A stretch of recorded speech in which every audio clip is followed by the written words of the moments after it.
course, we have over 500 registrations, and more are still coming in because due to popular demand, we still had to leave the registration portal open so we can reach to as many persons who would love to benefit from this program.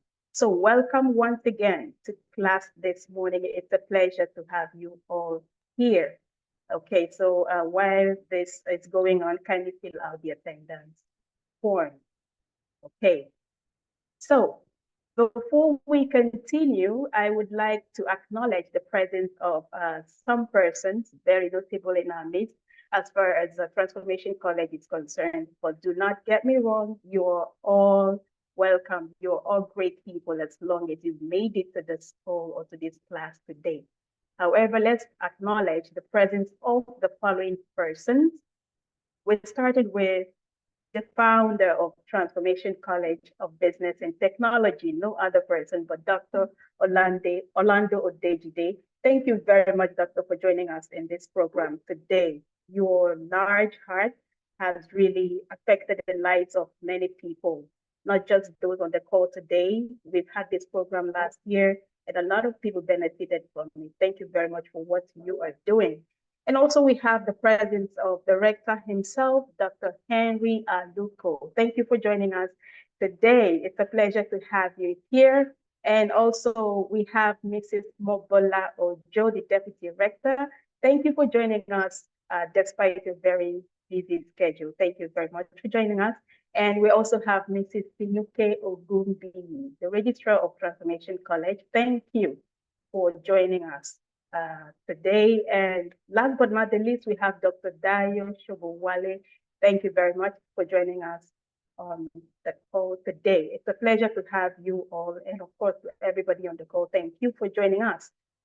All right, so would like to introduce ourselves. We know we have some of our alumni in the call today, or in the class today rather, but for those of you who are just seeing my face for the first time, okay, so I am Edith Ugochukwu Edith, the General Manager of Transformation College of Business and Technology, and let me introduce us, whom we are. Okay, so Transformation College of Business and Technology is an NGO and a college accredited by the National Board for Technical Education, the NBTE.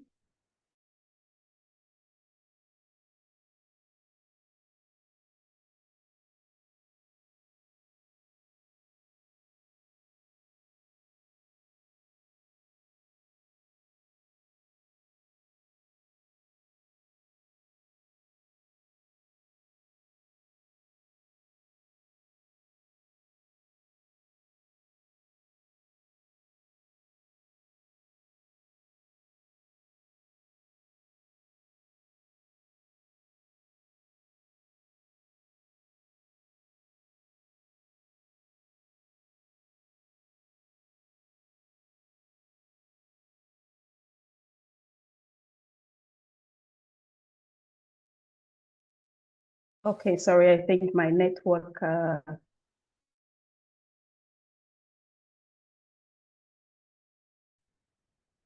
let me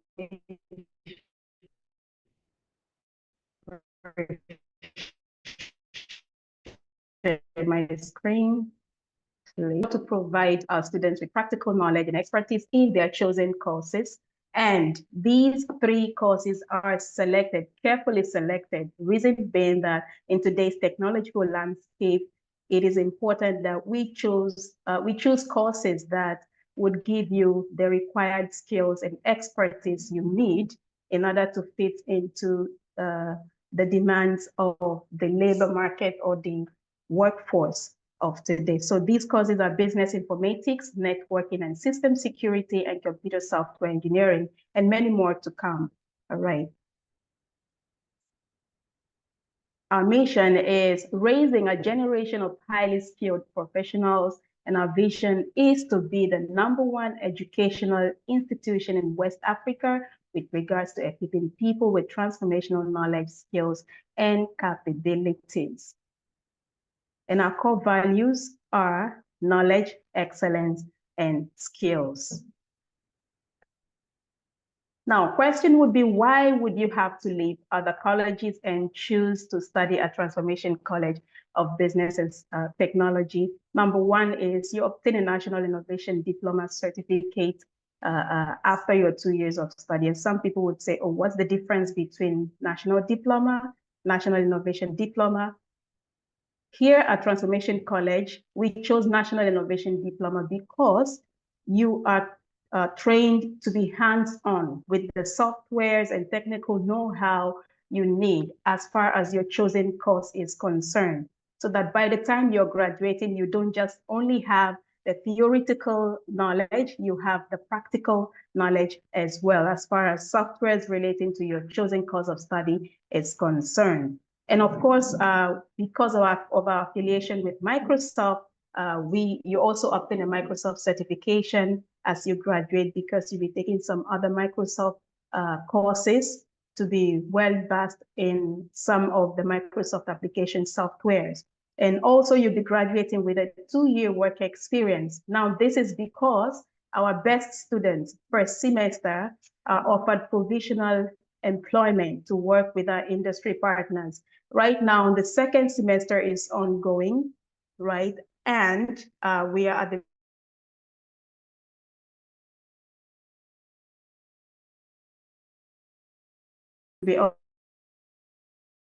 offered provisional employment. So by the time you're graduating, you already have work experience and you continue and move on with your life and do excellently well. And the extra is that we recommend you to our industry partners for full-time employment after your studies.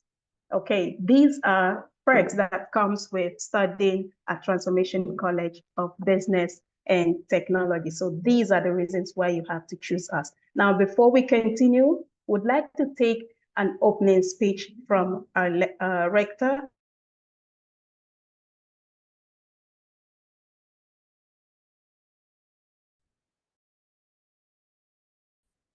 Dr. Henry Aluko.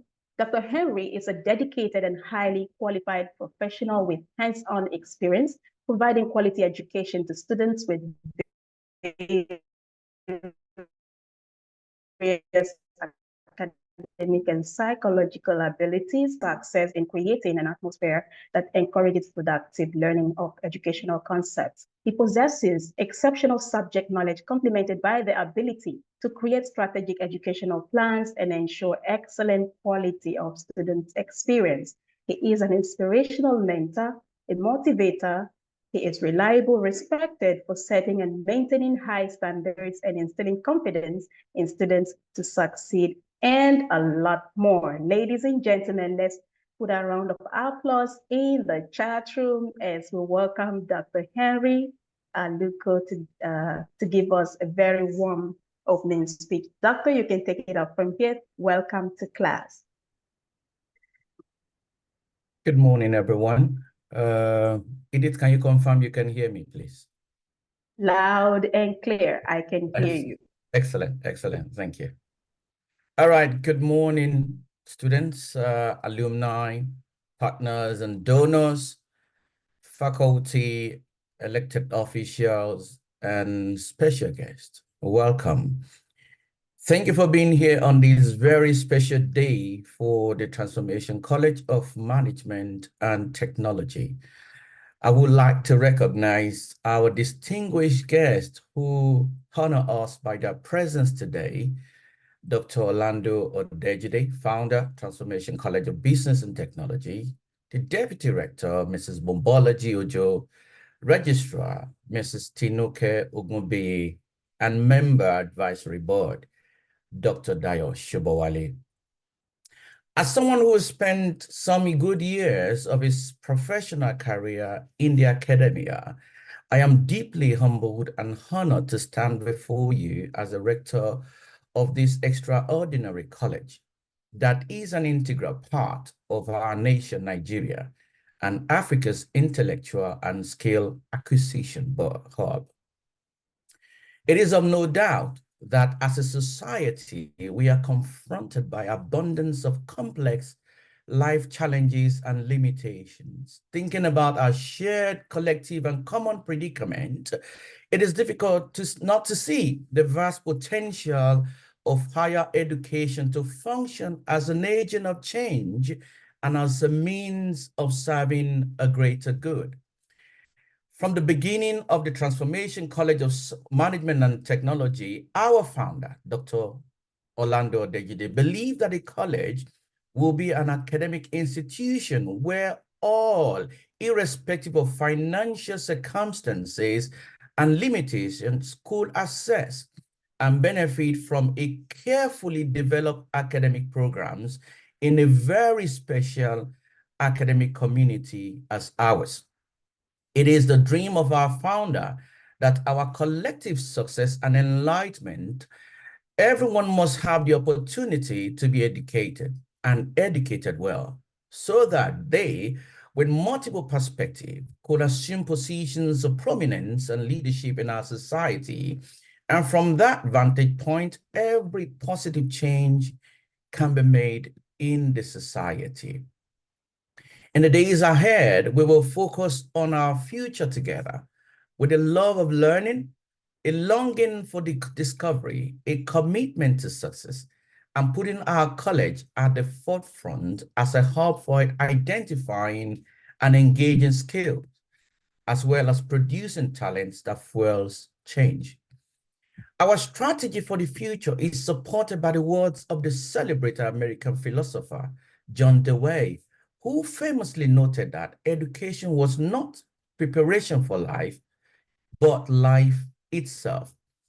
So adapting John Dewey's thinking, Transformation College of Management and Technology embraces three necessary tenets of a well-regarded education. Number one is currency. As a college, we provide education that equips our student with the right skill to be a valuable currency in marketplaces. Secondly, is luxury. We provide education that inspires our students to thirst for continuous learning, a growth mindset with a certain knowledge that through persistent effort, they can excel and enjoy in their life's passion. And finally, is legacy. We provide education that instills a desire within every student to make a difference and contribute to the common good of the society we belong. In closing, the management and faculty at the Transformation College of Management and Technology have big ideas and high hopes. I am confident that unified, we will find ways to not only meet the high expectation we have for ourselves, but exceed those our community and that our world have for us.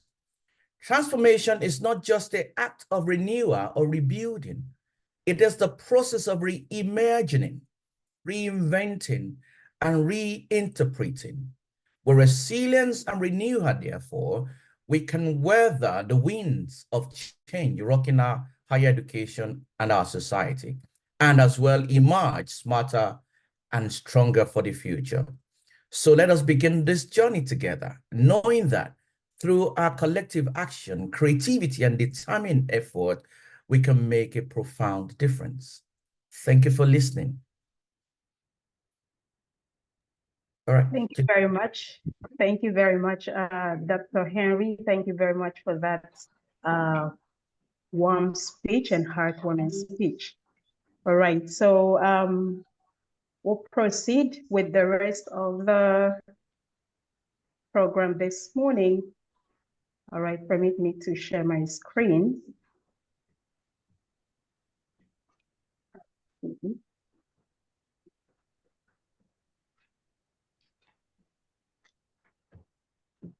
All right, so we shall proceed to look at the rules of engagement for this program this morning. Just a minute.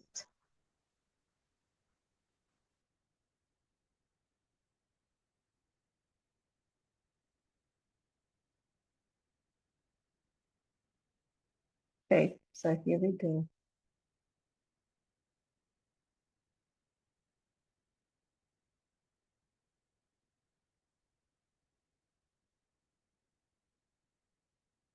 All right. So let's look at the rules of engagement, because it's important that we have these rules guiding us to have a very smooth ride on this 12-week program. So rule number 1 is this program is scheduled for 12 weekends, Saturdays only, from 10 a.m. to 3 p.m. From starting today, June 8th, until August 31st. And rule number 2, we shall observe a 5-minute coffee break after each session, and there would be a 30-minute break from 12:30 to 1 p.m. before the very last session. Rule number 3, there would be assessment at the end of every session, and everyone is expected to take the assessment. So when we share the assessment links, do well to copy it and take your assessment before the next class. Rule number 4, only those who go through this program from start to finish will be issued a certificate of completion at the end of the program. If you skip a session, you will not participate in the graduation ceremony on the 31st of August. Rule number 5, ensure to fill out the attendance form for every session. It is a proof that you were present during the session, and also ensure to fill out the feedback form. It will help us to give you the best service. And rule number 6, feel free to chat your questions in the chat room or wait for the Q&A segment to ask your questions. You can also unmute yourself to give a verbal response only when the trainers request that during the training. And please, if you're yet to make your payment, your registration fee payment, kindly take a screenshot of this screen and take note of the payment, the account details rather. All right, so registration is still ongoing. Like I mentioned earlier, we are currently in the 2nd semester for the NID program. And by September, we shall commence the new session for 2024-2025 academic session, but the registration is still ongoing. So Boma, please share the registration link in the chat room for those who would like to keep it closed.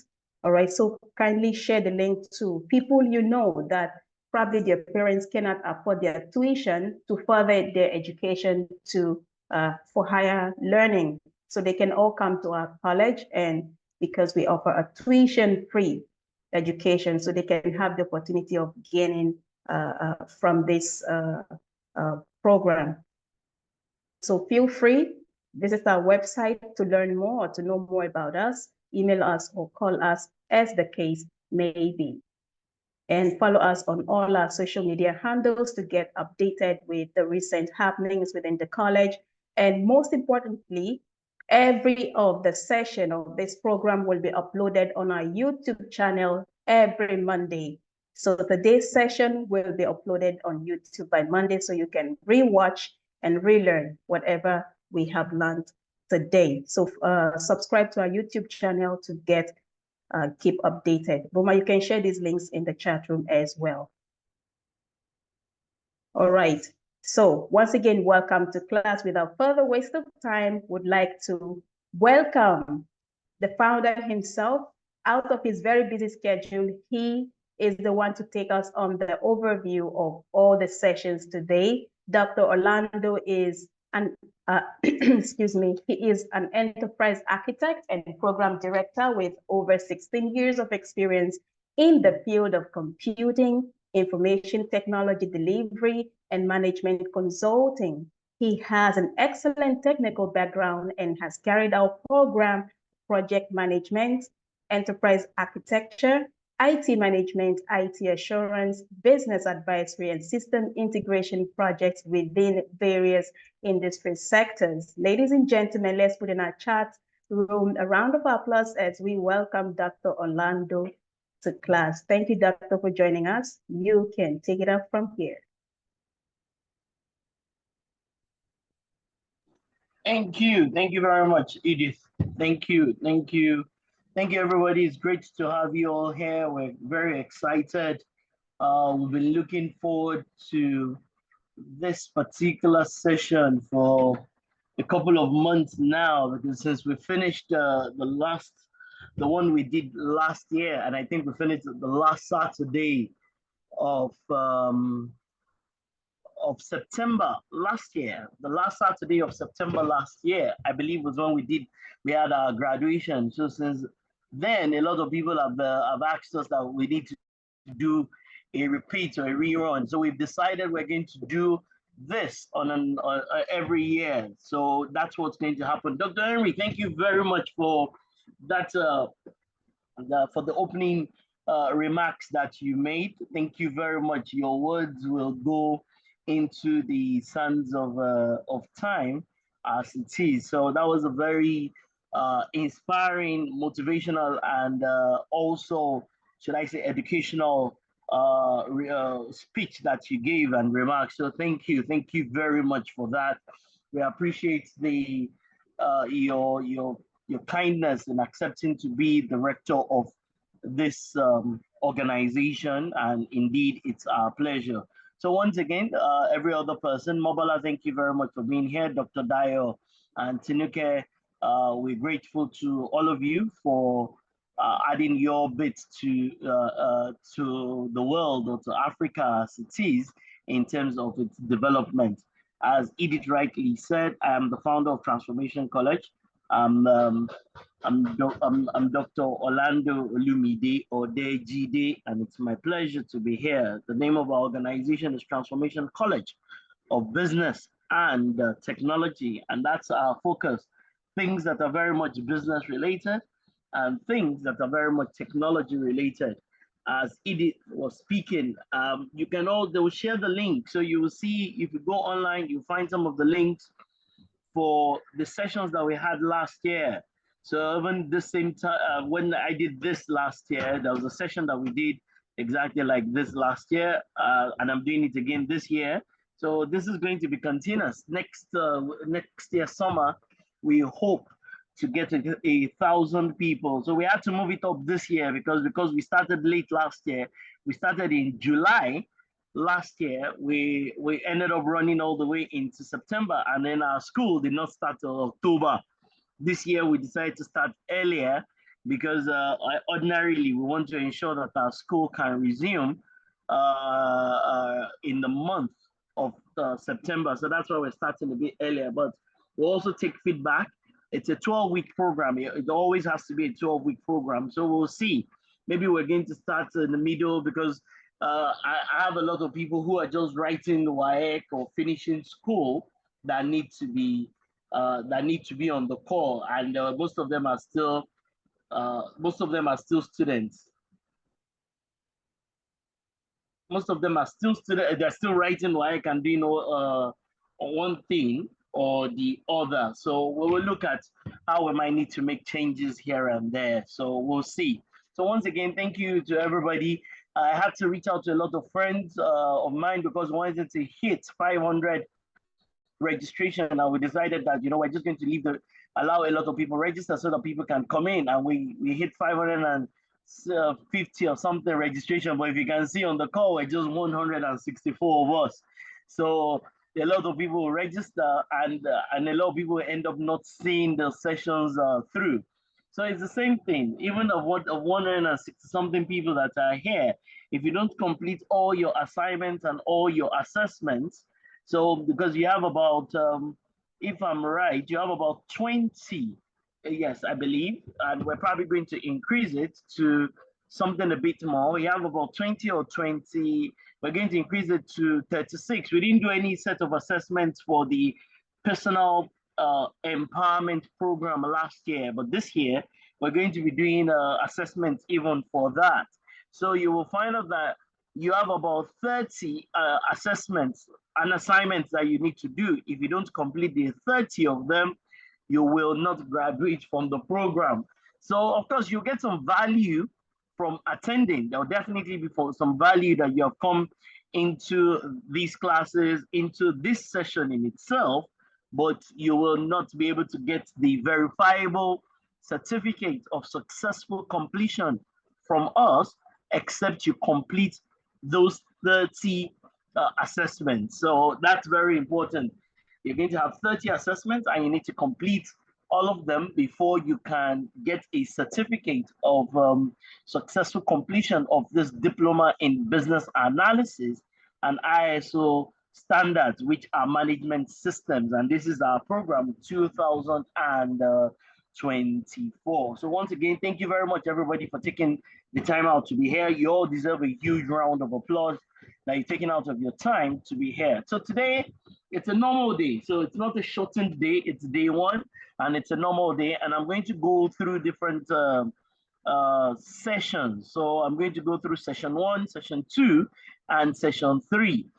The 3 key elements as part of this program. And on every Saturday, you're going to spend 1.5 hours in each of these sessions. You're going to spend 1.5 hours in session 1, in session 2, and in session 3 every Saturday. So that comes to about 4.5 hours that you need to be in class on Saturday. But I think it's important that you do this.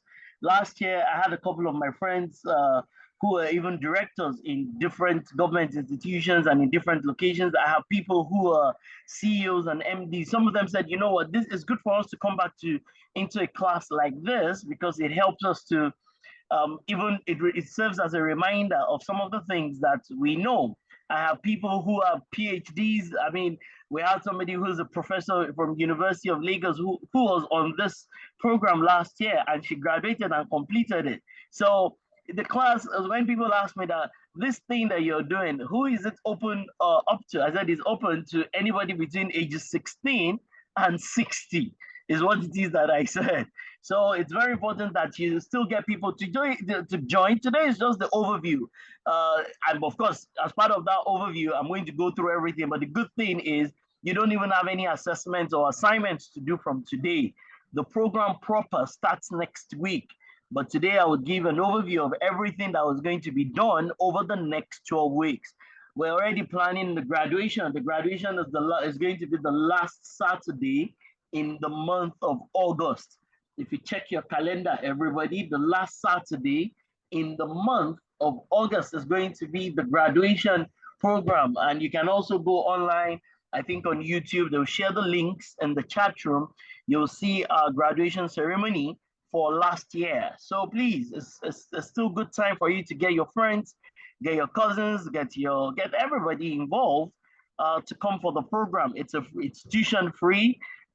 We charge for 5,000 in Nigerian naira, and it's equivalent in Ghana cedis and also in dollars for the program. But that's it. That's it. There's nothing more. No hidden charges. Nothing more as it is. So please, once again, encourage people to be here. They'll get a lot of value from being here. My daughter is an SS1. And she's on holidays, and right now she's on the call. She's attending the program. So please, you can also share the links even as we speak right now. Share with your children, share with your cousins. They'll get a lot of, even share with your enemies. They will get a lot of value from attending this course. We're professionals. That's what we do. All of us that are here, we're professionals. I know Dr. Henry, not just in the last 5 or 10 years. I've known him way longer than that. I've known Mobala for a long time. These are all professionals in their right, in their line of work. And so it's a professional program that we put together, and we believe that everybody should be part of it. And that's why we want to do it every summer. We have a plan for doing this for at least the next 25 years, that we're going to run a summer program for this diploma. And the management systems are not going anywhere. Personal empowerment is not going anywhere. And ISO standards management system, personal employment, and business analysis. I took a course in business analysis about 25 years ago. And 25 years after, business analysis is still very relevant. I can bet you in another 25 years, business analysis will still be very relevant. So we have documented plans for the next 25 years, guaranteed to run this summer program. So once again, we're going to do this all the time. You should get people involved and let people know. So it's not late. You can share the link. You can share the links with different people. And as Dr. Henry also rightly said, we believe that education should be free. That's our belief, that education should be free. So this is our own quota, this is our own contribution to free education. And in terms of our belief that, Africa is not going to be able to develop except education is a good education, to be precise, not just normal education. Extremely good education is made available to everybody, and that's our belief, and that's why we're doing this. Because people have come to ask me that, why are you doing this? I'm like, well, this is our contribution. This is our contribution to Africa specifically, and it's because this is what we believe. We believe that Africa is not going to get better. Africa will not grow. Africa will not become a first world nation or make that move to become much more advanced society, if not for of education. So this is our own contribution as it is. Okay, so these are the kinds of things that we believe in. We'll share the slides. I'll make sure that I share these slides, so don't even bother trying to take screenshots or anything like that. If you're on this call, we will share the slides with you. But it's more than just sharing the slides with you, because people have to realize that it's also about what it is that, it's almost for lack of a better word, it's something that enters into your spirit and enters into your soul. But what exactly are we saying?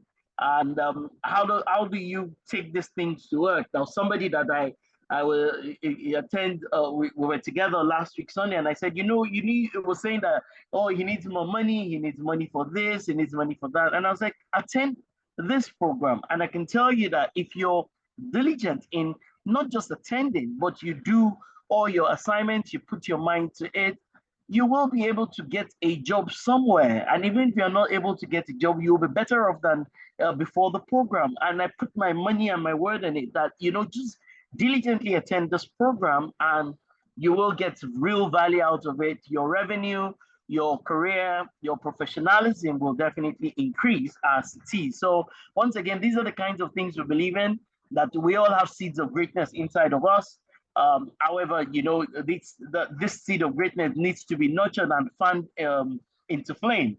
That's our belief system. We believe that we all have the seed of greatness inside of us, but it needs to be fanned to flame. So that's what we believe. And of course, I was asking somebody, if you look at the image to my left on your screen, I was telling somebody, I said, which of these challenges is yours? Are you one of those people that you don't have a deep desire to be great? Are you one of those types of people? Or are you somebody who's just afraid of your own greatness, even your own great version? You're almost afraid of that version, all right? You're secretly afraid of your great version of your own greatness that will unfold. Or are you part of number 3, which is, do you lack the knowledge, the skill, the ability, the competence, the experience, or even the exposure to be great? And I can tell you this guaranteed, these are the reasons why people don't achieve greatness. They fall into either number 1 or number 2 or number 3. They fall into one of these places, and that's why they don't achieve greatness. And this program, this 12-week program, to a certain measure will help you across these 3 things. This program, to a certain extent, will help you with regards to these 3 things. And hopefully, in 12 Saturdays from now, when you're going to be graduating from this 12-week program, your greatness, to an extent, would have been unfolded, so to speak. So please, once again, get your friends, get your cousins, get different people involved, and I put my money on it. If at the end of the period you don't feel you've gotten value, we'll even return your whatever amount of money you put in for this, because we completely believe in what it is that we're doing. So please, everybody in the room, these are like the 3 of them are like my co-founders in reality. So please help me appreciate these 3 great people in the chat room, please. Everybody, please give them a huge, massive round of applause in the chat room. They are my co-founders. I name them and I call them my co-founders. They labor consistently to ensure that the school is being run. The three of them, right? They work so hard. I mean, just in getting this particular program running, they put in blood, not just time, not just money, not just effort. So please, help me, please, not just clap for them. Help me say kind words to them in the chat room, everybody, please, if you don't mind. We want to be here running this program without these three entities. The three of them, they're like individual nations, so to speak. Right? So when they say, you know, one will chase 1,000. These three people have definitely been able to chase 30,000 as it is. So a round of applause to Edith, to Boma, and Mercy. The three of them, they put in blood into this, and I'm grateful to them. I cannot thank them enough for the great work that they have done and that they keep doing and that they will even do. The three of them were also here last year, and they've decided to keep working with the school and to get us to where it is. They don't believe in me alone. They believe in this program and this initiative, and I can tell you that they even believe in it even more than I do. Because they spend all their time working for the school, and once again, I'm grateful to the three of them.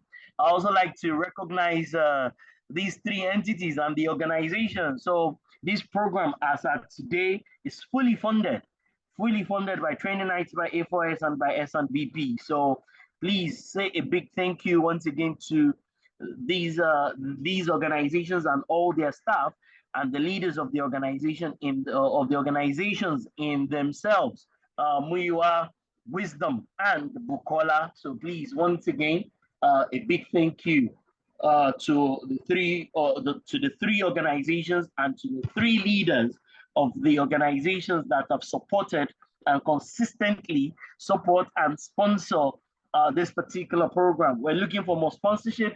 Yesterday, we wrote to different organizations asking for sponsorship, especially as we get ready for our September program, where we're going to start our software engineering, our networking. Some people have volunteered their time. Some people have volunteered all sorts of things. We need more sponsors and more partners as it is. We're hoping that by this time next year, we'll have an entire page filled with sponsors and partners for both the people volunteering their time, their effort, their energy, their money, and their resources for what it is that we're doing in Transformation College. So once again, Training Nights, A4SS, and BP, thank you to all of you for the great work that you're doing in sponsoring and this particular program of or sponsoring the entire Transformation College in itself. Okay, so once again, today I'm going to be doing three things. Over the next 1 hour, I'm going to do number one. We'll probably take a break. Not probably, we will take a break. And then we will come back, and then I'm going to do number two, and then we'll take a break, and then we'll come back, and then I'm going to do number three. So it's a full day. I'm going to do each of them. I'm going to spend about an hour on each of them today. So please get your pens, get your notebooks. Once again, you can share the links with different people. It's good that people are here. It's good that people get value from this. It's good that people, you know, they pretty much get blessed from this particular program. I promise you, in 12 weeks, if you're diligent with this particular program, you would have moved the needle in terms of your career, your profession, your personality, and your life in its entirety over the next 12 weeks. So this is something people should look forward to. This is something people need to do as part of their annual plan. So, but this year is still early, so you can still get more people registered and you can still get people on the program in itself. So once again, good, that's it. So you can see that, I mean, first, I have something, I put it here, I believe. No, I don't have it here. Right, so give me 1 minute. Let me do something. Just give me a minute. Okay, was I sharing my screen before? Was anybody seeing my screen? Because I've been sharing my screen. Okay, yes, good. it's in your screen. Okay, but now you can't, my screen is off now, right? It's still on. Okay, I thought, okay, so just give me 1 minute. I just wanted to put something up in a minute. I have something that I put together that talks about skills. I will find it in a minute. I will find it in 1 minute. Right. Because we completely believe in skills. And I don't know whether you noticed somewhere where uh, Edith was showing us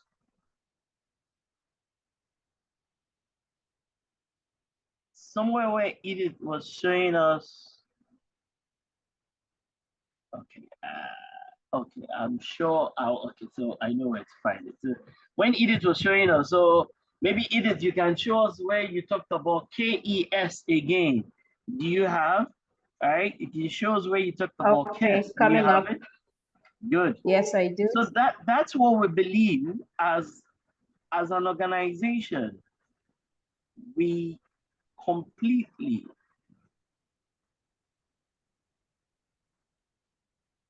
believe.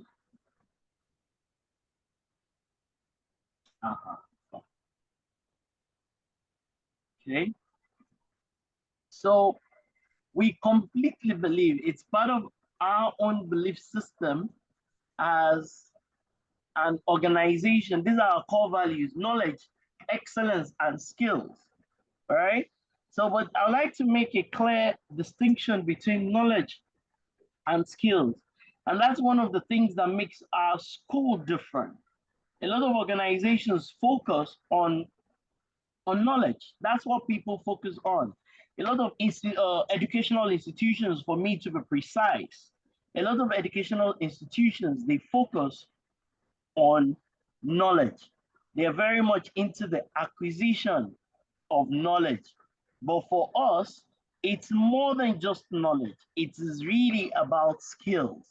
So knowledge is useful, knowledge is important, but in local parlance, people have this thing that they say. They'll say something is importanter, right? So it's almost like you can say that knowledge is important, knowledge is essential, but skills is even way more important. So you that you're on this course, you should not be thinking about just knowledge. You should be thinking about skills. The reason why people leave universities and they struggle even after leaving the university, it's not about knowledge. They have knowledge already. They've gone to different schools, they've gained knowledge from different places. So knowledge is not a problem for them. The challenge for most people is they don't have skills. They have knowledge, but they do not have skills. And that's a big challenge for a lot of people. And that's what it is that we are trying to address. Like you should, in all you're getting, just ensure that you get skills. So don't get just knowledge, get skills inclusive. So it's important that you get knowledge, but it's even much more important that you get skills. And that's why that's one of the things I'm hoping that people will get out of this. So we're all about those three things as an organization. And our name is Transformation College. We completely believe that with the things that we're doing, that we're transforming lives. We believe in that people's lives are being transformed. We move from one level to the other. So and so if you look at my screen, that traditional education, even in the best of a lot of universities, are very much focused on knowledge and qualifications, right? And that's why you will see that people will finish from school. It's only when they graduate then they now start to take professional courses, and then it's the professional courses that give them the skills.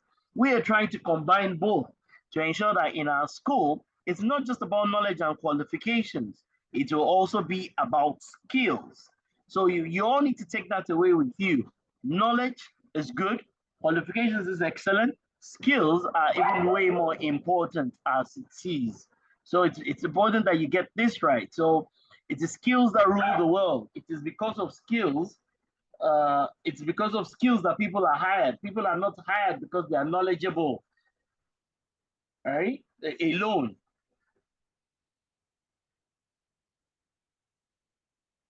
People are not hired because they're knowledgeable and because they have qualifications alone. People are hired because they have skills. So knowledge is important, qualification is important, but please get cutting edge skills. Ensure that you get cutting edge skills. Please ensure that you get cutting edge skills. And on this program, in the next couple of weeks, we're going to ensure that you get skills. You will get knowledge, you'll get a qualification at the end, and you should also get skills. We've been running training nights as an organization for the past 21 years, formally, for over the past 21 years. And you will see that over this 21 years, people will come to us, they'll say, we want the certificate. It's like, you know what, let us equip you with the knowledge and with the skills. The people say, no, we're primarily interested in the certificate. So certificates are good. A lot of people are even coming for this course. The key thing that they say, oh, are we going to get our certificate?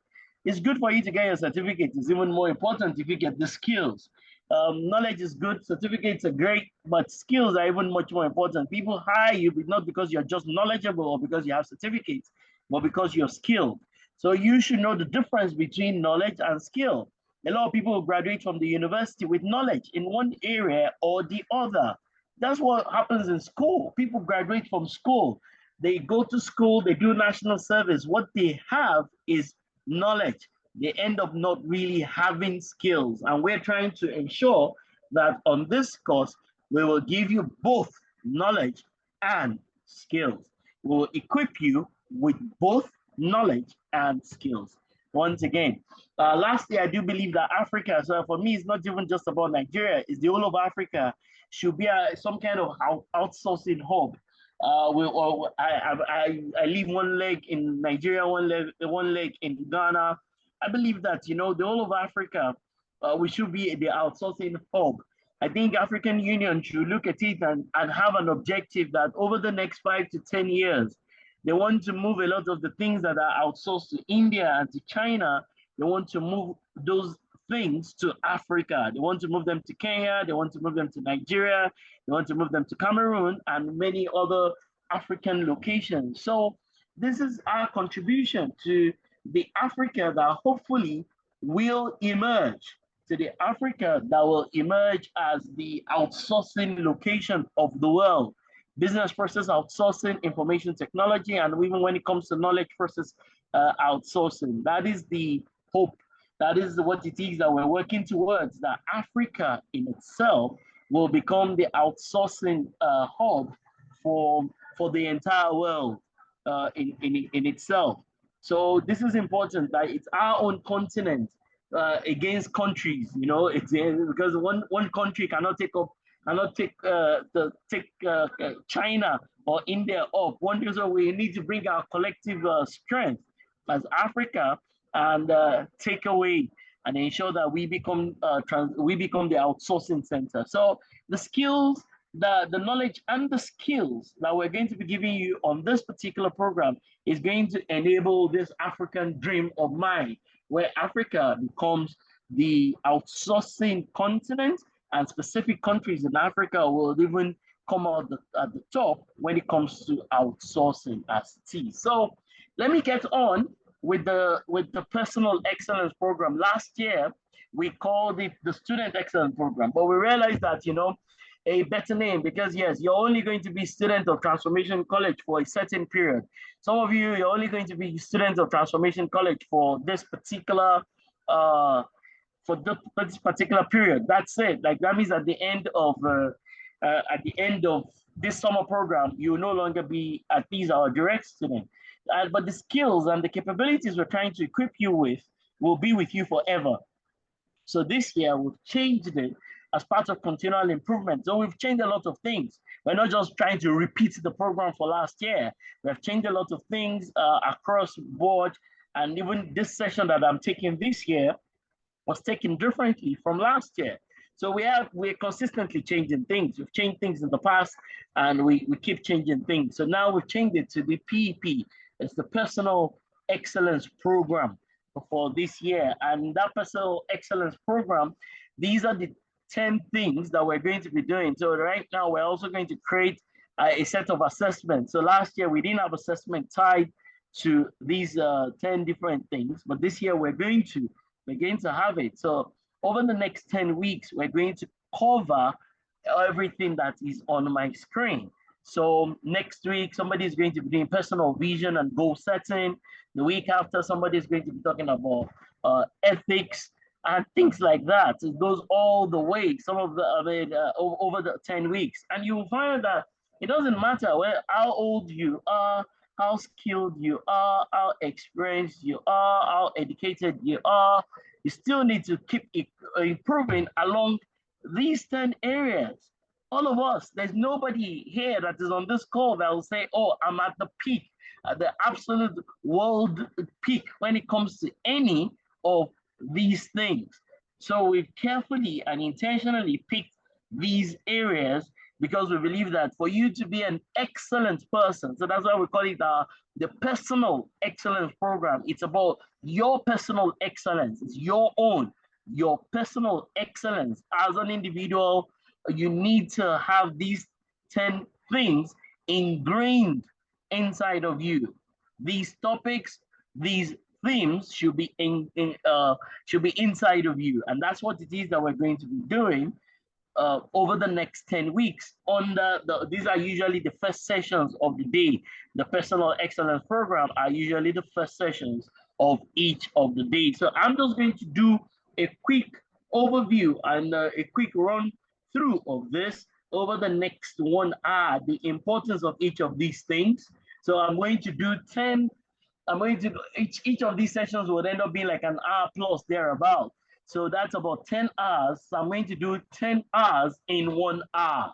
That's what I'm going to do. I'm going to do 10 hours in less than an hour, right? Because the first session is meant to end, I believe, for about 11:30, but I'll probably dovetail into the next session as it is, but it's fine. So I'm going to do 10 hours in less than an hour. So on your mark, get set, go. I hope you have your pen. As much as I'll share the slides with you, it's also very important that you take notes. So first thing is that everybody, where do you think you're lacking as an individual? Where do you think you need to improve? Can everybody do that quick exercise? You don't have to share it with me, but you should know. You know, people say to thy own self be true. To thy own self be true. So you should know, where are you weak? Look at these 10 areas. Where do you need some kind of improvement in your life, in your personal life? Where do you need some kind of improvement? Where will you need some kind of improvement? Where do you need to improve? Do you need to improve in your personal vision and goal setting? Do you need to improve when it comes to ethics? Do you need to improve when it comes to decorum? Where do you need to improve as a person? Where do you need to improve? Where do you need improvement as a person? And that's why those morning sessions that we're always, because we start the day 10 o'clock, we start with this. This is what we start with. So next week, and we have a lineup of excellent people. Dr. Shobowali, Dr. Henry, Mrs. Mobola, Mrs. Tinuke, different people all come in to take these sessions. So that's what we're going to do. So let me quickly go through them. I'll make it very quick. So number one, why do you need to have a personal vision and set goals? Why? Why is this important? Why is this important? I've always had a personal vision of a tertiary school, a post-secondary school. And in a couple of years, Transformation College is going to become Transformation Polytechnic in a couple of years. So we're going to transition into being able to run not just OND, NID type programs. We're also going to be able to run, we're also going to ensure that we're able to run the HND programs. in another 3 years, we will the transition from transformation college, maybe 3 to 4 years, we will transition from being transformation college to transformation polytechnic. Our form is out there already. We're going to transition into transformation polytechnic, which will now we can run the NID programs from NBTE.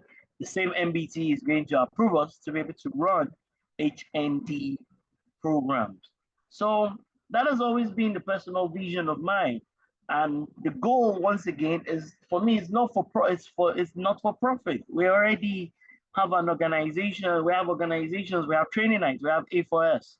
Those are our for-profit institutions. We work, I mean, those organizations, we make profits. We're working for clients in different places in those organizations. So I've always felt that, I wanted to run the school of higher learning. And then number two, that, that it should be free, because Africa needs education, good education. So that's always been a personal vision of mine. And then I set the goals, because you know what? I mean, you can have a broad vision, but you must have goals. What must you do in this year, in that year, like that? I'll take you there. So this is important. So each of us needs to have a personal vision and a goal. And it doesn't have to be one thing. It could be in many areas. Some of those things will be a vision for your spirituality and a goal, a vision for your family and a goal, a vision for yourself in the area of your health and specific goals. It's something that is educational. It could be something that is career-wise. So each of us, we need to have our personal vision and we should have our goals.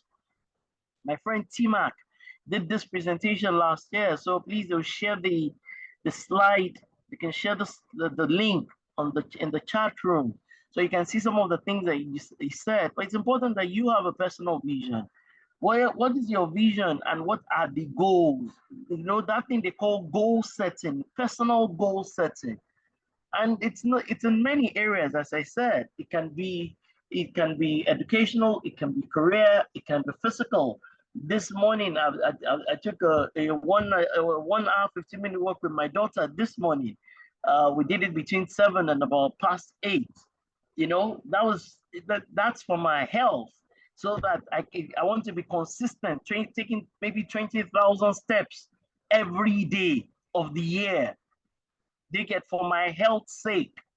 Because of Transformation Polytechnic, they have asked that, I bring a certificate that qualifies me to be in tertiary education. We're not asking for just my normal education. Now they're talking about education, like they need me to be schooled in education. So I'm going to register somewhere next year to go through some kind of diploma in education, because it's needed for the school. That will be something that is probably tied to my career or tied to my educational life. There will be something about my family. There will be something about my social life. I think I need to have a much better social life as a person, right? So I'm setting some goals. The institutes that I'm a member of, I will go to their annual meetings every year, something along those lines. So all of us, we need to set a personal vision, and we need to have goals, quarterly goals, a personal vision and goals, quarterly, a half year or full year. That at the end of this year, what is your goal in those areas that I've mentioned? What is your goal? What are your goals physically, education-wise, career-wise?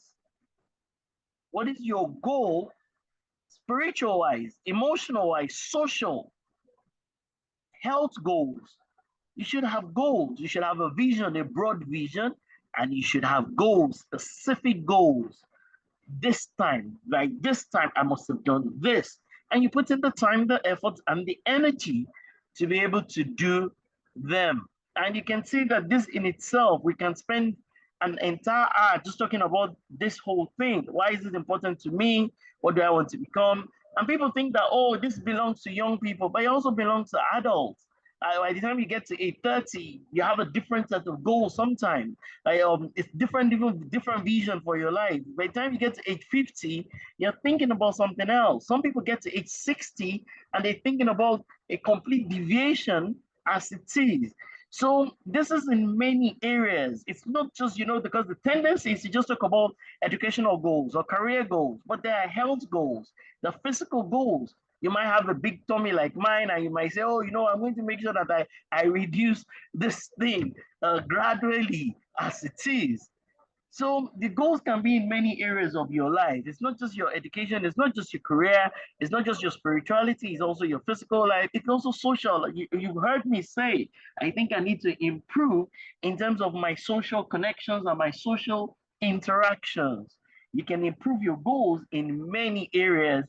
You can have a vision and set goals and achieve those goals in many areas of your life. Let me move on once again.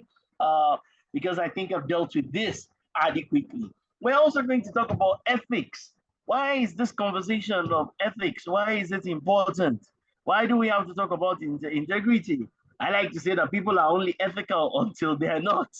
Do you get? But generally, can the world survive without some form of ethical conversation? As part of ethics, we're also going to talk about the SDG goals.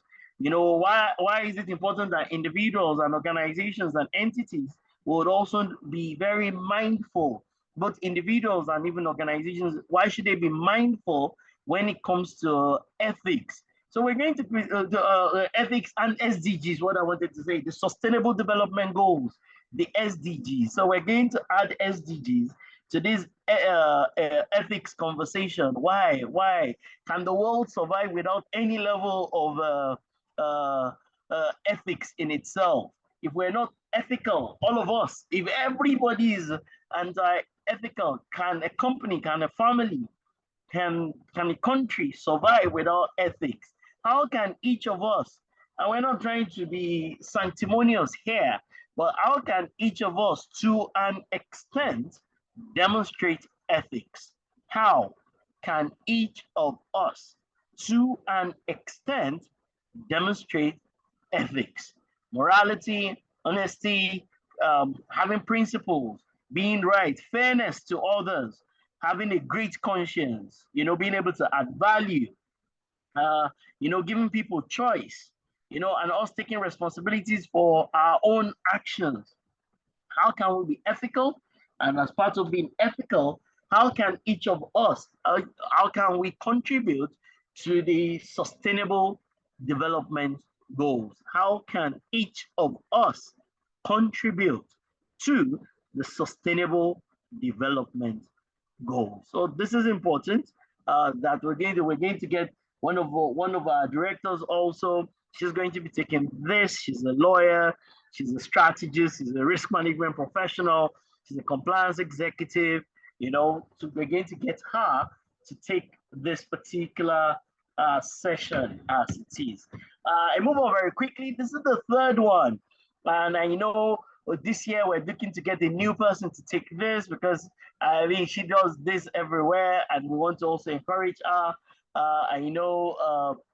So we might take a change here from last year, but we also shared the links for last year because it's very important, and these went very well last year.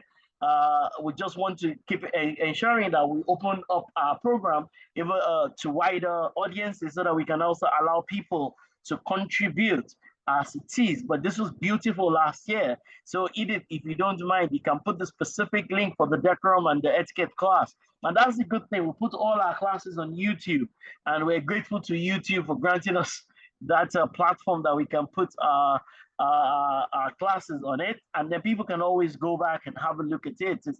It's there for posterity, so to speak. So this went well last year. Even I need to take classes in etiquette and decorum, things like manners, and so they call something now. Everybody, if you can write it down, it's called social grace. Social grace.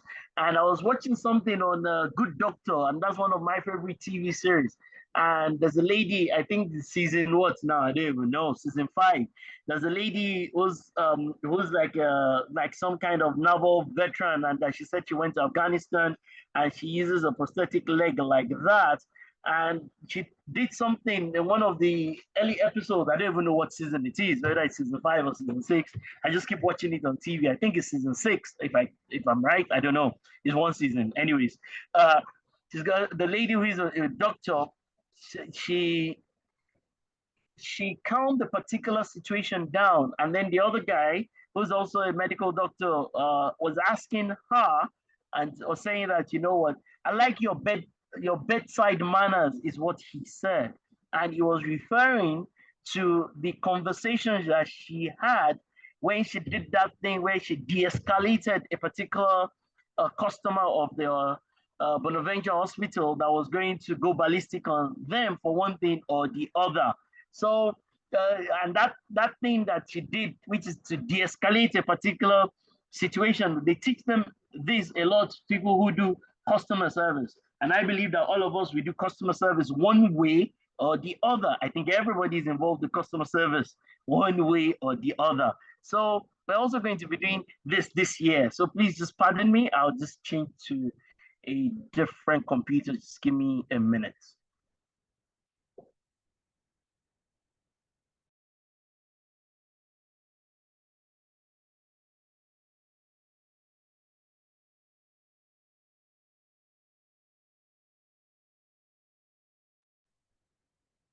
All right, while doctor is at that, if you're having challenges with the attendance form, maybe you could you could check your browser or your network. I believe we have more persons who are able to fill out the attendance form.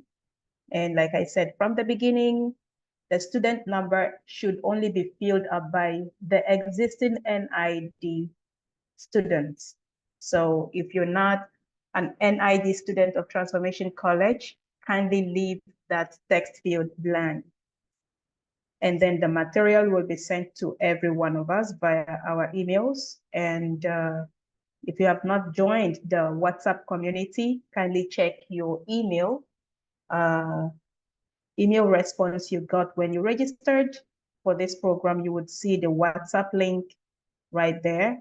Click and join the community where we can easily dispense information to everyone. Okay, as we see your questions in the chat room, would attend to them. Do well to follow our social media handles so you can keep up being updated with the latest happenings, especially with our YouTube channel. Ensure to subscribe because we upload all the classes every Monday on our YouTube channel, so you can always watch, rewatch, and relearn.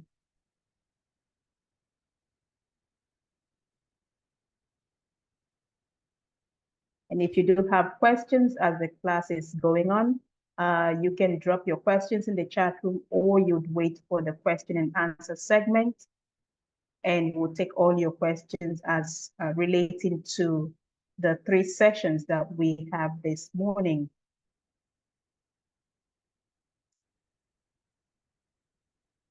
So kindly bear with us, give us a few minutes, and we'll have Dr. back on the call.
Okay, can you hear me now? Can you hear me now? Yes, we can, Doc. Okay, brilliant. Apologize. I usually sometimes we move from one computer to the other. That's fine. All right, good. Thank you. So let me just go ahead. Hold on 1 second, please. Okay. So as I go through this, you can, if you've got questions, so that we can reduce the level of disruption, you can just put your questions in the chat room and I will come back to them. I think this is where I was. Am I right? Can you hear Correct. me? Okay, Yes. good.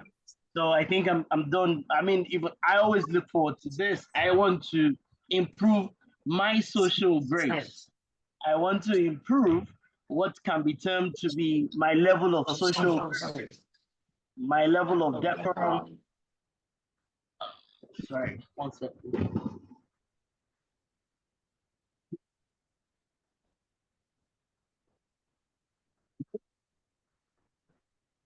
All right. My level of social grace, my level of decorum as a person.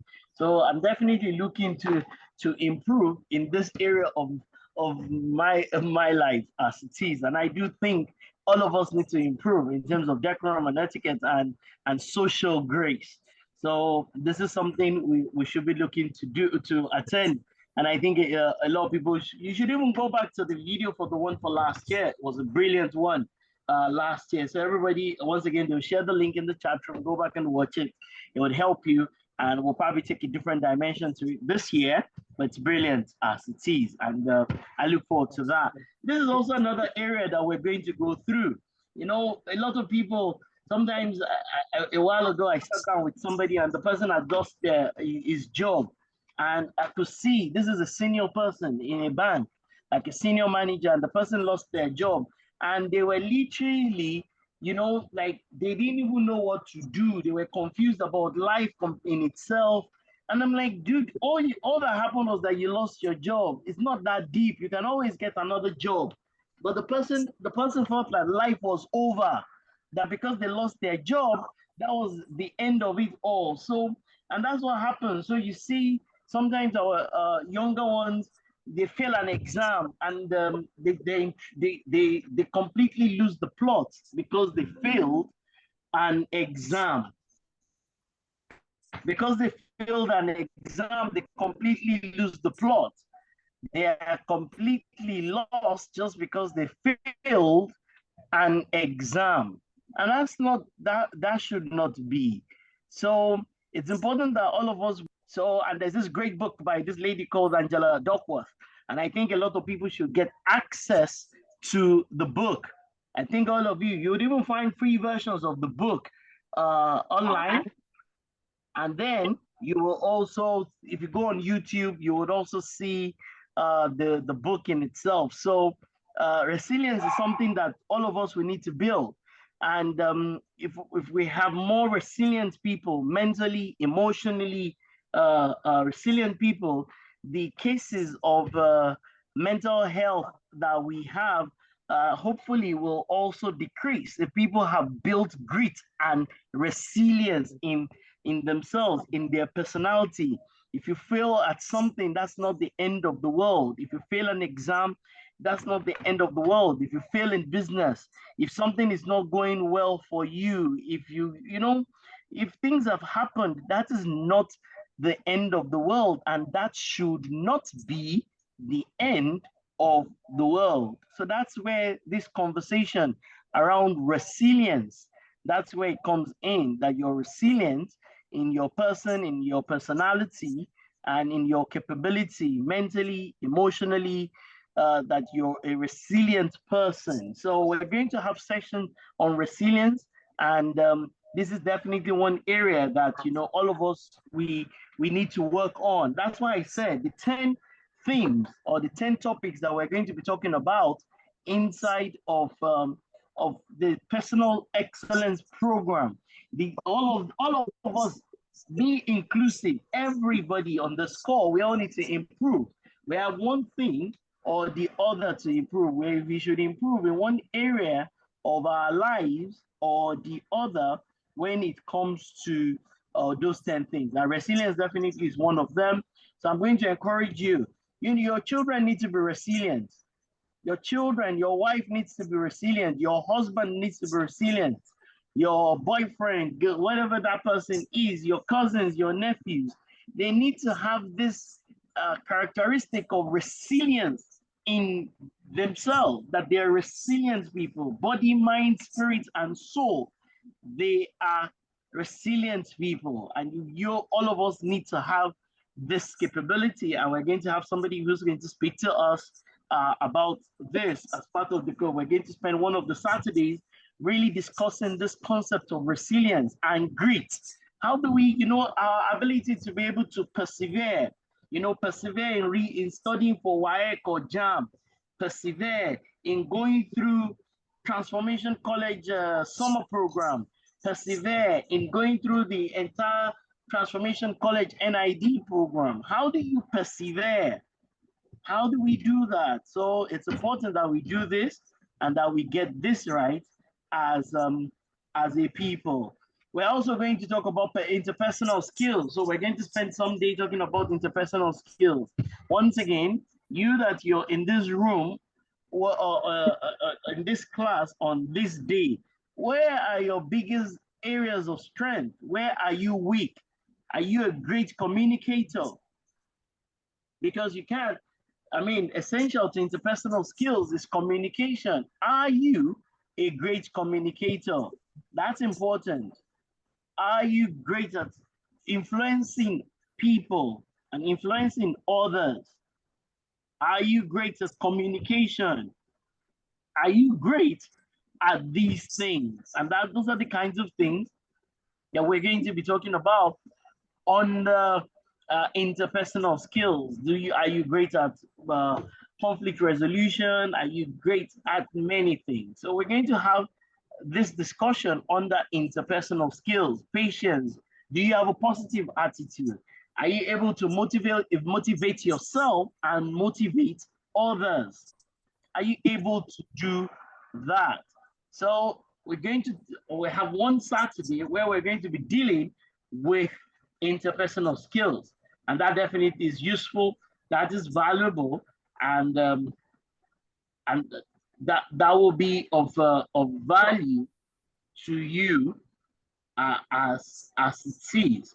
That will definitely be of value to you as it is. All right, let's move on. I like this one. I included this specifically because I think, personally, I do think that dressing and appearance is one thing that steals from people.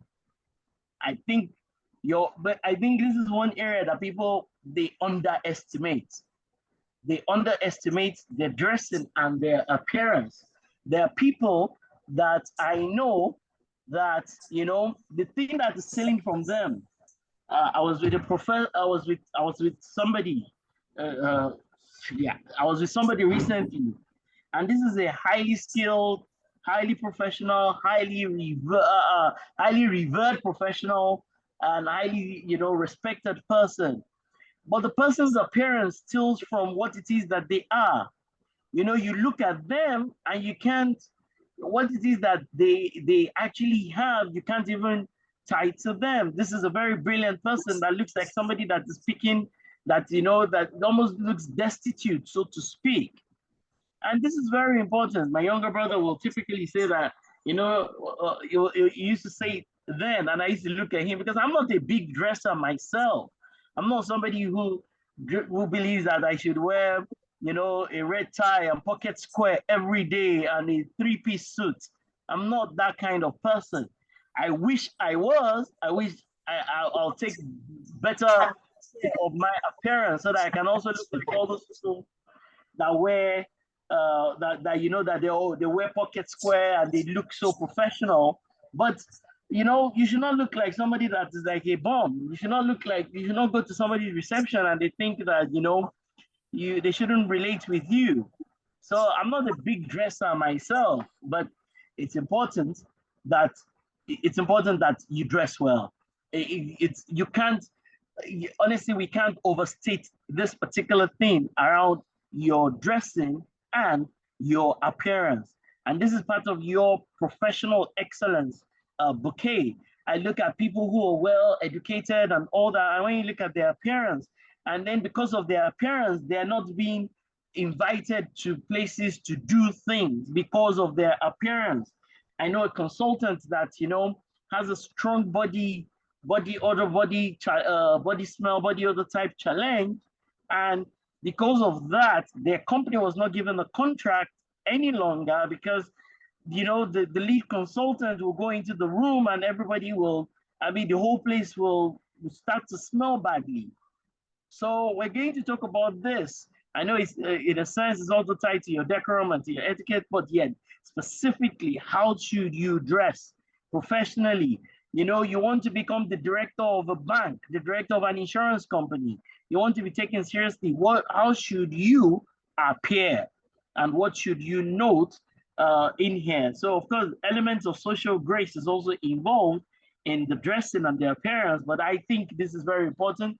And I think people, you can't overstate appearance. And I see it every day. I see it every day. The people have gone to school abroad, they schooled in the US, they come back to Nigeria, they invite them for an interview, they wear Crocs. They wear Crocs for the interview. They wear a shirt that is not proper, they wear jeans, skirt. I'm like, but you're very educated. Why are you appearing like this? And that's a big deal as it is. Speaking and elocution, wow. This is also, we can't overflog this. They should also share the link for speaking and elocution into on the chat group. They should also do this. And I think the best of us will still have one thing or the other, because sometimes when I'm filling the form, when they say, are you a native English speaker? Sometimes I want to say no. But then I think about it. I went to daycare in English, nursery school in English, primary school in English, and there is no Nigerian English. English is English. It is, Nigeria is not American English. Nigeria is British English. We're colonized by the British. So we really don't have an excuse in terms of speaking and elocution. And of course, a lot of us we picked up American English from TV and from the people that we consider that they speak well. So we picked up a lot of Americanese and all sorts of things. So speaking and elocution is important. And you can't take this away. Everybody needs to have needs to be able to speak well. And speak well is not like you're trying to twist your tongue, but there's a correct pronunciation for English words. There is a correct pronunciation for English words. You cannot go for an interview and every word that you pronounce, the people are wondering, did you miss nursery school? That what went wrong? And if something did go wrong, you're an adult now, it can be fixed. You can fix it. You can speak better English than whatever you speak as at today. There's always, and this is not to use very complex words like what's the name of that senator? The senator, forgotten that man's name, or something like that. We're not talking about Greek, Latin words. We're talking about English words, simple English words being pronounced appropriately. And these are the things that deter people from greatness. These are the things that deter them from, getting to where they need to get to. I know people in Africa, between Nigeria and Ghana, that are paid. If they want to speak for an hour, they're paid about $10,000. I know them personally. Like they want to speak, they will pay them a minimum of $10,000. They're not going to go in there and start to speak badly. The people will not call them the next time. So I think everybody on this call, I think all of us need to address our speaking and elocution. And so they'll put the link for the one for last year, and I look forward to the one even for this year. I'm sure it's going to be explosive.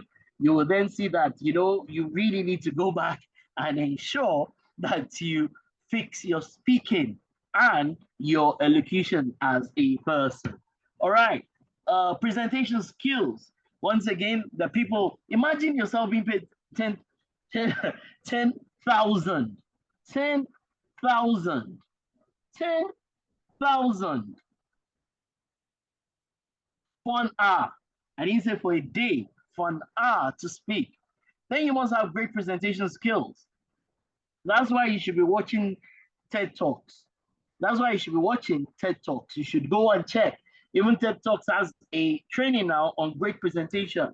But the best way to be able to present is to listen to other presenters. So go on to YouTube. A lot of people need to spend their money on YouTube, watching useful content rather than watching comedians.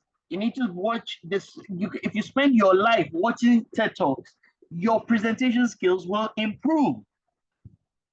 And you need to be a great presenter. It is important that you're a great presenter, that you can present to an audience, you can present to a large audience. It's important that you learn how to use PowerPoint. It's important that you can articulate yourself appropriately in front of an audience. It's important that you get this right. Some people are paid, and I'm not talking about Americans, because I know that some people are paid in millions. I mean, if you want to bring Barack Obama or one of those people, you have to pay them about $1 million or something. There are loads of people that are paid $100,000 or some things along those lines. I'm saying that I know personal friends of mine that are paid 10,000 for an hour, but it's at a certain level, and all of us, we can get there. We can improve how we speak, how we communicate, how we articulate in front of an audience. Everybody can improve their PowerPoint skills. You can improve, you can get better. And that's why this personal empowerment program, personal excellence, I beg your pardon, this personal excellence program is really important to us in Transformation College. We want people to not just know the technical content, which is like we're going to talk about ISO in a couple of minutes down the line. We're going to talk about business analysis after we take our 30-minute break. Those are all technical things, but the soft skills is extremely important. If you go to the business schools that are in Lagos, here, they will, for these 10 areas, they will charge you about $1 million to teach you these 10 things. And I'm not sure they're going to teach it even better than, I'm certain they will not teach it better. I beg your pardon. I'm certain that they will not teach the 10 areas better than we teach them here in Transformation College. Somebody wanted to register, and then the person said, how detailed, because this thing is fully packed, how detailed and thorough will this training be? I said, I can't describe that to you. You've got to come into the class. The taste of the food is in its eating. If you eat it, then you will know. So, I mean, this is just an hour that I'm trying to use to summarize what will be done over 10 hours. There's no way you're going to go through 10 hours of this course, right? In the personal empowerment program that you will, and you take into consideration, because it's not just about sitting in class, because some people are seated here, but they're distracted, they're doing other things, they're not focused on what it is, they're not assessing themselves, even as I'm speaking, they're not taking their own notes. So it's not just about attending, it's about asking yourself, what do I need to do? How do I become a better speaker? The speaker right now, my dear self, I've told you to go and watch a lot of TED Talks, go and type into YouTube, the top 10 TED Talks.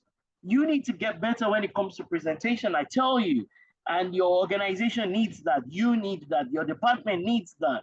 Some people were just happy to listen to them, and they know how to use storytelling, they know how to do what we call effective presentation, effective communication, they know how to use PowerPoint, and they just get it. They present and everybody is happy to hear them.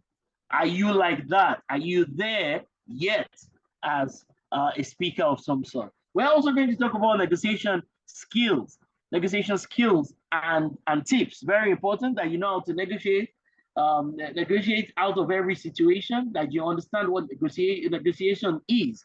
It's important that you get, how do I do win-win or whatever it is. There's this book, never, don't split the difference. You'll never split the difference. You would even find the TED Talk. If somebody finds the link for Never split the difference TED Talk. Please share it in the chat room. And that is why our WhatsApp community is very important, because our WhatsApp community is purely for educational content. Every week of this, for this throughout this period, we're going to post one TED Talk link or the other. All of us, we need to be people who watch TED Talk. And the TED Talks have all been put on YouTube, they're free. So you can learn about all sorts of things from watching TED Talk. So it's important that you do that. But you're going to teach you how to negotiate yourself, negotiate everything, negotiate, situations, circumstances. It's good that you learn excellent negotiations techniques. So some people say, oh, my child needs to go to this best university, but as your child learns these things, and that's why I'm encouraging all of you, get people onto the call, get your children, get your cousins, get bigger entities all involved with this. You will get a lot of value from it. It's also important that you and I will become better when it comes to social intelligence. I just mentioned to you, I need to improve my social network. I need not social media network, not my virtual network. I need to improve my physical network. I need to have friends in British High Commission and British Chamber of Commerce. I need to do those things. I don't do them enough. And I know that if I don't improve my social intelligence skills, I will not get to achieve my goals. If I don't improve my social intelligence skills as a person, I will not get to be able to achieve my goals. So it's important that we all get better when it comes to social intelligence. This is something our children need. This is something that needs to be taught to secondary schools. The concept, I was speaking with my daughter and we're talking about university, saying which university, or it's good that you finish your secondary school because you need an alumni network. You need a decent alumni network in your life. Primary school alumni network, secondary school alumni network, Transformation College alumni network, university alumni network. You need that thing in your life. Once you've missed out on some of those things, you will struggle to achieve your objectives in life. So social intelligence and building a social network and knowing how to relate with people. That's why I'm always telling people, somebody who's like somebody who's like a partner just did something recently, and I'm like, if you've read the laws of human nature, and everybody, you can go online and check the laws of human nature, and you can watch the animated one. Don't try to just watch the animated version of the laws of human nature. The animated is on YouTube, and you find out that you will understand why people act the way they act, why people do the things they do. It will start by you understanding your own self. Why do I do the things that I do? Why do I act the way that I act? Why is it that I'm short-sighted? Why? And so you have to first identify these things inside of you, and then you'll be able to see it inside of others. Everybody should watch the YouTube video, the animated YouTube videos on laws of human nature. But we all need to improve when it comes to social intelligence. Also, emotional intelligence. So we didn't put this last year, we're including it this year. So it's not just about social intelligence, it's also about our emotional intelligence. How do we become better when it comes to emotional intelligence? And once again, how do you manage your own emotions, and how do you manage your reaction to the emotions of others? Did you get that? How do you manage your own emotions, and how do you manage your reaction to the emotions of others? It's very important. So this year, we've also included something on emotional intelligence. How do you self-regulate? How do you ensure that you don't get overly annoyed, you don't get overly envious, you don't get overly how do you manage your emotions so that your emotions don't get you into trouble? And more importantly, how do you manage the emotions of others? So that, not manage the emotions of others, how do you manage your reaction to the emotions of others? Somebody comes and insults you, how do you react to that? Somebody says something very derogatory towards you, how do you manage that? The 4 pillars of emotional intelligence. So we've included this this year. And lastly, it's our leadership skills. We're going to talk about this Leadership is very important. How do we, all of us, become great leaders? I had something, let me put it here. I had something as I wrote, once again, I'm always writing one thing or the other. I was saying to somebody, where is it now? I'll find it in a minute. I was saying to somebody that, you know, leadership is not a big, it's not, I mean, that different people have, I'll find it in a second, that different people have different definitions, different thoughts with regards to leadership. People say all sorts of things, and I'm not, and I don't, I'm not saying what they're saying is not correct, or I'm not in a position to say that, but I have my own definition of leadership, and I'm going to put it up in a second. And that's where I'm going to end this initial session. So I'm going to put this up now, right? This is my personal definition of leadership. And maybe I'm not John Maxwell yet or something along those lines, but I'm 100% certain I can justify why I think this is probably one of the best definitions of leadership. So everybody, can you see my screen? That's why I had to put, I'm not John Maxwell. I'm not all the Miles Monroe, all those people that talk about leadership. I'm just me. However, I'm certain that what I put on the screen is for real. That, you know, leadership is ultimately about meeting objectives and achieving results working with a team. I can defend this to a global audience, and you that you're on this call already, you're a global audience of some sort. I can defend this. That leadership is primarily about these three things. Number one, it's about meeting objectives, achieving agreed and defined results, and finally it's working with a team, because you might be able to meet objectives and achieve results as an individual, as one person, as a standalone individual. You can do that, but you have to work with a team. Otherwise you're a solo contributor and not a leader. If you're somebody, you're going to qualify for that thing called leadership, it must be that you've met this. You meet objectives, you achieve results, and you work with a team, right? And hopefully you do all these things ethically, right? So maybe I'll include that it's ultimately about ethically meeting objectives, achieving results, working with a team, right? So that's my definition, and I can defend this to a global audience, because every other thing that I hear about leadership does not connote leadership to me completely. For me, it's about ethically meeting objectives, achieving results, and you work with a team. You work with a team. You work with a team.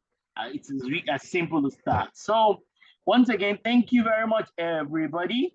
This brings me to an end. As I said, if you go to some of the business schools and you tell them that you want to take a course over a 3-day period, because 10 hours, it's going to be about 12 hours for this page alone. Over the next, if you add this my session to it, it's going to be about 12 hours in all, which is, you know, in a training school, you don't do more than about 5 hours per day. So this will take about 2-3 days of training in a business school. If you go to Lagos Business School, one of these business schools, and you tell them you want to take a course along this, they will charge you $1 million. And the trainers and the people who are going to be presenting will not be better than the people who are going to be presenting free of charge to you during the summer program. And that's why the summer program is a big deal. That's why you need to get your friends, your cousins, everybody all involved in this program. So I've tried to give a quick rundown and overview of these 10 areas, and that's what we're going to be doing. But we'll take a break. I think it's high time. I also need to get some water. We'll take a quick 10-minute break.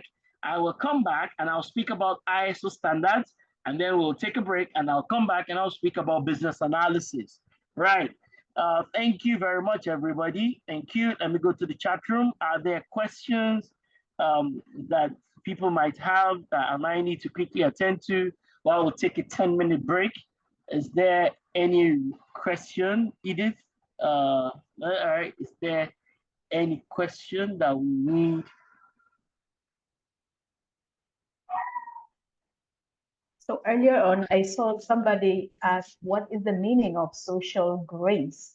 Yes, it's decorum and manners in a social setting. Pretty much, that's it. It's decorum, it's manners in a social setting, right? So, how do you eat when you go out? How do you greet people? How do you shake their hands? How do you pick your nose if you need to pick your nose at all, and things like that in the public. Uh, yeah. So, oh yeah. So I mean, I'm just giving Dr. Irene. Thank you very much for your comment in this bubble for social intelligence skills networking. Oh yeah, it will definitely be touched upon. If it's not touched upon under, it will be touched upon under interpersonal or something like that. Yes, so once again, this is not the class. I was just giving an overview. I was giving an overview of what will happen over the next 12 weeks. So I wasn't trying to teach any of those sessions.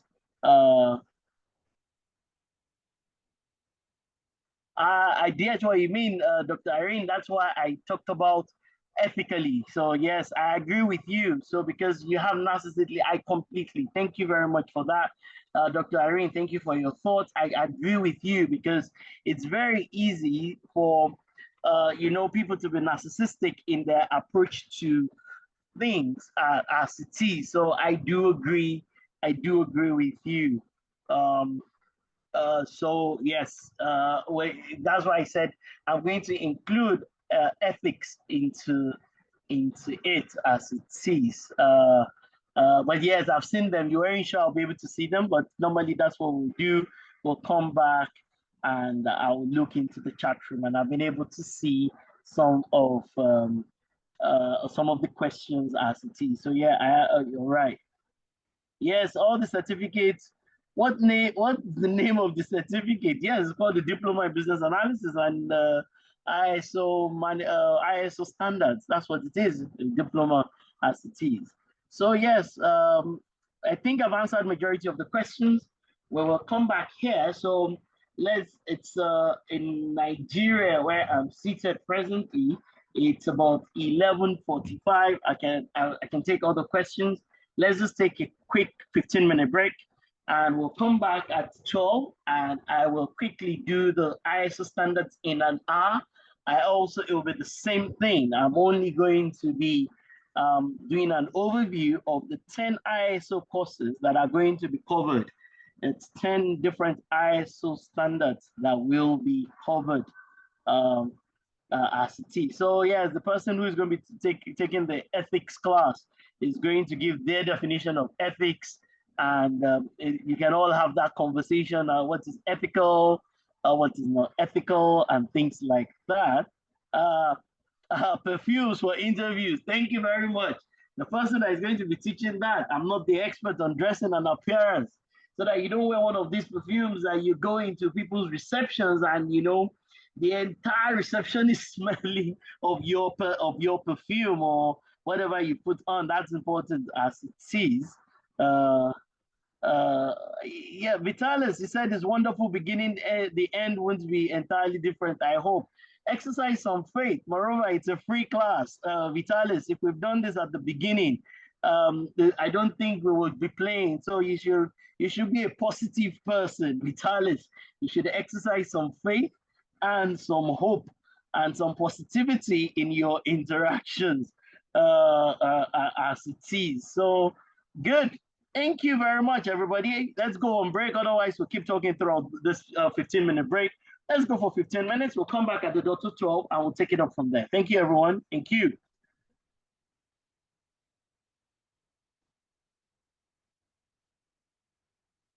Know about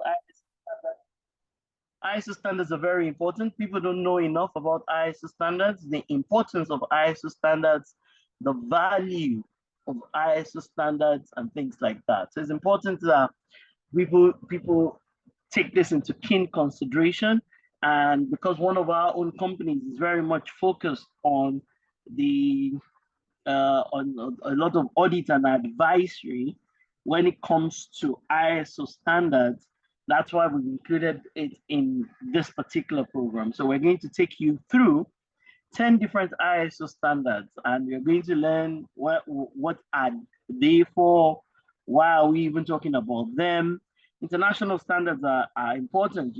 Your organization cannot improve without international standards. And you, as a business, you need to learn to imbibe international standards in every area of your work. As a business, you need to learn to imbibe ISO standards in every area of your work. So if you look at this screen, for example, I took this out of one of our documentation. If everybody, you look on my screen, the one that I've put in either blue, green, or yellow, we're going to be covering the 10 of, are they 10? Yes. We're going to be covering the 10 of them during this program. 1, 2, 3, 4, 5, 6, 7, 8, 9, 10. We're covering 10 standards. That means every Saturday, we're going to take 1.5 hours to talk about ISO standards. And we're going to discuss at a high level. One, we're going to give you access to an online platform. You're going to get on the online platform. You're going to complete the course and take the exam. So you're going to generate 10 different certificates from a portal. From next week, every week it is one. So for every week, it's one ISO standard. Every week, you're going to do one ISO standard. So you're going to generate 10 different certificates. That's the assessment that we do relative to the ISO standards. That is the assessment that we do relative to the ISO standards. So you're going to get links for taking the exams and generating your certificates. You're going to do the 5 that are on my left: quality management, the quality of work, the quality of processes. I put that one in blue because it's the most important one. Of all the ISO standards, the quality management system is the most important one. And then you're also going to do one on risk. You're going to do the foundation certificate on risk, on health and safety, on the environment, on customer satisfaction. You're also going to do some IT related ones. You're going to do something on information and information security. You're going to do something on IT service management. You're going to do something on business continuity. You're going to do something on cybersecurity, and you're going to do something on privacy. So as part of this program, you're going to go through 10 different sessions. You're going to learn about them. You're going to be given links and to extensive resources tied to these things, and you're also going to be able to generate your certificates. But apart from the 10 that we're going to be teaching, I think the organizations need to adopt ISO standards. I think as an organization, you need to govern different areas of your enterprise using one ISO standard or the other. We have only picked what we consider to be the top 10.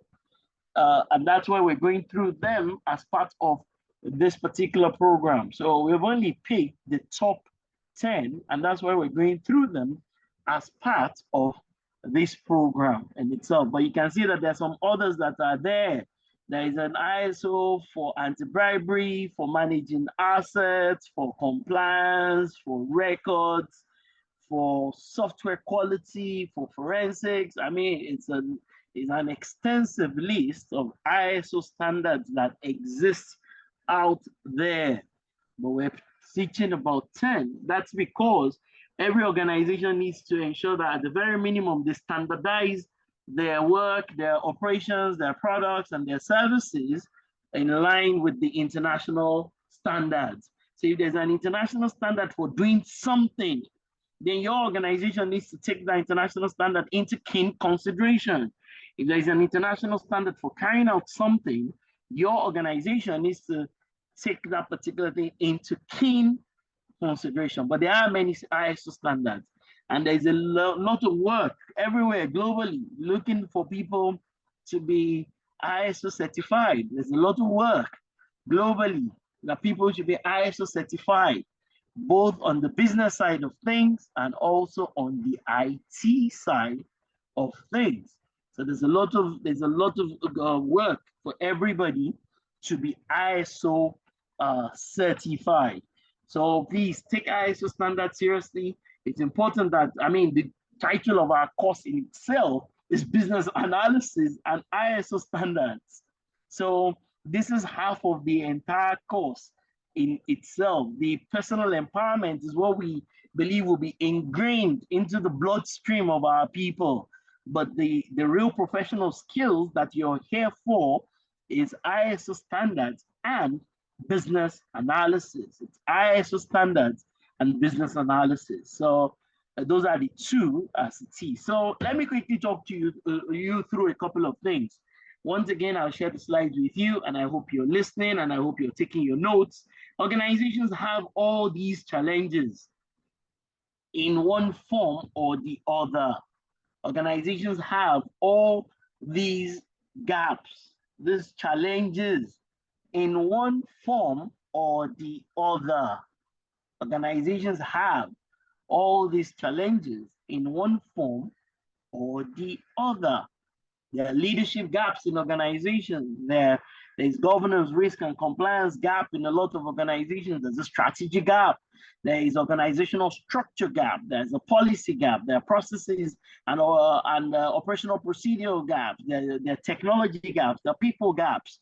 There's an asset gap. There's a facility gap. There are all sorts of gaps in organizations. Look at number 15. There's a culture gap in organizations.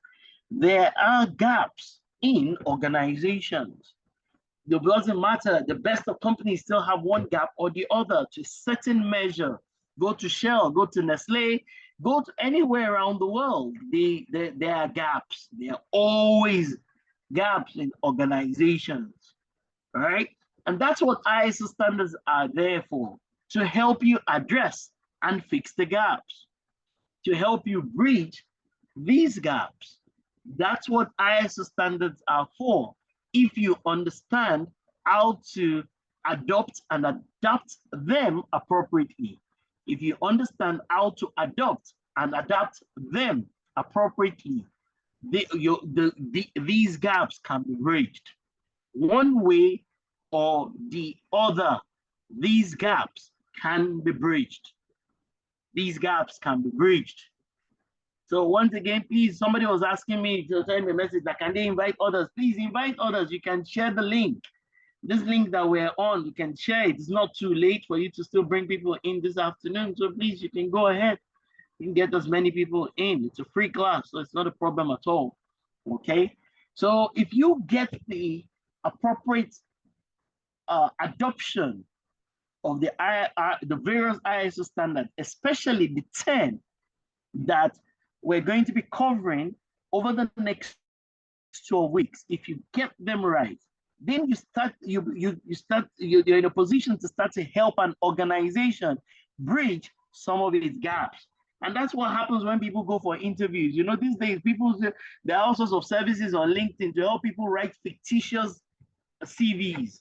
You know, they're helping you write your CV. They're writing things that you don't know anything about and things that you don't do. They're writing them in your CV. That's not what this is about. We're not trying to help you just lie into your CV. We're trying to help you so that anything you put in your CV that you can do, you can beat your chest that you can actually do it. So the adoption of and the use and the implementation of ISO standards are there primarily to help organizations bridge this gap. It's important that these gaps are bridged, and you as an individual, you need to be able to help your own organization, the organization that you work for, whatever it is that you do, to help bridge some of these gaps, because this is why everybody is hired.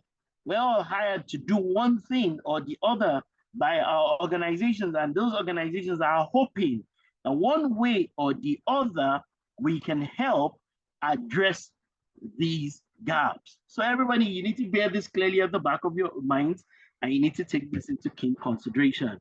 This is one critical methodology that all of us need to know. It's called the PCDA.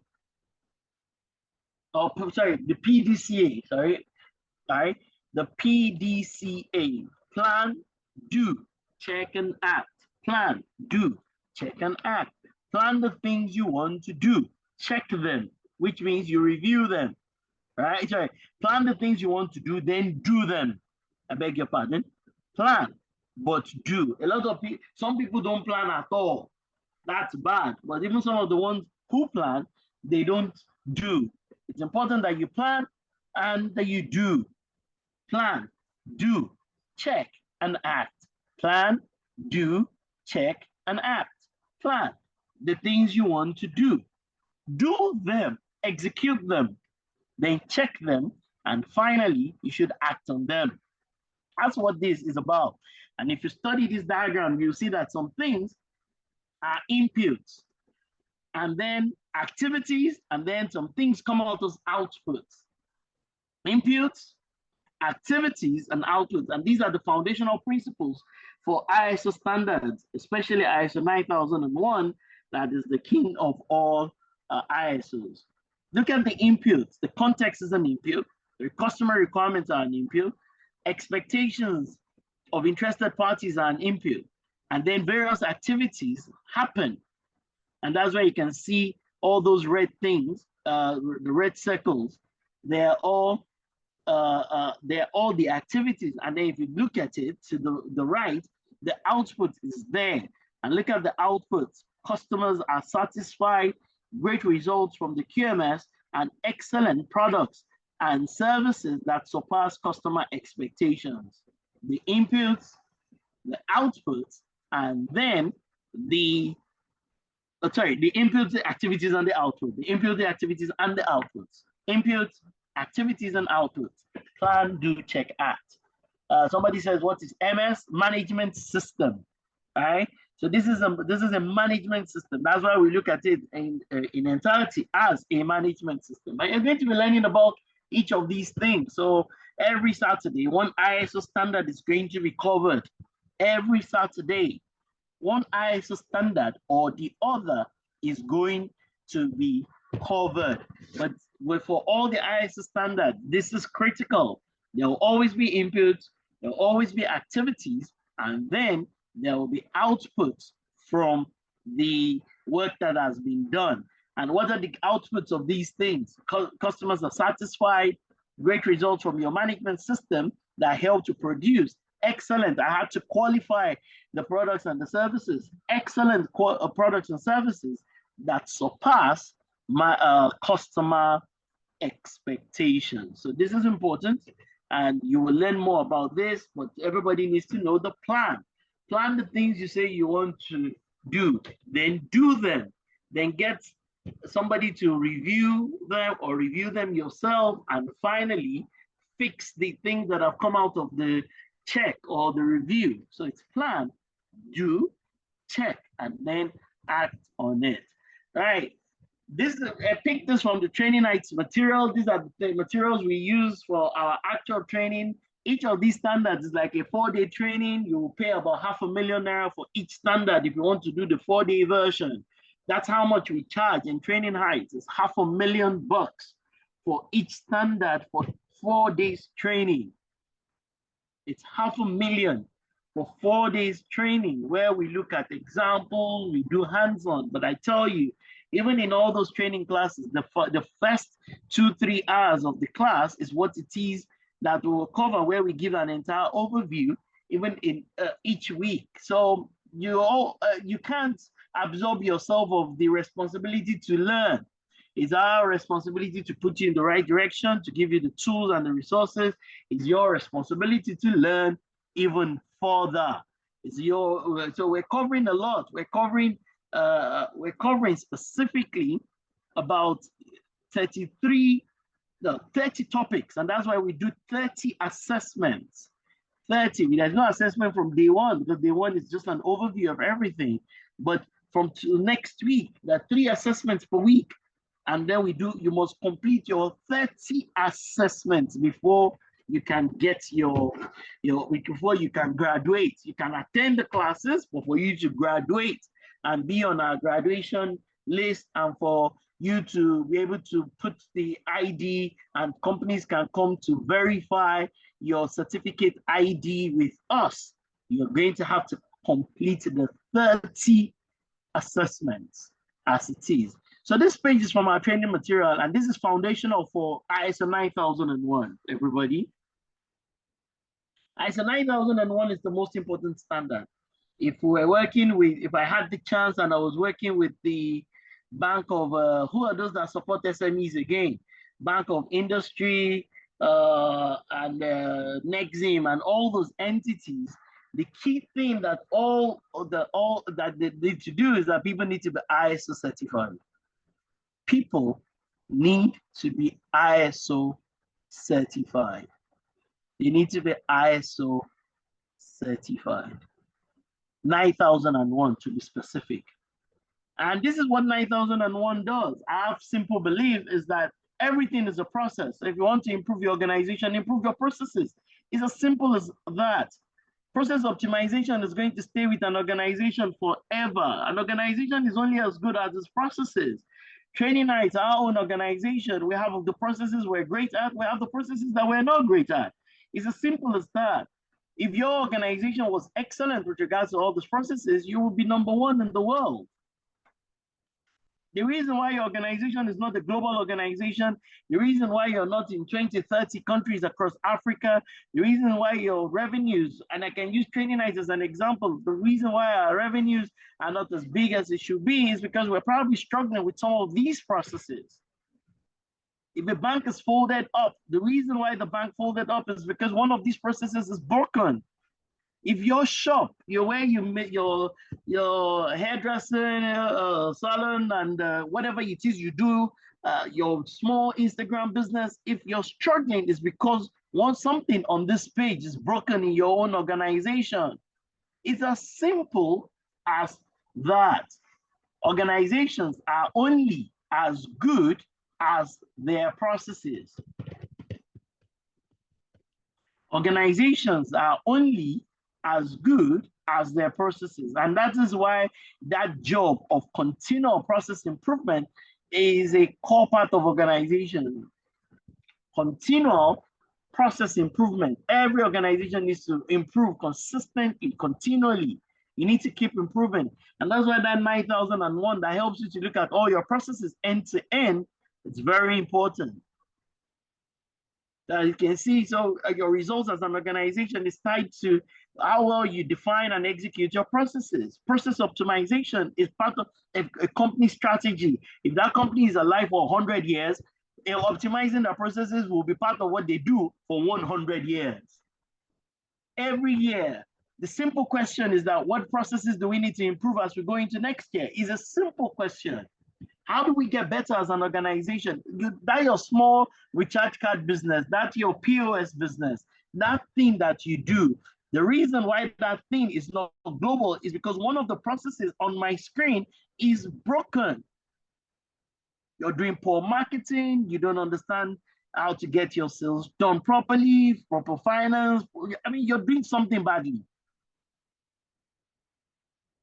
I mean, so that's why your organization is not where it should be. And this is what ISO 9001 tries to help you do. The quality of the processes that lead to the production of what? All the services and even the goods and services that you offer as an organization to both your internal and to your external customers. This is important. It's important that you get this right. It's extremely important that all of you understand this. And how can you know this? How can you be an expert in this area and you'll be looking for work? The reason why people struggle to get work is because they don't have the right skills. It's always as simple as that.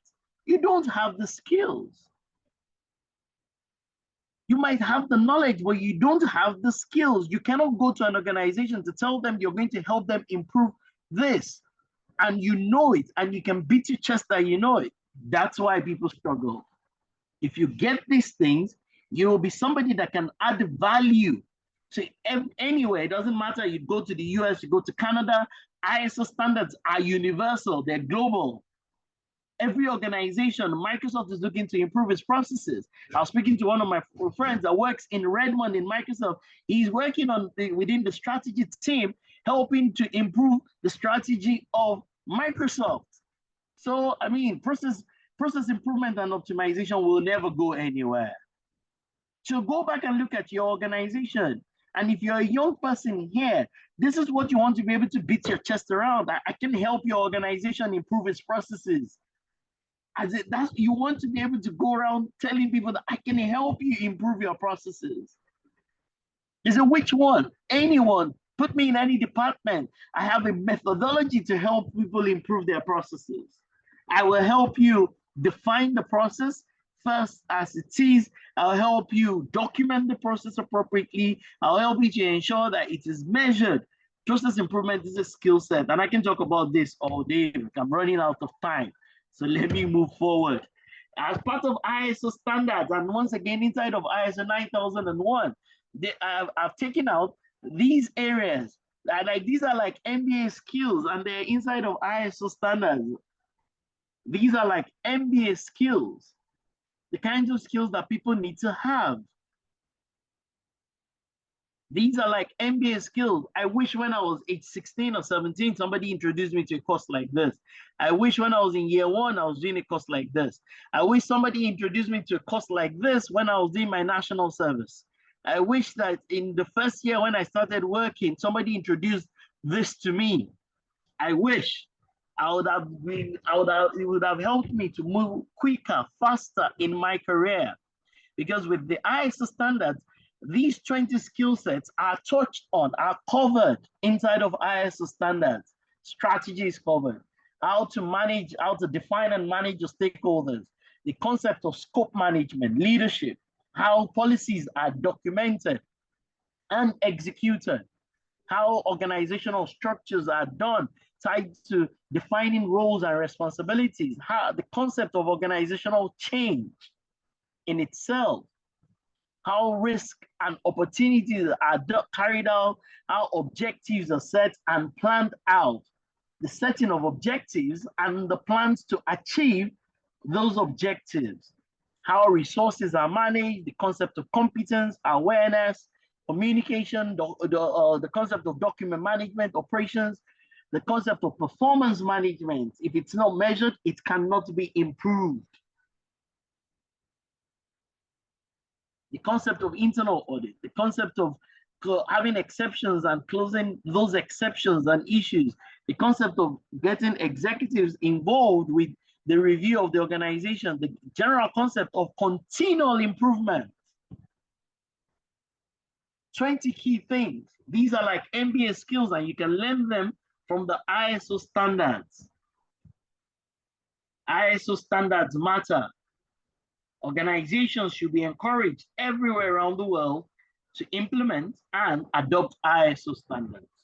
That's important, and that is essential. I move on very quickly. This is ISO 9001. I'm not even going to try to teach this, but this is what you're going to be taught next week.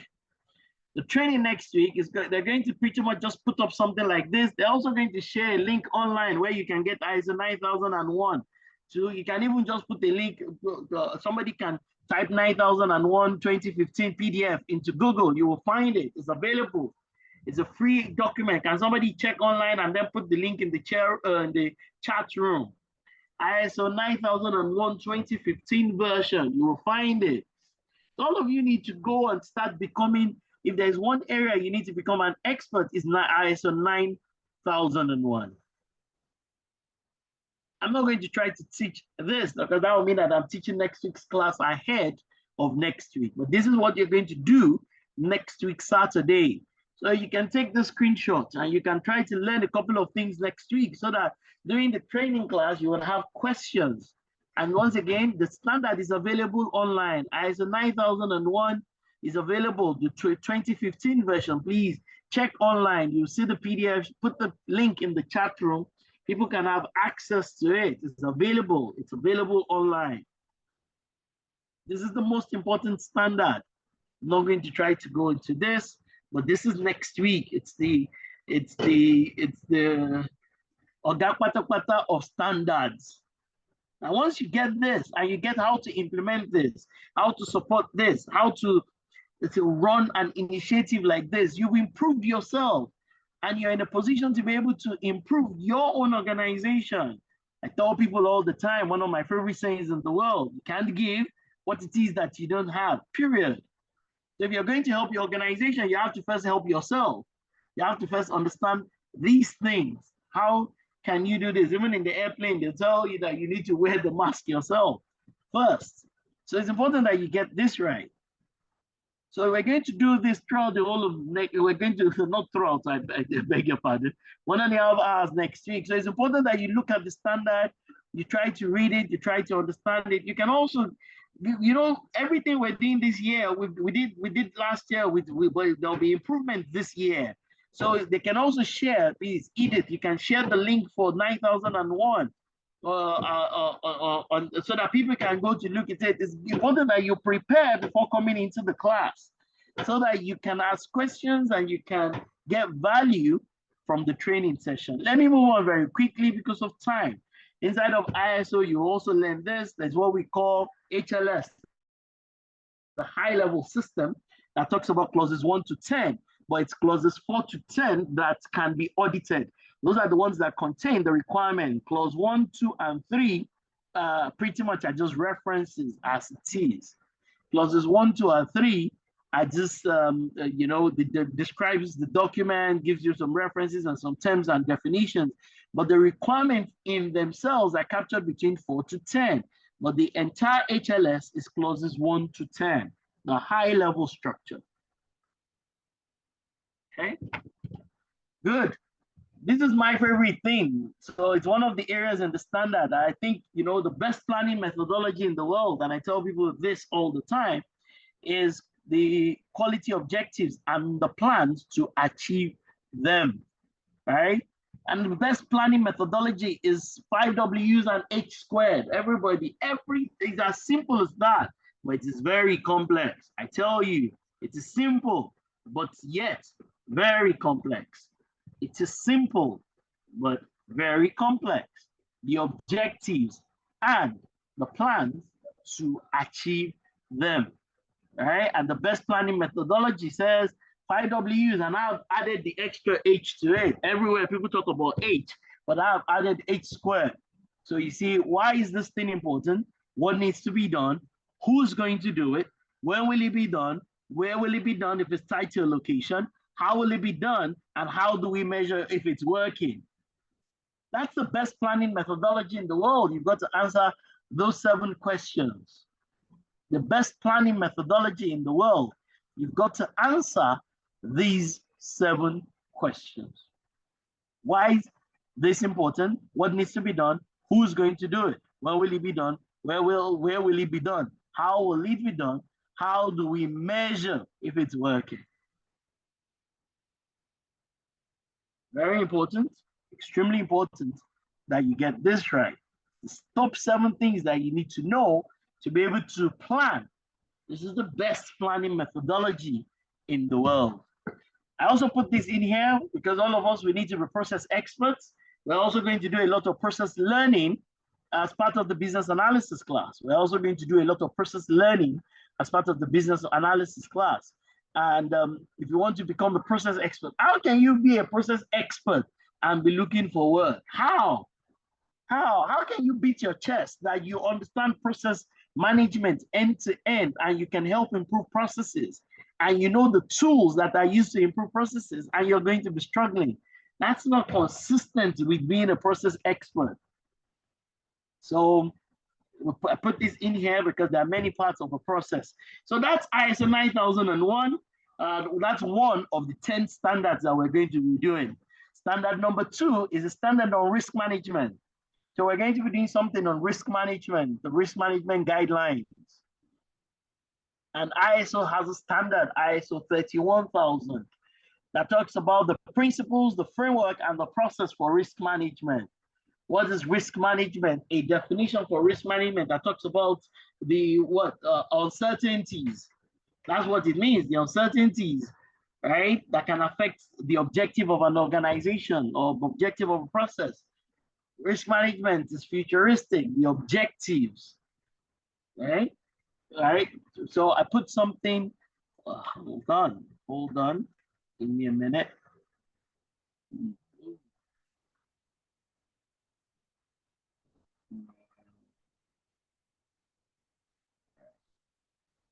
I was looking for something that I wrote on risk management. Yes, found it. Kimi.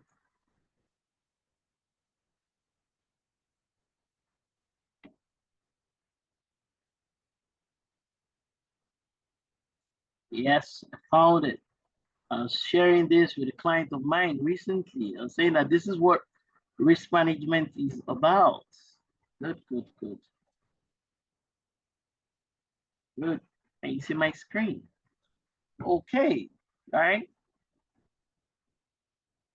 Risk management is forecasting about the future, is forecasting about the future, ensuring you address the threats and exploit the opportunities ahead of time.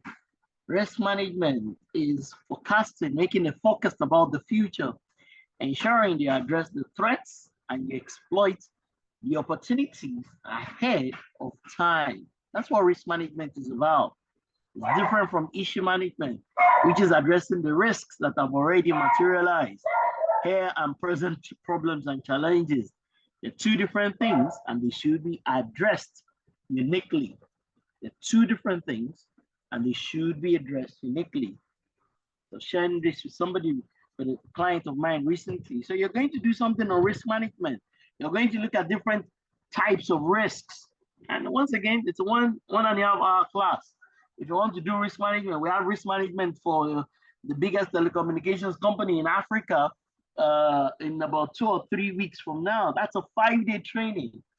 5 days of at least 6 hours every day. It's about 30 hours to take them through risk management, like end to end. So there's a limit to what we can cover in a free class of 1.5 hours. But I tell you, we'll cover enough to set you on the right path on that journey to get to becoming a risk management professional. We'll set you on the right path to becoming a professional with regards to risk management. Risk management is a big deal. Companies are dealing with this. Every enterprise company is dealing with this. Even small business companies are dealing with various types of risk. Risk is a challenge. Everybody's trying to deal with risk. Everybody's trying to get risk right. Everybody's trying to get risk right. Everybody's trying to get risk right. So we're going to touch on some of these, and there are various types and categories of risk management. Right? There are various types and categories of risk management, but not every organization needs to be on top of its risks. And risk, they need to treat it differently from issues. They need to think ahead of risk and how to address them so that the risks themselves, the threats, negative side of risk does not materialize, and they can exploit, is what it is that I've said, they can exploit the opportunities, because risk management is both the negative, which is the threats, and the opportunities, which is positive. It's a big deal. It's a big deal. And we get all sorts of organizations, from the Apex Bank to the Apex telecommunications companies, all of them, right? We work with them in this particular area. And this is a big deal, right? So there's a limit to what we'll be able to cover in the class, but yeah, I'm sure the experts who will be covering this, they will give you the examples, they will add their thoughts and all that to it, but yeah. Okay. All right, so how do you create a risk register? How do you create an opportunity register? What are they for? Why should an organization be worried about these things? If you have a link from a regulatory authority, all of them need to be part of this. All of them need to be part of this. And of course, I mean, so we're going to also cover something. Yes, this is it. Privacy, which is big deal, everybody. That is standard number 3. This is now standard number 3. We're going to cover the concept of privacy And you know, there's the global approach to privacy, which this is the one we like to focus on, the ISO standard. Then of course, there's also the Nigerian one. There's also a Ghanaian one, right? The Data Protection Act in Nigeria. Nigeria has a Data Protection Act. Ghana has a Data Protection Act. Each country has a Data Protection Act. So, I mean, this is what the Nigerian Data Protection Act, the updated one, this is what it looks like. And these are all the things that are captured in there. This is what it looks like. And these are all the things that are captured in there. So what do they mean? And there's an international standard that is aligned to it. There's a technical side to privacy. Privacy is not just for lawyers. So lawyers have their part in there. You can see 5.5.2, legal and regulatory factors. You can see 5.5.3, contractual factors. You can see the technical side. If you go to 6.5, that's technical. If you go to 6.7, that's technical. If you go to 6.11, that's technical. So privacy is a big deal. How can you truly understand privacy, understand all these ISO standards, and you will not be able to get a job? Something will be wrong somewhere. How can you truly, and I'm not saying that you just go through the course and get the certificate. I'm saying you go to dig deep into these things. You're really going to learn how to use them and how to help organizations. Even if all you have is SSC and you know these things, somebody will at least hire you as an intern in their organization. And you'll probably be the most valuable intern in the history of that organization. If you know these 10 standards, at the very least, somebody will hire you as an intern. If you can prove to me that after the course that you know these things, I will hire you as an intern. I will tell my friends to hire you. I'll tell our customers that hire this guy.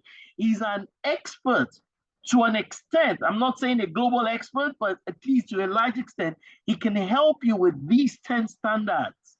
Come back to me if you can beat your chest. Don't come back to me only because you have the certificate.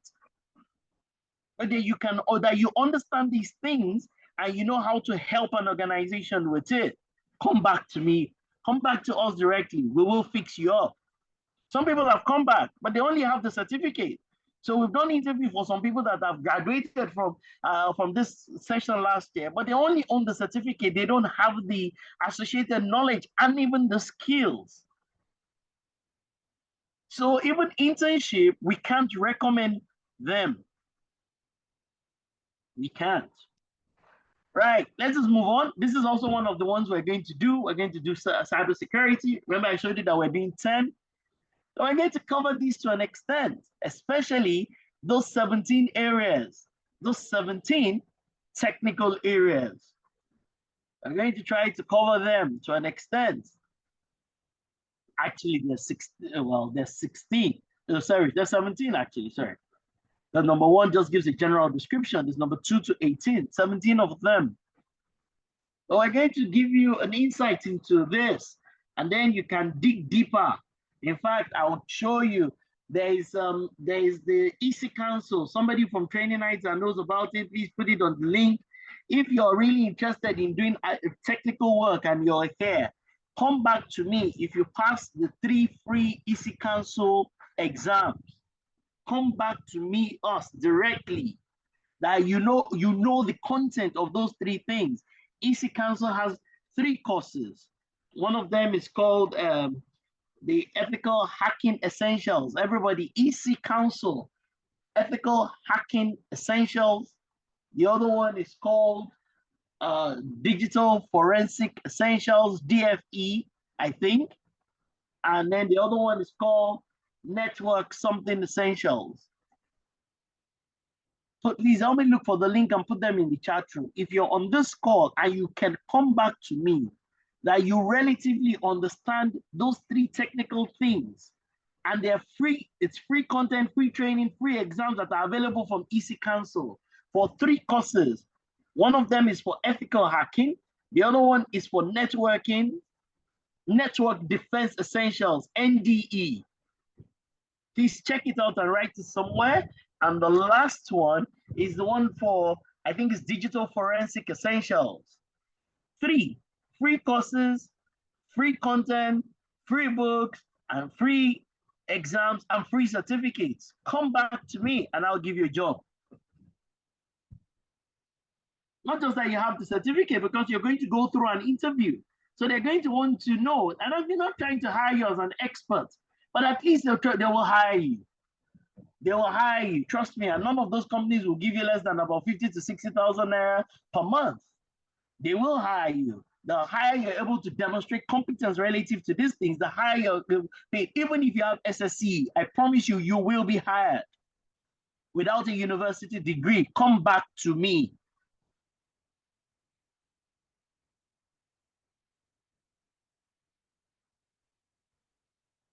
Okay, so we're going to do cybersecurity. We're also going to do business continuity. This is a big deal. In many countries in Africa, all the banks and insurance companies and pension companies have not started implementing this. Across Africa, even in Nigeria, in the insurance industry, amongst 40 or 50 insurance companies, there are not up to 10 of them that have adopted this. So people say that there are no jobs. There are jobs. There are always jobs every day. There are no skills. Let's face what the real issue is. People go on social media and say, "Oh, I graduated, but there is nobody has given me a job. Give me I've been defrauded." You graduated, but you did not acquire skills, and it's not the responsibility of some of those schools to necessarily give you skills. You take the pain and the time to go acquire skills. Acquire skills. Jobs will pour in for you. You're going to do a session on business continuity, the things an organization needs to put in place to ensure that its business continues into the future. It's a session like that. How do you address disaster recovery? How do you address succession planning? How do you address backups of many things in your organization? How do you do these things? There's a session like that.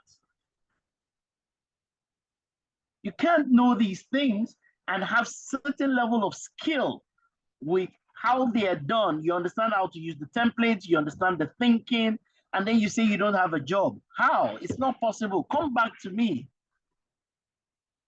The challenge is that people don't really understand these things.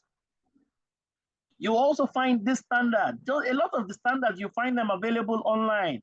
So somebody can try to put in ISO 22301 2019 and put PDF behind it. You should find something along those lines. So there's work out there. There's so many opportunities out there. The challenge is that people are not, they don't have the right skills. And our job is to try as much as it's within our power to equip you with the right skills. As much as it's within our power to equip you with the right skills. We're also going to do the one on IT service management. So people talk about ITIL, IT service management, ISO 20000. We're also going to touch on this. You can't come to me and tell me, and you can prove to me that you know these 25 things off the top of your head, like, eyes closed, and then you tell me that you're looking for a job. I will give you a job. I will recommend you to others too. They will take you in. They will. That's why the program is very important. That's why it's useful and essential that everybody takes advantage of this program. It's almost like we bring everything that we do and we bring it for free within the 3 months. And our joy is that we now see people saying that I got a job here. With what I learned, I got a job here. With what I learned, I started a business. With what I learned, I'm now a consultant. With what I learned, I'm now able to do this. That's what we're trying to do. So you're going to do a session on IT service management. Everybody that's going to be teaching one session or the other, they are practitioners, they are doers of these things. They are practitioners and doers of these things. I know this is not university where somebody has read it and the person will come to tell you about it. No, they implement, audit, train, they work on this for organizations, everybody that is going to come. This is the work. Anybody that will put inside a class or a course is because that's what that person does as part of their day job. So this is not university. The people are not going to read to come to say, or the people are not going to tell you that the only skill they have is that they've been researching. No, this is beyond that. It is way beyond that. You need to go and learn how to use, everybody go and type in something called Fresh Service. Type it, there's a platform. Learn Fresh Service, how to use that platform. Register for the free license or the one called Manage Engine Service Dex Plus, and learn this and come back to me if you don't have a job. Learn Fresh Service, learn Manage Engine Service Desk Plus. There's a free account you can get on those platforms, and learn the standard and come back to me. You'll find almost all these standards online. ISO 20000, you'll find almost all of them available online. Okay, I'll move on. Health and safety, ISO 45001, very important standard, very useful standard, very critical standard. This is, I mean, people, this is big for a lot of organizations, oil and gas, manufacturing, mining, telecommunications. Everybody's looking to hire health and safety professionals. One of my friends, Hybrid, Mr. Dapo, I mean, this is what he does. I mean, for companies globally. So how can you say you have learned health and safety and you know the standard and you're familiar with the templates and how to achieve some of these things? You've watched YouTube videos, you've done that, but you don't have experience. But we interview you and you can do well, you will get a job. The reason why you're not getting a job is that you might have knowledge, but you don't have skills. And you can learn some skills even at the rudimentary level with your SSC degree. Want to now talk about you having better degrees. I wish the whole of NYSC was available on this call.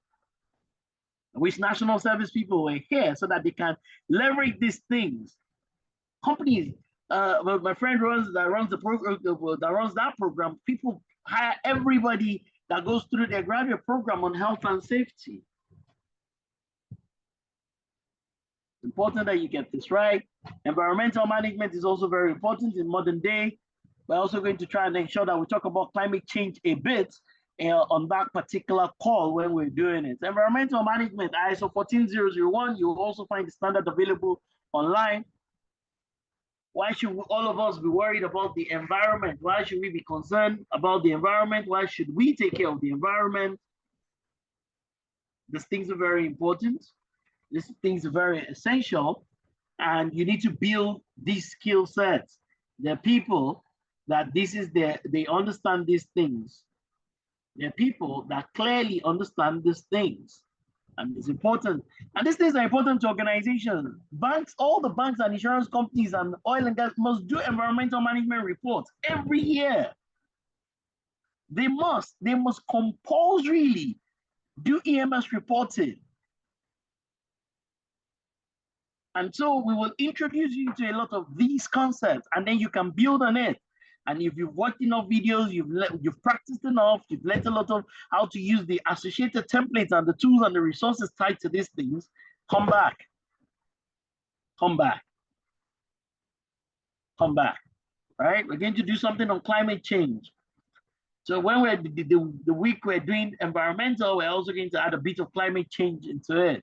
All of us, the world, we need to do our own contribution to the preservation of this world. We all need to be able to do our bit to the preservation of this world. And that's important. And I think this should be the last standard, if I'm not mistaken. I think about one or two more. We're also going to do this one on customer satisfaction. And all of us, we all work in customer service. That concept of everybody works in customer service. If you work in any organization, you're a representative of that organization. And we all need to learn how to treat our customers Customer is not always right, but customer is king. Customer is not always right, but customer is king. So there's an ISO standard that people are using to improve and drive customer satisfaction. There's an ISO standard that people are using to improve and to drive customer satisfaction. So we're going to teach you that. We're going to introduce that to you, some techniques and things you should take into consideration. I mean, that's why everybody needs to be a process expert. You know, things like, how do you map a process? What is a process? How do you define your processes? How do you tell which processes you're doing well and which processes you're doing badly relative to customer service? As I said, I wish somebody took me through this during national service. I wish somebody took me through this when I was in the university. I wish when I finished secondary school, instead of driving around Lagos and going to shoot pool, I didn't do a lot of other useful things with my time. I was shooting pool and just pretty much fooling around. I wish somebody took me through this 3-month course during that period. My life would have been way better for it. And that's why you should encourage your children, 16-year-olds, 15-year-olds, join the course. They will learn something. They will pick something. If there's no way you're going to have a 16-year-old that will go through these 30 things that we're going to do and complete the 30 assessments. There's no way that is going to happen. And that child is not going to be better off for it. It's just not possible. Child is going to be excellent because you would have given them something at an early age, at age 15, 16, that will help shape their lives forever.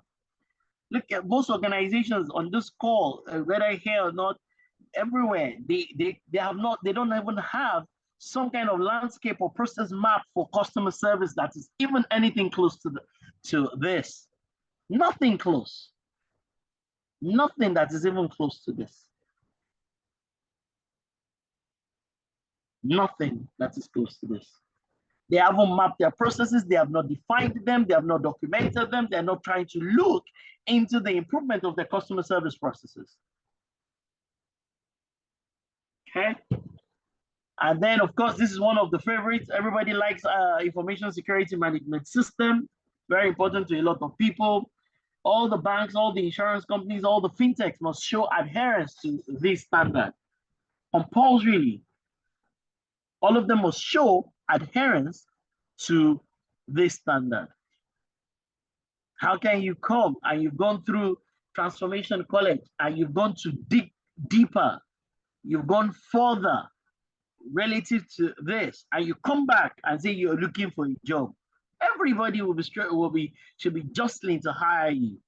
The reason why it's not happening is that you're focused on the certificate and maybe only at the knowledge, but you also need to build some skills. And you can build skills from YouTube.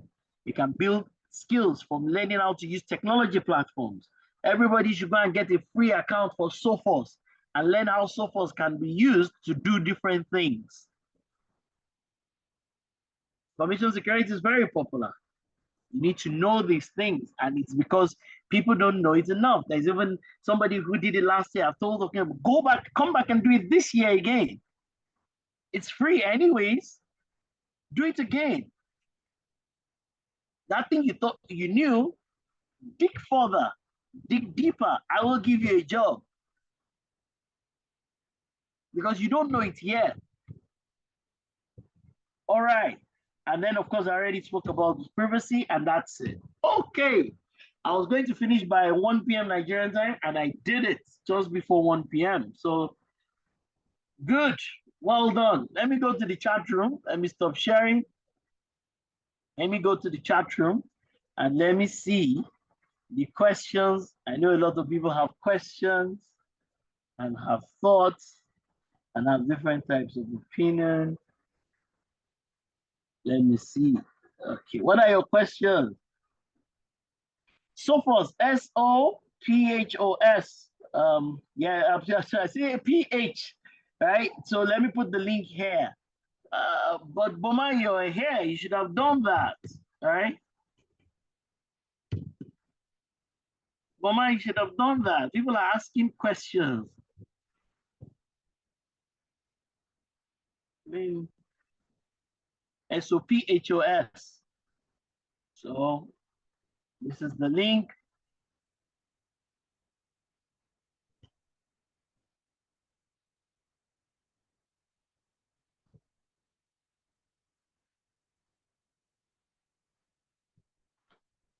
I'm not able to post anything.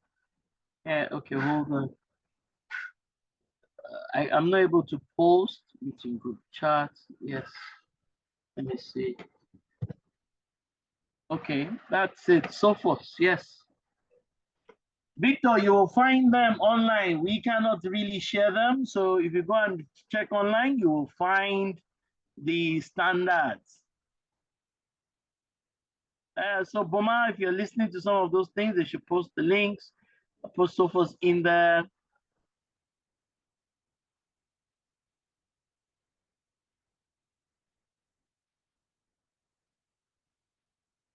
Maybe there's a typo in some slides. Somebody said freight service or first. I don't know what you're referring to, but I'll check it out. Maybe there was a typo somewhere. First service. Fresh service. Is that what you're saying? Oh, fresh service. Oh, sorry.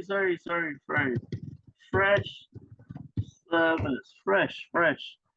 The IT service desk. Oh, sorry. I didn't know that's what you meant. Fresh service.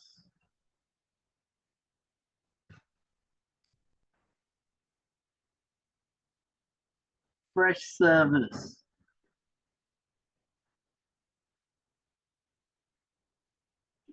Victor, you should, I mean, yes, there is ISO 1000, 10,002. So it's a guideline, it's not a software. It's a guideline for how customer service should be carried out. It's a guideline for how customer service should be carried out. And I'll share the link. It's a 36, I'll share it now. It's a 42-page document. I'll put the link in here. Okay. You should listen.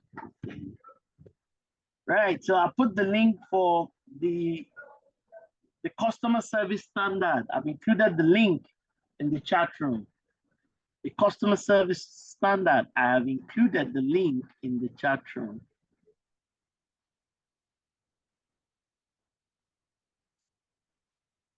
Okay.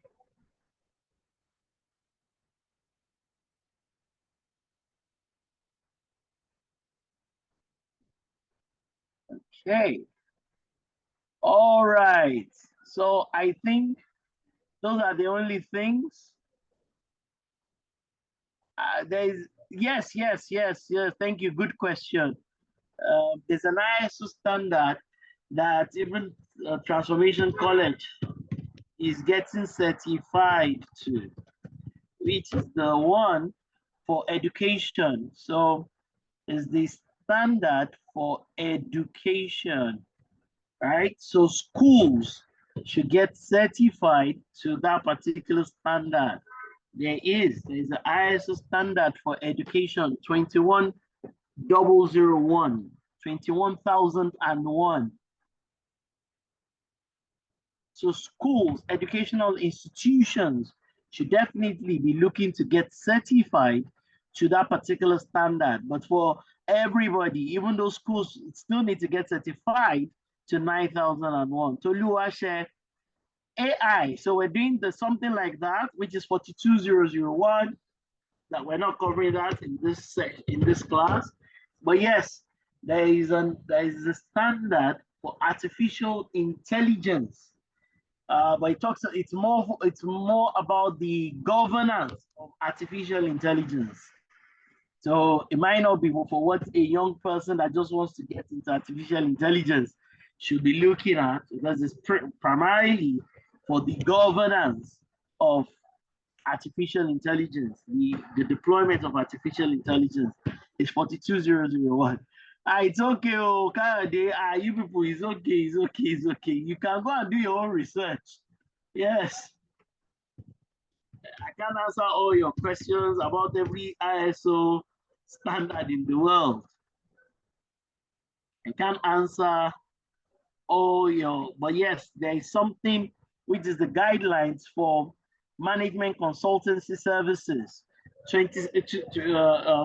I know a company that has adopted that particular standard, 2700, right? For management consulting, yes, standard for that, right? So I put the one for education. I hope everybody can see my screen. You can see those things that I'm sharing in the WhatsApp group. There's the one for consulting. There's the one for education. I've shared the screen. Somebody asked me the one for artificial intelligence. I've shared the screen. Fresh service. I've shared the screen. I hope you can see that. Sophos firewall. I've also shared that. Today is just introduction. Please look at those things that Edith shared for ethical hacking essentials, network defense, and digital defense. If you can pass those things and you can demonstrate during an interview that you understand the content of these 3 exams, come back to me. I guarantee you a job. Edith has them in the chat room. And Boma, maybe you might want to harness all the links. Maybe you might want to harness all the links so that you can share it with people later. Somebody has even shared the link for ISO 9001. So people have been kind enough to do that. The 9001 PDFs is being shared. So people need to, it's good that you take this class. It's better if it's good for you to take it with your phone. It's better if you take it on a computer, but either way, just be in class. So a lot of people have shared these links. They've shared a lot of things already. Okay. A lot of people have shared a lot of links already, and a lot of the information has been provided. A lot of the information has already been provided. So that's it. So once again, everybody, 10 ISO standards from next week for 10 weeks. 10 ISO standards from next week for 10 weeks. 10 ISO standards. 10, all right, I like the number 10. 10 topics under personal empowerment, 10 for ISO standards, and then we're going to finally look at 10 for business analysis. And finally, going to look at 10 topics for business analysis.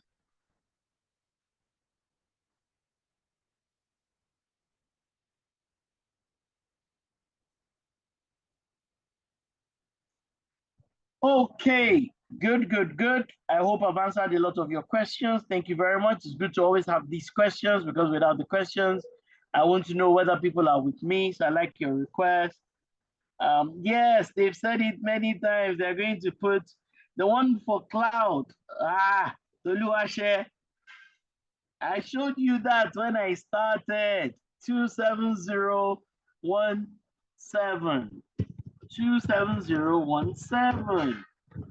All right, that's the one for cloud services. The ISO standard for cloud services. So Luashe, all right, put it in here. Okay, so they will put the 27017 is for cloud services. 27017. 2700 is for consulting services. 42001 is for artificial intelligence. 21001 is for education. And then the 10,002 for customer service. I like your questions though. It shows that you're definitely interested in some of these things. I put those ones in there. Good. Brilliant. So once again, it's 10 minutes, almost 10 minutes. Let's take a quick 10-minute break or 15-minute break. We'll come back here in 15 minutes and I will have the last session for the day. I need to stretch my feet after, stretch my legs and my feet both. After sitting for a bit, it's always good that we all take a stretch. So we took 15 minutes earlier. Let's do another 15 minutes for 10 plus.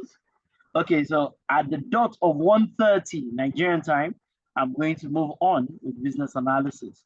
And before I move on with the business analysis, let me share the business analysis link for that everybody needs to download. Let me share the business analysis. There are 2 books. You must have good internet, otherwise you will not be able to download them. You need good internet to be able to download. Okay, let me give only one of the books for now, because one is more important than the other one. So I will give one now. Everybody try to see. I'm going to put the link in the chat room. It's a big book, 300 and something pages, but that is the book that everything we're doing under business analysis is going to be tied to. So everything, everybody, the book I've shared the link to download the book. Everything we're going to be doing for business analysis, you find it there. But also, I also share something for business analysis templates. There is a place where you can get, there's one website, one very useful one. Well, actually, there are 2 websites where you will get business analysis templates. Because if you're going to be a great business analyst, you need to be able to use, you need to understand how to use those templates appropriately. So I'm going to share where you can get business analysis templates. So the book is the first link. I've shared the book. Everybody, you need to download that business analysis book. Our entire business analysis course is tied to that. You can get the templates from, some templates from that link. You will get the templates from some other templates from this other link, and then I'll share the second book. So I'm sharing 4 links in the chat room. I'm sharing 4 different links in the chat room, so people can download them while we go. So 2 links for templates, 1 link for the book initially, and now I'm going to share another link for the other book. So 2 books and 2 places for templates. You should save those links somewhere. Save them in a note, in Notepad, in Microsoft Word. Keep them somewhere. If you really plan to become a business analyst, you're going to need these things. I've shared the links for 2 books. They're quite heavy to download, and 2 links. 2 books and 2 links. 2 books and 2 links. I've shared. So they will download. That's what I said. They're very heavy. So because they're very heavy, they will appear like they're not downloading. Yeah, because you're probably trying to do it with your phone. Yeah, but they work. Trust me. They work. They're working. They work. So they will appear like they're not working, but they work. I'm sure somebody who is using their laptop and has good internet will be able to open them. Victoria, I posted the links already. Let me post the links for the 2 books again. I posted them. I'm going to post the links for the 2 books again, but I have posted both of them already. Book number 1 and book number 2, but I'm going to post them again.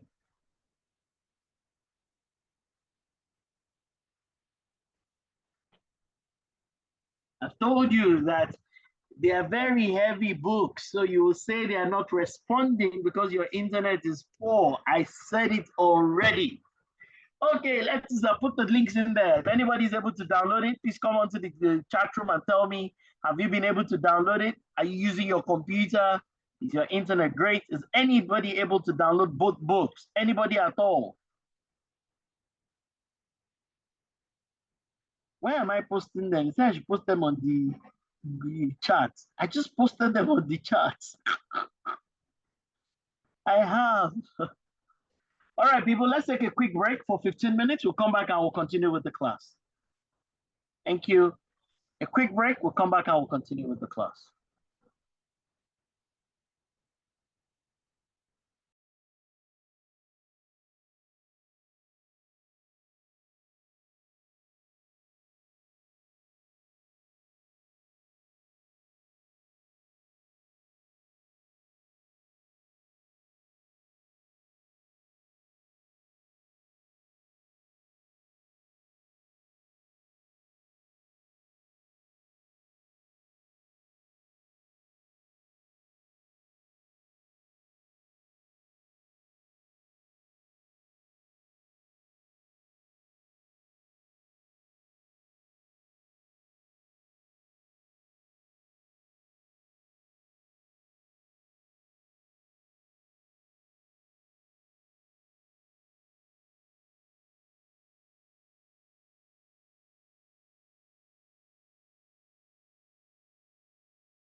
All right.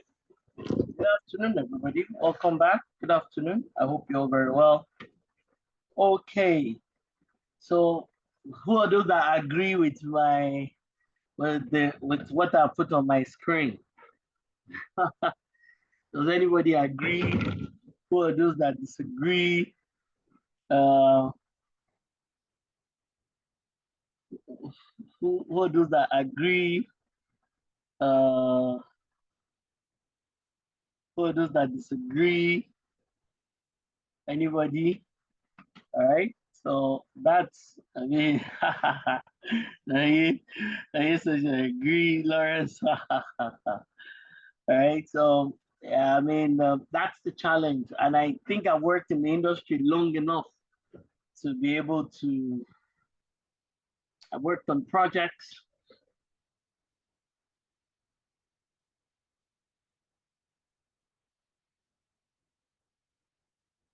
I worked on projects, I worked on different things long enough to be able to say this categorically.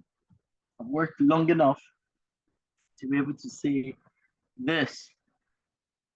And that's what we're trying to do. And this is the last session for today, as it is. So we've covered personal excellence program. We've covered the ISO standards. And now it's business analysis.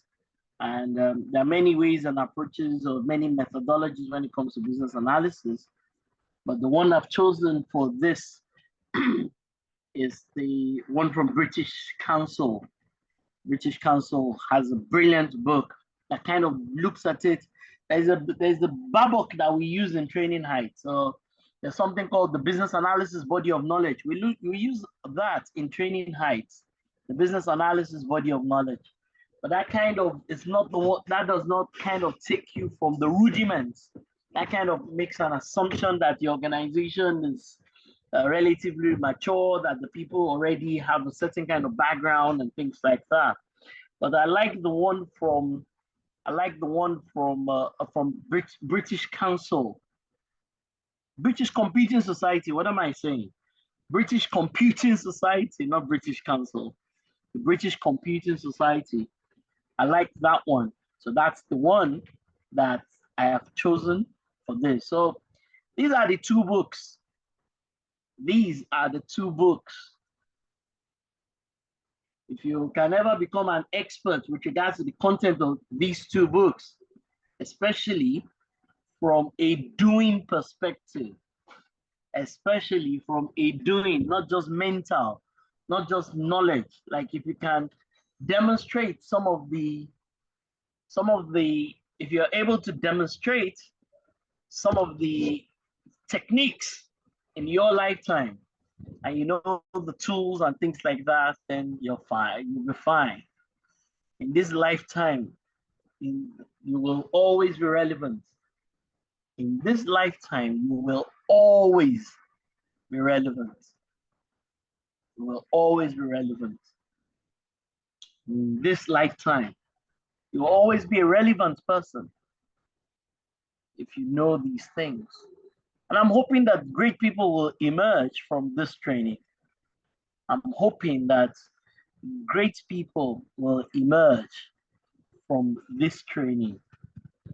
Now, from this training, we're going to get excellent people out of this.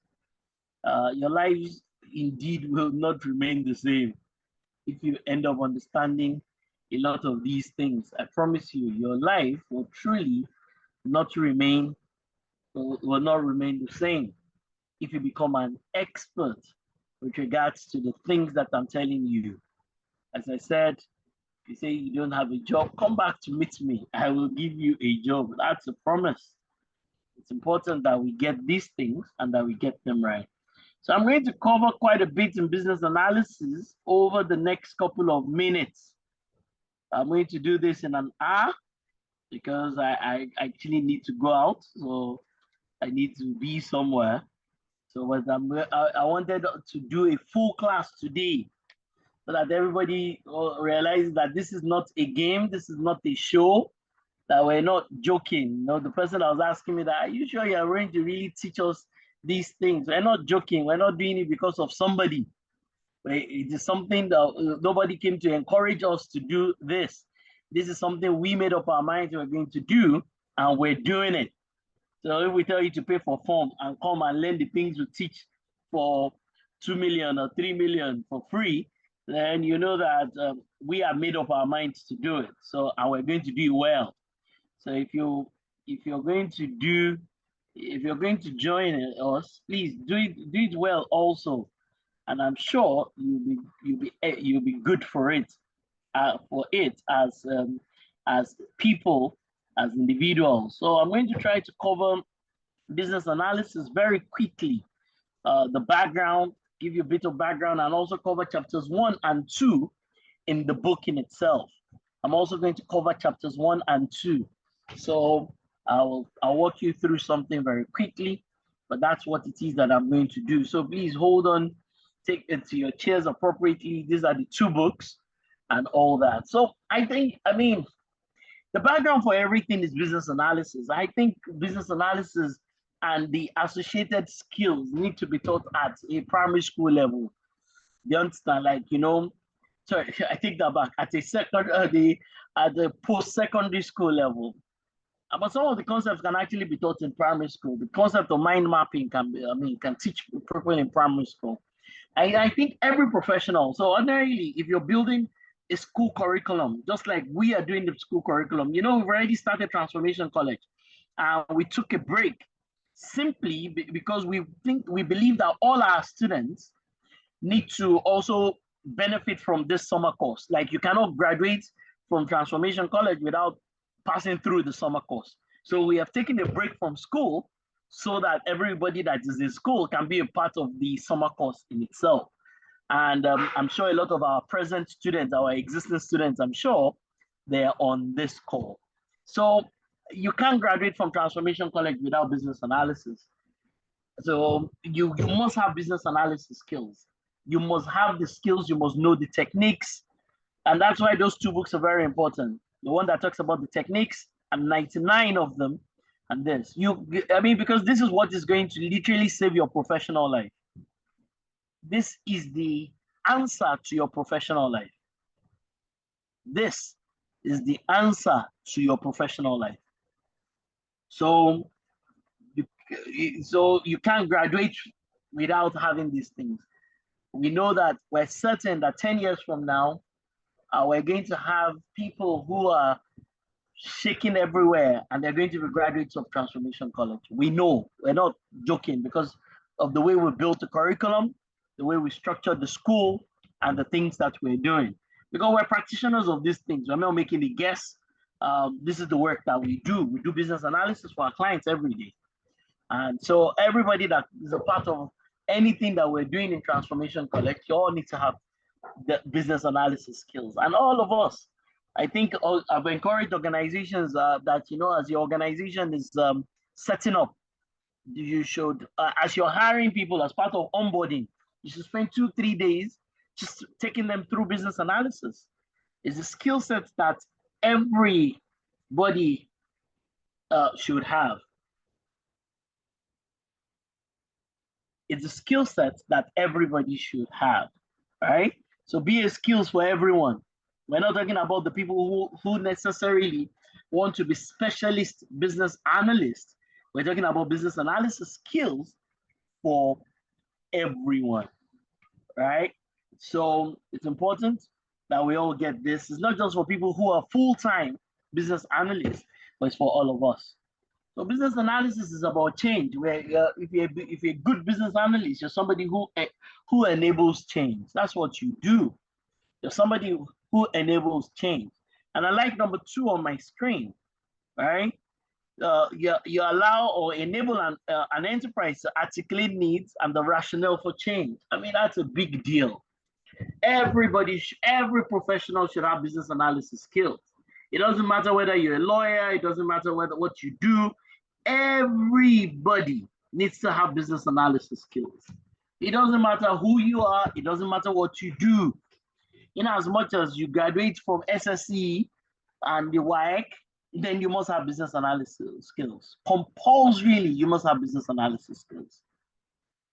And the earlier, the better. So it doesn't matter what your age is, age 40, age 50. I had people who were 50 something that came last year, age 60. You need to have business analysis skills, validated, right? So, and because there's no projects, there's nothing that an organization is doing that should not be underpinned by decent business analysis.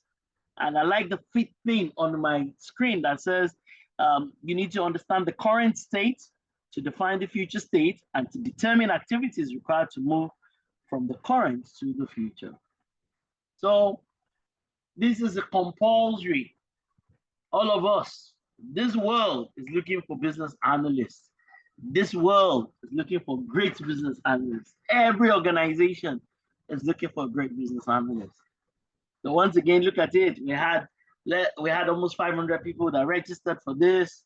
We have about less than 150 that in the morning was less than 200. Now some have even dropped out. So that's usually what happens because people just can't follow through with some of these things. But you need to be able to follow through them. And so bear in mind that every organization is looking for a business analyst. It doesn't matter what the line of work is. They're an electricity company, the university, the secondary school, the primary school. Everybody's looking for a business analyst. Okay. So who's a business analyst? All right. So I like the second bullet point: discover, synthesize, analyze information from a variety of sources. Right. So, right. So I like these things that are being said about who's a business analyst. But I have some other illustrations up front, right? And I'll make sure that we are all out of here by 3 p.m. at the very latest, so that you know that this is like a normal school day. It's not just a joke. It doesn't call you here to come to play. It's a full school day as it is. So welcome, as Edith said, welcome to school as it is. So, all right. I like the last bullet point. So also elicit needs of stakeholders, which frequently involves investigating and clarifying their expressed desires in order to determine underlying issues and causes. To determine underlying issues and causes. So that's who a business analyst is. Those ones are directly from a textbook, but this one I have written myself, everybody. These ones I have written myself. As I said, every organization needs a business analyst. Okay. All right. Every organization needs a business analyst. The reason, in fact, some organizations just brought people to us, our organization, to training nights, and we had a team of about 7 people from the organization, and they said, "Teach my people." That's what the managing director said. "Teach my people. Ensure you teach my people both business analysis and ISO 9001. All right.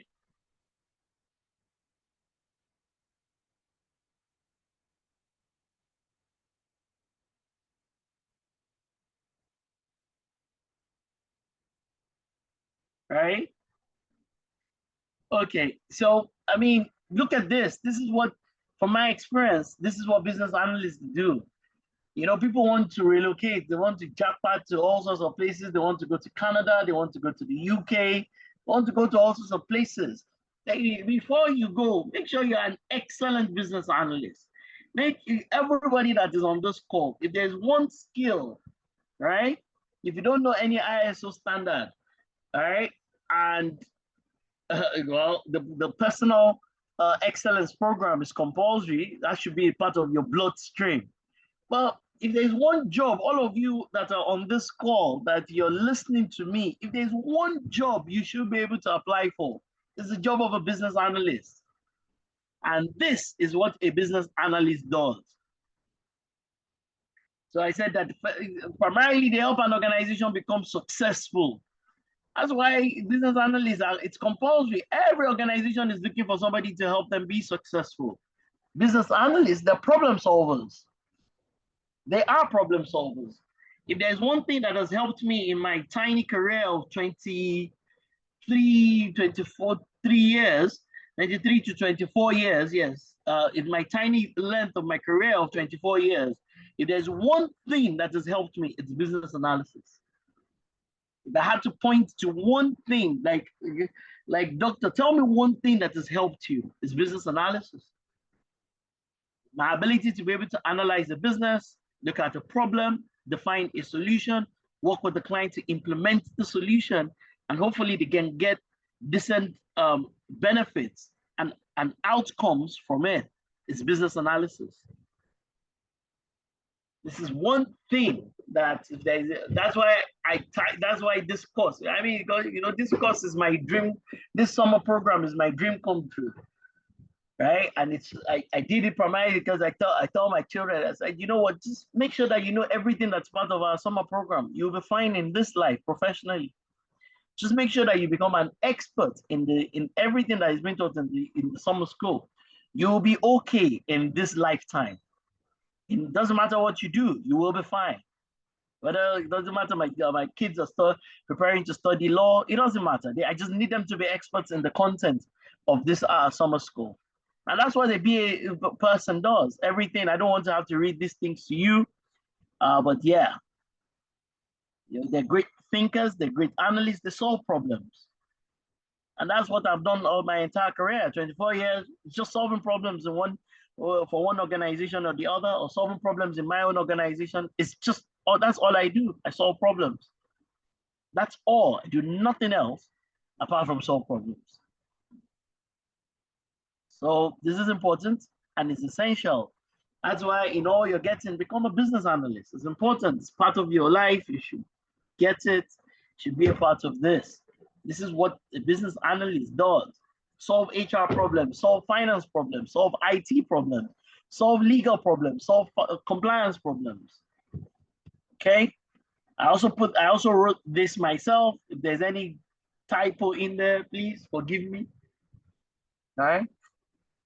As I said, the business analyst is the middleman. That's the glue between the business and IT.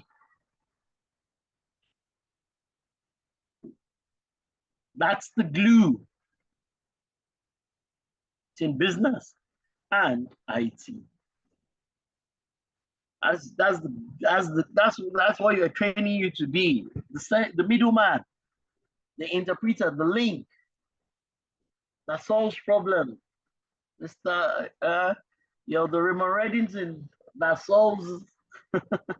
Not sure I approve of his methods and his approaches, but Mr. Raymond Reddington, but yes. Yeah. All right. So that's why you're here. We're training you for that business analyst job, that role. And even if you never become a full-time business analyst, you should have the skills. Should have the skills. And there's no company in the world that is not looking for somebody in the middle. That person. Everybody, that professionals here on the call, they're experts on this call. And some of you can give your thoughts. Some of you that have worked or that are working in organization, please go into the chat room and share your thoughts with others. Not everybody is at the same level. So some people in this room have 30 years of experience. Some people have zero experience. So please share your thoughts. The importance of a business analyst in an organization for IT things, for process improvement things, for everything. You can't even be a great implementer of ISO standards without being a great business analyst. Once your background is missing, then there's a problem. The only way you're going to be a great ISO person is by being an ISO implementer, advisor, whatever that thing is that you already have great business analysis skills. So you're the middleman. You're the middleman. You can't even be a great business analyst if our personal excellence program is missing in your life, and you're not going to be a great business analyst. The reason why you can do this well, or why you will be able to do this well,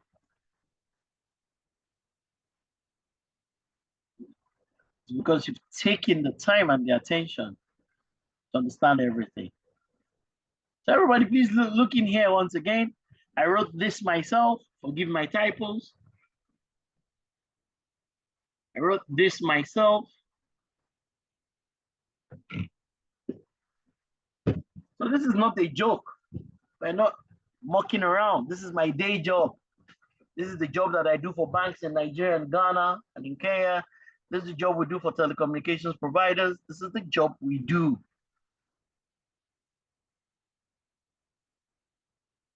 Then look at this. It's over the next 11 weeks, right? Over the next 11 weeks, please become a great business analyst. That's why I said, get your children here. Get them to start to think along those lines. We're going to do it every year. Let them attend every year. They're going to get better. They're just going to keep getting better. Get your cousins, get your younger ones, get your husband, get your wife. This is not going to take away from them. They're only going to get better by attending this course. You solve problems and identify solutions. We solve problems. That's who we are. We're problem solvers. That's who we are. We're problem solvers. That's who we are. We solve problems. So you go to a client site and you follow, you sit at the reception and you articulate these things, or you sit at an interview and you articulate how you solve problems. You sit at an interview and you speak to this. Oh, you'll be fine. Oh, you'll be very fine. Please share the link for my business analysis session last year. Share it in the chat group. The last session I had, because I took this session last year. I'm taking it slightly differently this year, but I took it last year. So I assume that people will go back and look at what it is that we had last year. Sit down somewhere and beat your chest that you can help the organization to understand all the problem, to understand who's got the problem, the stakeholders involved, and you can document it. And especially you can speak to, you can intelligently help them with number 7, number 8, number 9. Oh, 7, 8, and 9. You can help the organization with 7, 8, and 9. You're going to have a job till your age 100. Till your age 100, you will have a job.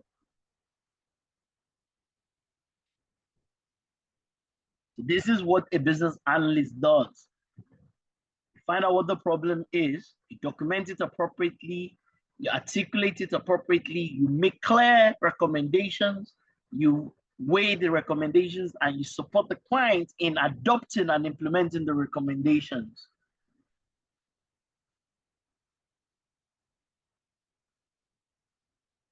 And I was using an IT example here. It doesn't all have to be in IT.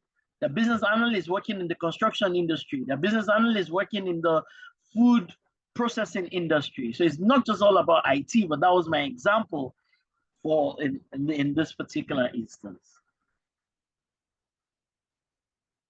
Everybody should be a business analyst. And you can't say that you're the best business analyst in the world. You have to keep improving. I've used 4, 5, 6, 7 different business analysis methodologies. I've adopted them. I've used them to make a lot of money. I've done all sorts of things, but this is it. And this is the gap that project managers, ISO people, whatever level of work, they are missing when what they have gaps when it comes to the basics. They have gaps when it comes to the basics. I can see people to speak, people can hold a meeting, and I work with different organizations, as I said, and then they will talk for 2, 3 hours, but you can't really pinpoint the number 7, number 8, and number 9 from all the conversation. They've been speaking in the room for hours, but where is number 7, Where is number 8 and where is number 9?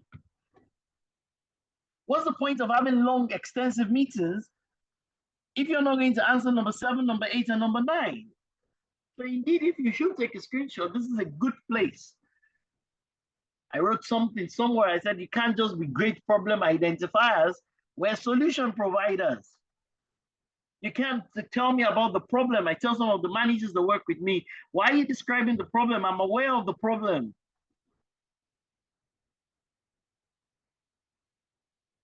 I'm aware of the problem. I know the problem. Tell me the solution. Give me the solution options as it is. What are the possible solutions? Describe the solution from a process, people, system, and technology perspective. Articulate the components of the solution in itself. People have expertise in telling you the problems of Nigeria, the problems of Africa. They can describe the problem in detail all the way to number 6, but we're not going to get paid if we don't give number 7, number 8, and number 9 sensible, smart, workable solutions. This is business analysis, people. I tell people that if you're in HR, you should ensure that you don't complete induction without going through business analysis training with the people. Because every department, every staff of the organization, executives, the board, they all, because I sit in board meetings and you look at the way they think, you look at the way they approach problems, you're like, these people don't even understand the basics of business analysis, because there's some fundamental things. Every department in an organization needs people with good business analysis skills. Every. Doesn't matter the department. Every department in an organization needs people with business analysis skills. Every department needs people with good business analysis skills.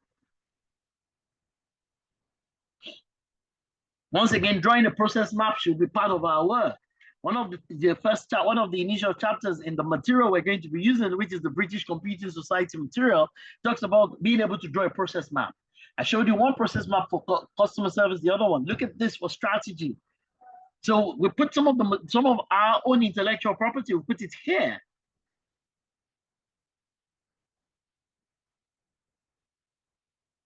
So do you have team members that can draw out a process map for an area of work in the organization? Because with a process map, you're able to easily identify what you're good at, what you're not good at as an organization, what have you taken into consideration, what have you missed completely, and things like that.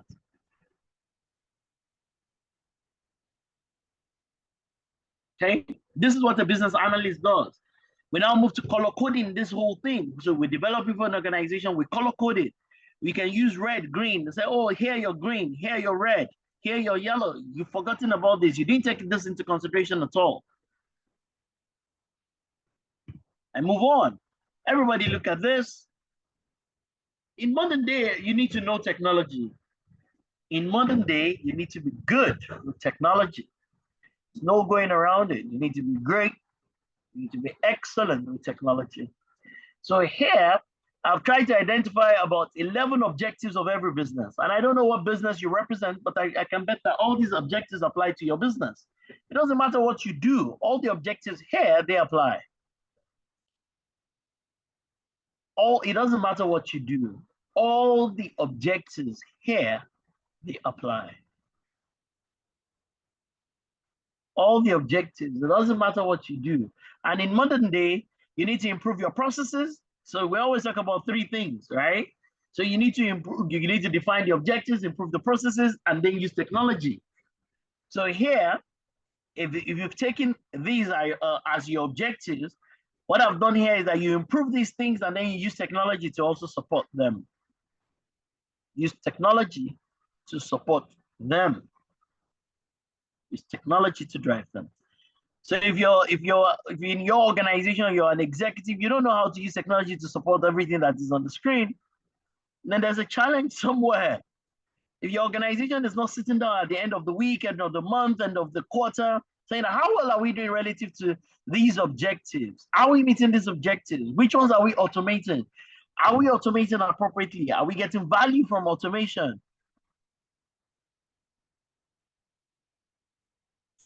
These are all essential things. The objectives of every, I've got a book called The Objectives of Every Business. The objectives of every business. There are 20 objectives for every business. Doesn't matter what line of work, the 20 of them. I only put for 11 here. But these are some of them. So a business analyst, you need to understand what exactly are the objectives of a business, because those are the places, that's where you start. What are the objectives of the business? What are the objectives? Where are the pain points? One of the slides earlier today, I showed you something. I said, you know what, there are gaps everywhere. So what are you doing relative to those gaps in an organization? That's why I'm saying, if you understand these things, I'll hire you. If I can't hire you, I'll make recommendations to people who compulsorily hire you. This is how organizations need to start to think. What exactly are our objectives? Are we adopting technology to support our objectives? How are we adopting technology to support our objectives? I put this, this is like a questionnaire we use. When we go to a client site and we're trying to do some work for them, we use this. Because we can't really do a lot for clients if I don't understand this. This is a good place for a business analyst. This is a good place for business analysts to start. That's what we expect an analyst to do. Go and gather your requirements. Go take a questionnaire. Sit with the client. Gather all the information you need relative to these things. Take a questionnaire. Sit with the client. Gather all the information that you need relative to these things. How does the client do something? We call it baseline. How do they do things? Where are they as of today? If you don't know where they are, you can't help them improve. If you don't know where they are, you cannot help them improve. This is important, and this is essential. It's important, and it's essential. That means you must also have an idea of the ways by which they can improve, because as a business analyst, you're meant to you're meant to make recommendations to your client. If they're struggling along a lot of these areas, what exactly will be an appropriate set of recommendations? What are the recommendations that will be useful tied to these things? So you have to learn to build a questionnaire. You have to learn to be able to administer a questionnaire. You have to learn to be able to walk the client through, and you're going to learn you have to learn to be able to collate end-to-end all the information that has come out and from the questionnaire, so that you can arrive at some intelligent things. Let me move on very quickly. I just took some things from our core business analysis materials. So I put this in here. Maybe this is useful to some people in here. I think you're saying that, yes, that, you know, what are the IT interventions? I put some of the IT interventions here. I put some of the IT interventions in here. Put some IT interventions, put them here.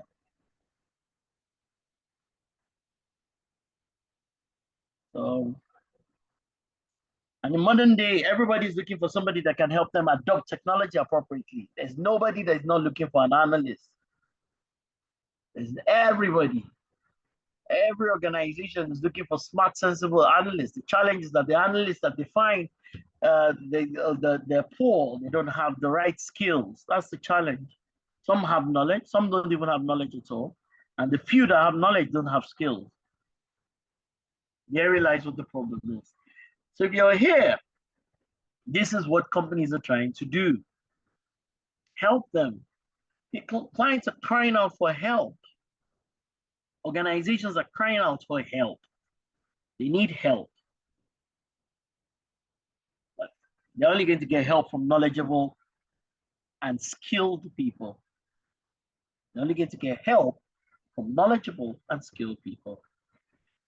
No, I mean, I'm not going to spend a lot of time doing this. I'm sure one of the days in the class, somebody's going to, in one of those classes, somebody's going to do this. This is a big deal. So, I mean, the most important thing here is that they said how the customer explained it. The customer that is not trained explains it badly. A customer that the HR person that is trying to describe their own problem is going to describe it badly because they're not trained. They don't have business analysis skills. So, and then instead of them to quickly bring in the business analyst, instead they brought a project manager. And the project manager, remember what I said at the beginning of this session? I said, most project managers, you know, I said, I put this here. This is where I started this session from. I said, business analysis is the foundation for project management. The challenge is that most project managers in themselves, they were never business analysts, not even talk about great ones. And a project, you can survive with an average project manager, but you really need people with exceptional business and systems analysis skills. So therein lies the problem. So the problem is, number one, the customers, every department and all the staff themselves need to be trained when it comes to gathering the requirements, documenting it, articulating it, and describing what their pain and their problem is, and even describing the kind of solution that they think is useful for them. Then the next thing you do is to bring an intelligence analyst so that they can Viva something. You know what is called Viva? Verify and validate. You can be all right. So it's the analyst before the project manager, or a project manager that has excellent analysis skills. Before you start to write code and do all those things, that's where everything went wrong. Everybody look at scenario number 1 and look at scenario number 10. The customer was the beginning of the problem because the customer lacked the skill. The customer explained what he wanted, his problem and his desire, explained it badly. That is what went wrong. It went wrong with the customer.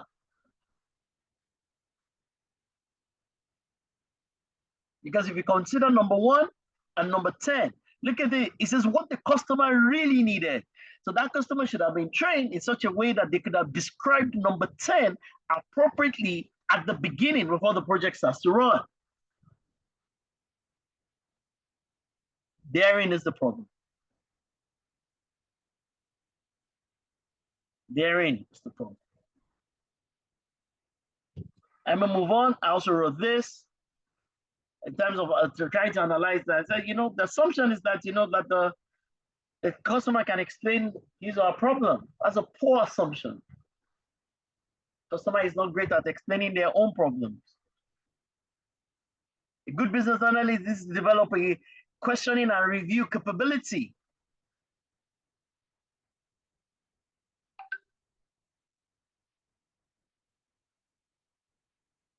That's where everything went wrong. Everything went wrong from the beginning. Everything went wrong from the beginning. And then they should have brought in a BA to at least try to correct it. Instead, they brought a PM. And the PM that does not have great BA skills, everything just went down the hill. That's what happened in Swing Tree. It went wrong from the very beginning. Look at number 5, everybody. Look at number 5 on my screen. This is important. This is essential. Life is about value. The reason why people struggle professionally, might struggle in other areas of your life, but professionally, career-wise, is because people are unable to add value. You just can't add adequate value to people. So the struggle professionally, the struggle financially, the struggle career-wise, it's about value. The reason why 150 people on this call is purely about value. If I was saying nonsense, then the people would have left. After all, it's a free class anyways. Always about value. Always about value. And one way by which you can add value to your boss, to your organization, to your department, to your unit, is business analysis skills. That's what it is. It's business analysis skills. Once again, we're the bridge. We're the bridge. We're the bridge. And every country, every company needs the bridge. All right. I put a couple of other things here.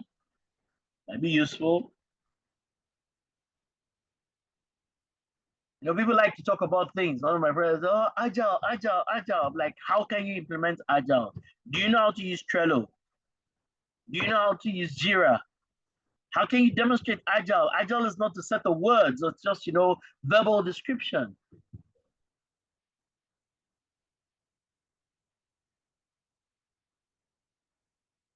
So, you know, if you say agile, everybody wants to pass an exam for agile. And I'll show you a link. There's a link I'll share with you. So that, all right, everybody type, let me put the link in the chat room. Boma, Edith, Scrum study, is the fundamentals or foundation, that thing. Scrum study, everybody. Expect everybody to do that. Put in the chat room. Go through the free course. There's a free course you can generate. The brilliant course. They even have a documentation called their own Scrum Body of Knowledge, version 4.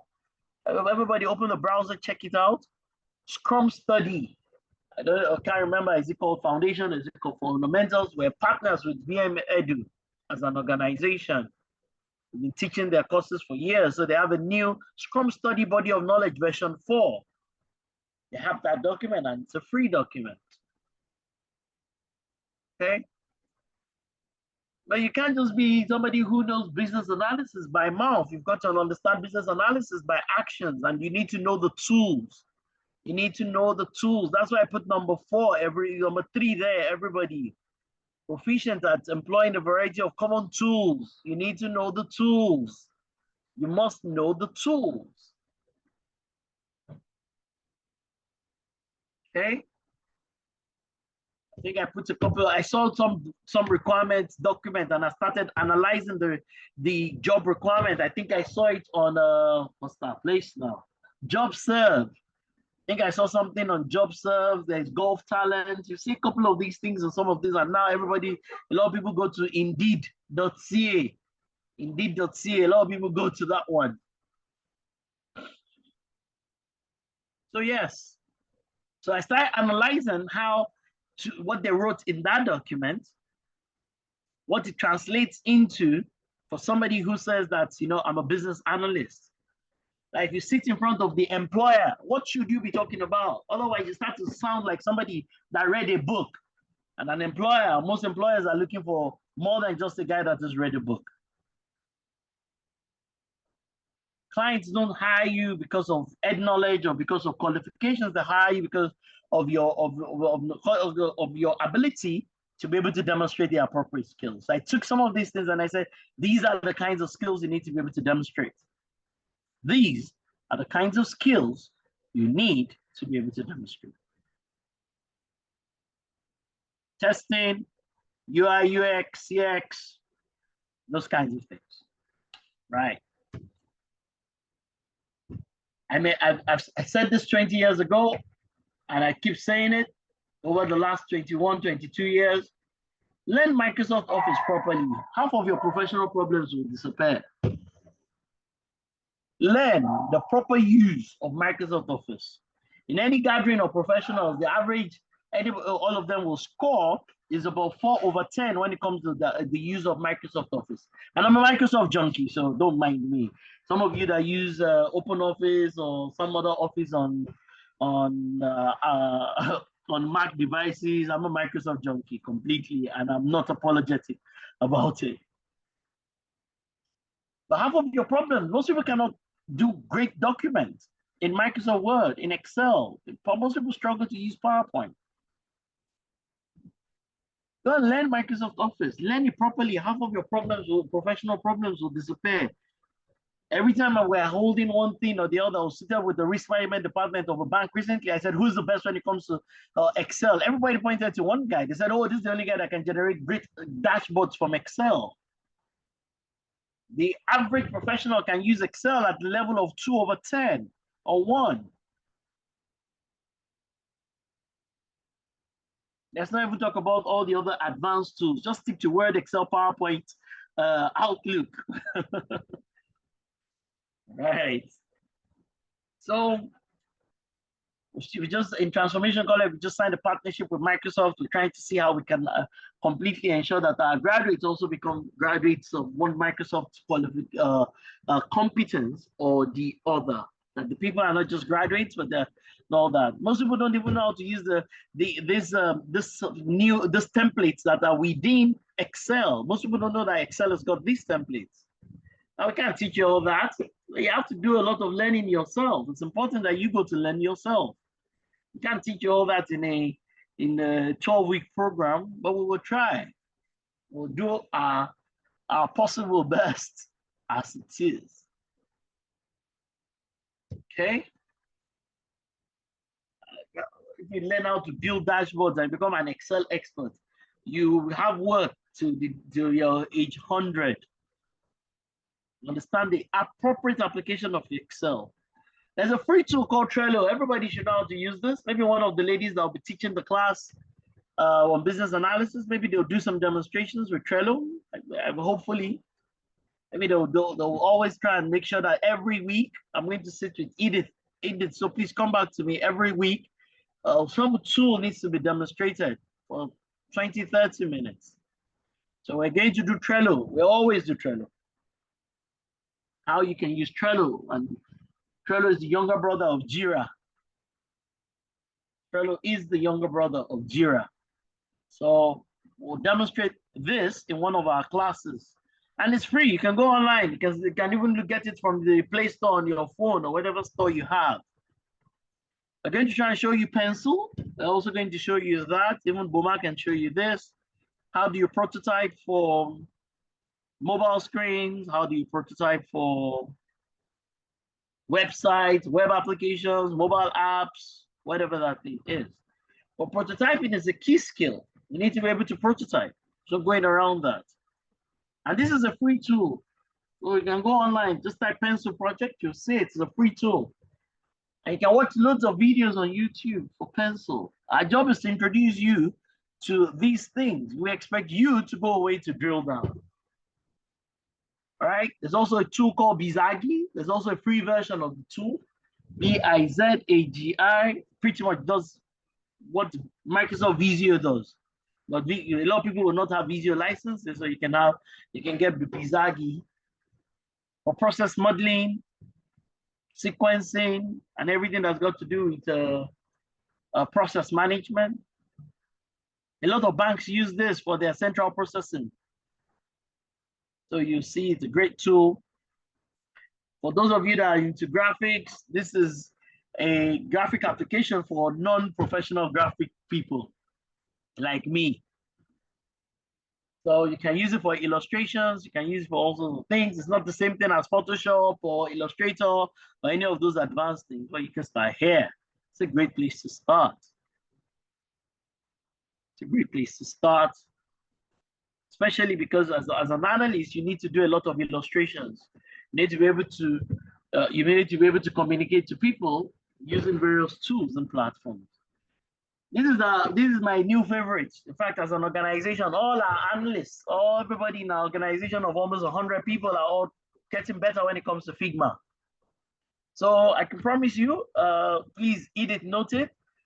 Trello 1, Pencil 2, Bizagi 3, Canva 4, Figma 5, as it is. So please let Edith work with me so that we can include a 20-minute demo into every BA class. 20, 30-minute demo so that people will see these tools in action. And there's a free account you can get on Figma, everybody. Now, this is the #1 tool that everybody is using for prototyping and for illustrations and for everything that's got to do with mobile apps and all that. This is #1. This is what everybody's using globally right now. And you can get a free account for Figma. So please, Edith, let's include the demos. You can also get Bitrix, understand how an intranet works. What's the value of an intranet? You cannot be a participant or a student without understanding what an intranet is. How does an intranet work? So everybody, you also get this on your Play Store. You can get online. Look at it. Go onto YouTube. They've got loads of videos. The value of Bitrix 24. Why should organizations adopt this? How can it help organizations? This is also a very important tool to us. Odoo, we use this in our organization as our ERP. We're also going to do this. So I promise you we'll do how many? We'll do Trello, Pencil, Bizagi, Canva, Figma, Bitrix, making it 6. We'll do Odoo 7. Going to ensure, please, Odoo 7. And yeah, we'll do the 7 of them. We'll do Odoo. One of the sessions, we'll do a 20-minute demo on the value of Odoo ERP. Why should organizations have an ERP? What's the importance of an ERP? Why should organizations spend money, time in adopting an ERP? What is the value of an ERP to an organization? We'll do these tools. If I can get somebody to do Process Maker, making it 8 also, yeah, we'll do them. We'll do these 8 tools. 20-minute demo every Saturday. 20 to 30 minutes. Or 8 tools. A lot of banks in Nigeria use this for their CPC also. Banks use this a lot. 8 of them. Right. So everybody that is here as a business analyst, you must understand the concept of a dashboard. What is a dashboard? Why is a dashboard important?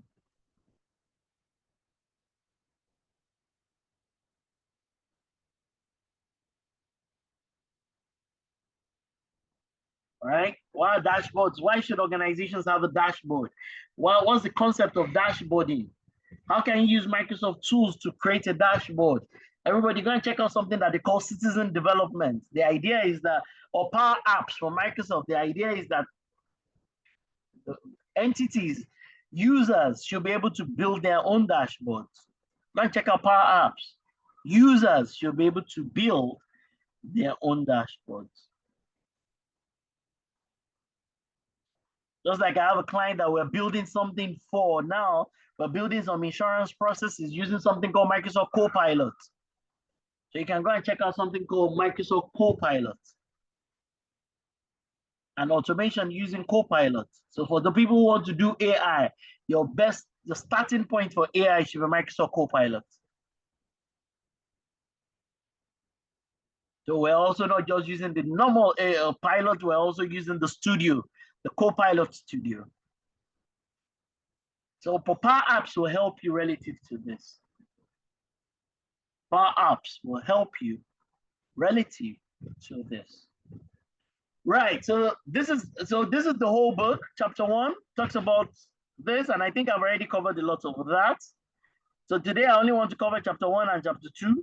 Chapter 1, and then chapter 2 also covers this, everybody. So today I'm going to cover chapter 1 and 2. How can I develop my skills? And I've already spoken about all these things anyways. So I'll cover chapters 1 and 2. Next week, I believe you do chapter 3, I believe. All right. I think I'm actually covering chapter 1, 2, and 3 today. I beg your pardon. I'm going to cover 1, 2, and 3. Yes. And I said you're not doing any assessment, but you are. Because we have an assessment covering chapters 1, 2, and 3. So they're going to share that with everybody. And I've covered the majority of that. I think next week, this is where you're starting from. There's 4, there's 5, 6, 7, 8, 9, 10. So I think, so if I'm right, let me say it right. I think next week you're still going to do this. So 3 all the way to, because you have 10 Saturdays, right? This one, we've already combined 13 and 14. 3 to, okay, so hold on. If we're counting from here, it's 1, 2.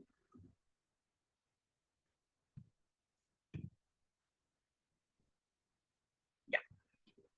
Okay, so yes, I'm doing chapters 1, 2, and 3 today.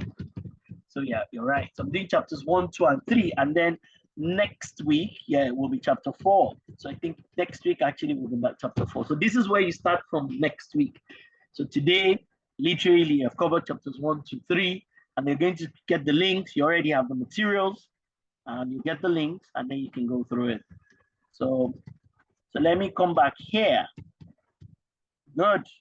So These are some key things. I've already talked about this. Every company needs, change is critical. Change is essential, change is important, and everybody needs people that can help them with regards to these things. Okay. And I already showed you my own interpretation of something like this. I already showed you my own interpretation of this. Because why do we need business? So that we don't, these things can work appropriately. So everybody look at something called pop IT. What do you think pop IT means? What do you think it means? Pop IT. The 5 elements of that thing they're here.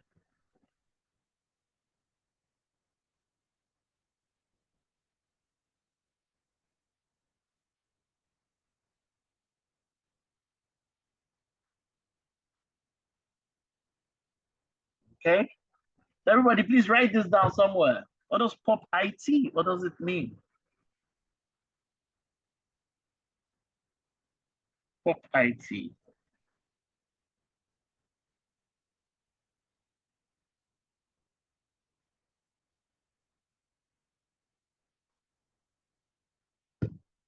Okay. All right. And of course, everything in life has a maturity model. So you might be on maturity level 1, though your beginning is small, you'll definitely get better. Though your beginning might be small, though you might be starting out small, you will get better. And your BA kind of helps across board. Help with IT, help with processes, help with the overall business. Help with IT, help with the process side. And then of course, you have this thing that is called CMMI. So a lot of people use it for software improvement. So these are some of the diagrams directly from the book in itself. So you have to understand the concept of maturity improvement or capability improvement. 2 different models anyways. But yeah. And so everything in an organization starts from initial. Everything in your life starts from initial. Everything always starts from initial. Everything always starts from initial. And over time, either you audit or you an accountant, you're an HR person, whatever it is, starts from initial and it keeps growing, keeps getting better. And that's why in ISO standards, they talk about continual improvement. The concept of continual improvement is tied to the maturity ladder. Like, are you getting better? So you become global, and all of you will be global. So you become global when you're like, you say you're at level 5, you become global relative to something that you know how to do. Whatever it is that you know how to do. Well, you need to you're going to keep improving. You need to consistently keep improving, but the improvement, people think improvement is just to attend the course and acquire a certificate. I'm more interested in the skills and the value side of things. The skills you acquire that allows you to be able to deliver value. Life is all about value. So even when people are hiring and you go for an interview, it's the perceived value because they haven't tested you really. They haven't tasted you. They might give you a test, but they haven't tasted you until you come in. So it's the perceived value that people hire for. It's the perceived value that people hire for. So just like in project management, in business analysis, everything goes through this. In every area of work, in accounting, in HR, even if you're a plumber, whatever that line of work that you embark upon, it doesn't matter what you do. It will always go through something along these lines.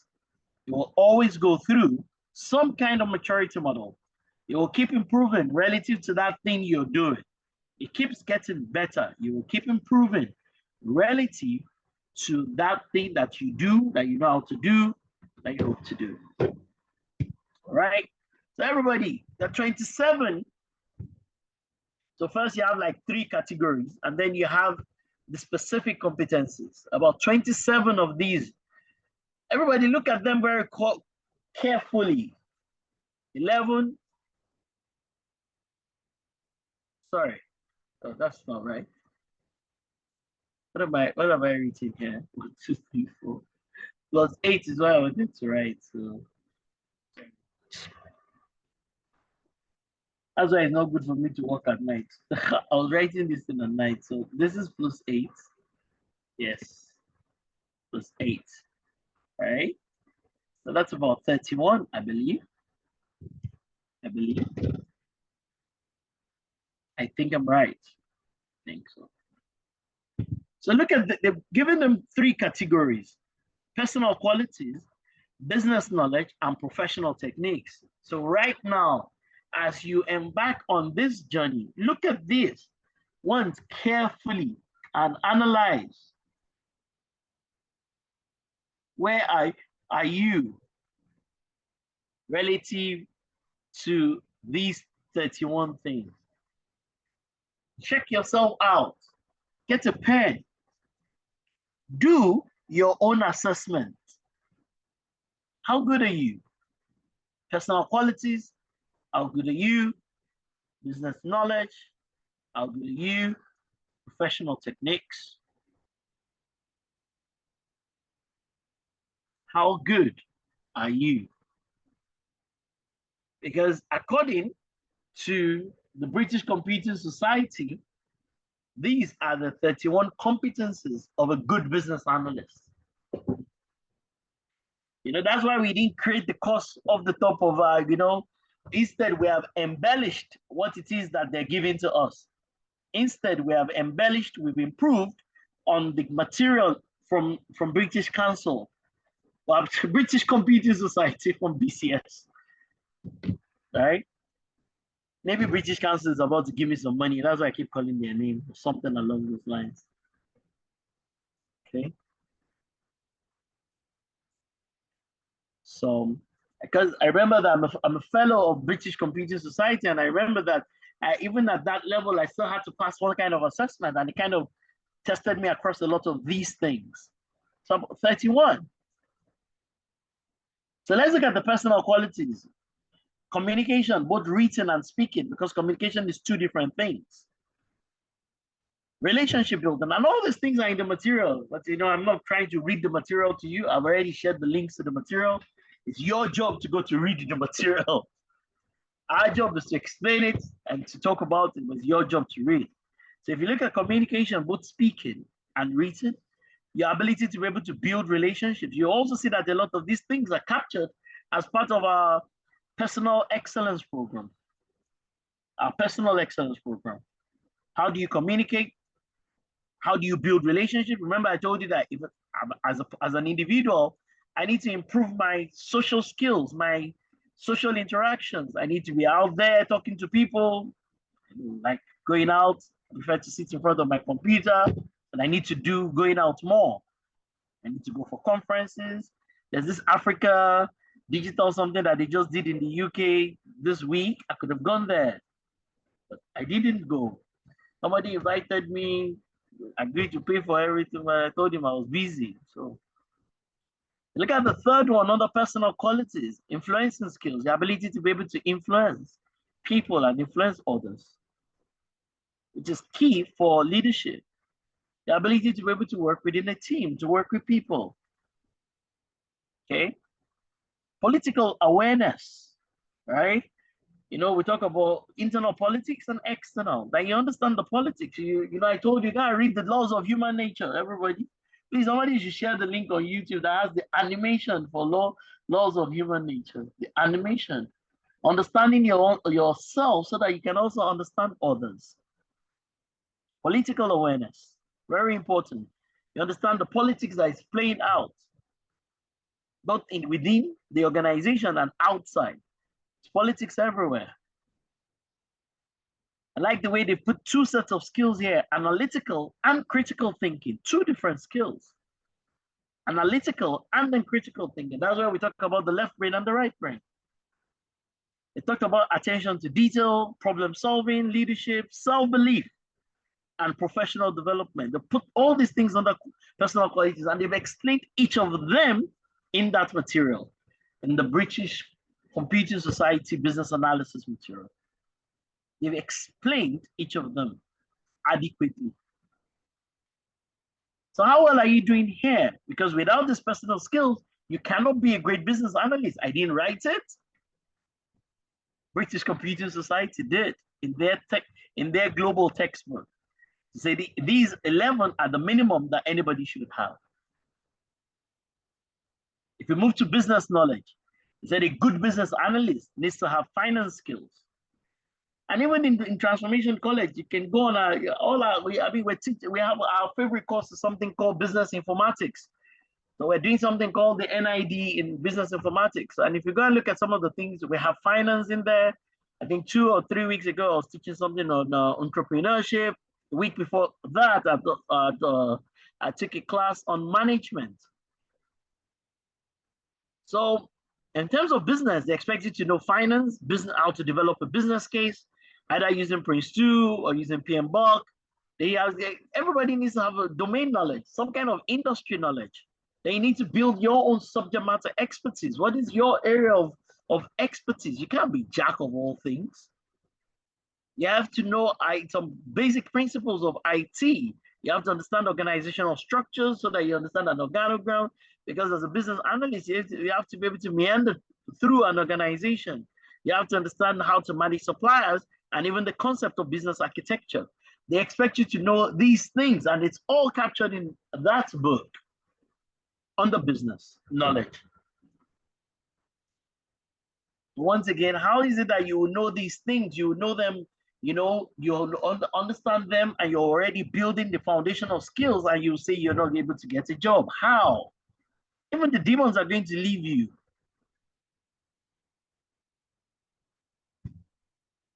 And finally, they put the things that they consider to be professional techniques.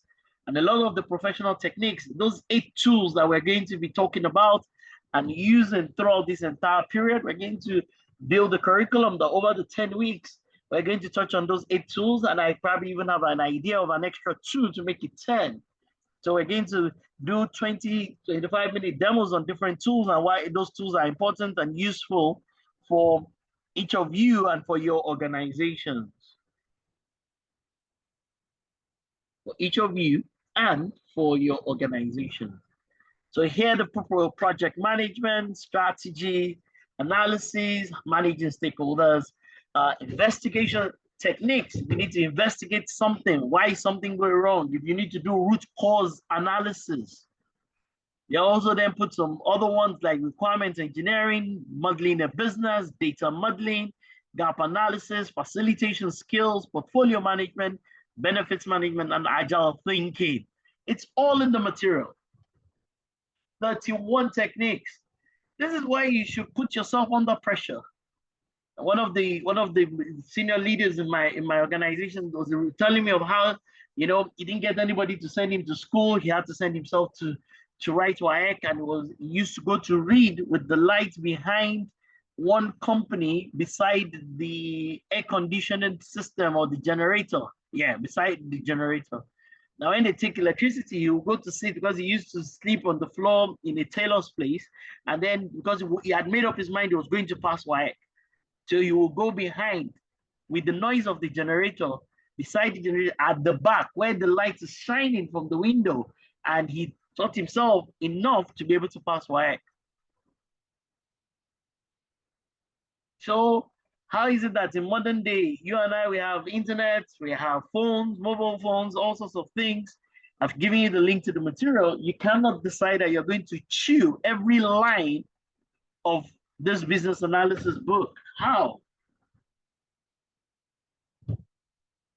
Oh, this is not a joke. This is something you need to take seriously. You need these competencies throughout your lifetime. Whether you're in a mosque, you're in a church, it doesn't matter what you're doing. You need these competencies. Whether you work for an NGO, you work for the government, your life needs these competencies.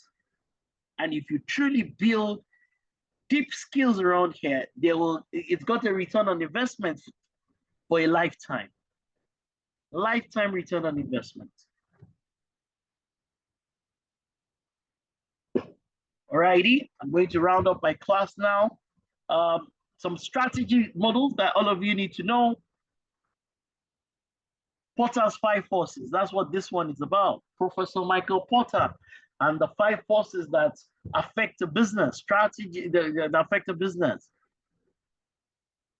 Says every company should be worried about 5 things: the new entrants into your market, your direct competitors, your supplier, the power that your suppliers have over you, the power that your buyers or customers have over you, the new entrants I mentioned that, and the substitute to what you provide. So the business analysis talks about strategy. It starts with that. That's chapter 3. That you must understand strategy. And this is one of the excellent strategy tools. It also says you must understand what SWOT analysis is. You must understand SWOT analysis, and you have to start the SWOT analysis from yourself as a person. What are your own strengths? What are your weaknesses? What are the opportunities that are out there for you? And what is threatening you from being able to achieve those opportunities that are out there? What is your strength? What is your weakness? Because this transformation college program will help you become a strength for your life, and will help you beat your weaknesses, will help you achieve opportunities, and silence whatever is threatening you from being able to achieve the opportunities. 2 of these things are internal, 2 of them are external. You have to start from yourself, then you move to your department before you now start to do this at an organizational level. So the curriculum says that you have to know things like this. I didn't write it, the curriculum did. It says you need to know something called personal analysis, political, economic, social, technological, legal, and environmental forces, all external forces that are affecting an organization. But of course, all these things can also be translated into internal. There's internal politics, there's internal economy of the finances, there's internal social balance, there's internal use and adoption of technology, there's internal legal climate internally within the organization, and then there's the things the organization is meant to be doing, contributing to a sustainable environment. It was built primarily thinking about external, but there can be an internal interpretation to the PESTLE model. You should know this. Balance scorecard is one of my favorites. Balance scorecard is one of my favorites as a person. Like it a lot. There's an organization needs to take care of 4 things. It's financials, it's customers, it's internal business processes, and how the people in the organization continually learn and innovate. That's what it serves. Balance scorecard training. When I did this training years ago, and the certification was a $7,000 or $8,000 training for 5 days. The guys, Professor Kaplan and Norton, they wrote 5 volumes. Go and check them out. Professor Kaplan and Norton, book 1, Balance Scorecard, book 2, Strategy Map, book 3, something else, book 4, and then finally Execution Premium as book 5. The big deal when it comes to strategy, or the short version of it, is that everything comes down to what? Financials, internal processes, customer, and how your people continually learn, innovate, and grow. All right. There's also the McKinsey 7S model. It says that organizations need to worry about these 7 things. Even if you go to Harvard Business School, they're still going to teach these things, and they're still going to talk about these things. I can promise you. And they're not going to teach it better than the way I'm teaching it. I promise you that. Go to London Business School. You're still going to say, how do these 7 things apply to my own organization? What's our structure? Do we have great structure? Do we have great systems? Do we have an approach or a style to doing things? Do we have great staff? Do they have great skills? Do we have great strategy? Do we have great shared values?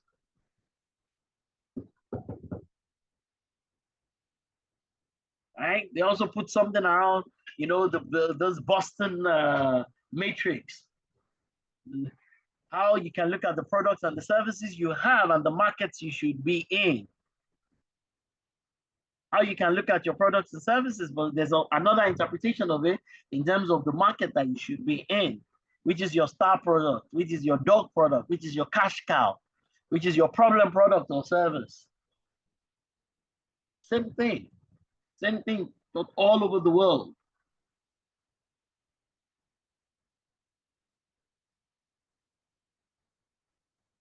Good. All right, so pretty much that's it. I think the only other thing I wanted to add is a slide from, just give me 1 minute, and I'll take the questions and I will round up for the day. I think we've spent a long day here. I think it's been good, but yeah, it's been a long it's been a long day, and but I hope you've gotten the value. I wanted to do this session myself because I felt that, you know, let me lay a certain foundation for this whole course so that everybody will be on the same page relative to this, so that when you get out of this, you know what it is that you signed up for. This is not a joke. It's not a joke that you signed up for. So lastly, once again, and we'll share the slides, we'll put the slides together. I will share it with all of you. Is this business model canvas? And I think everybody needs to know the business model canvas. It's also for strategy, the business model canvas. Your 9 areas.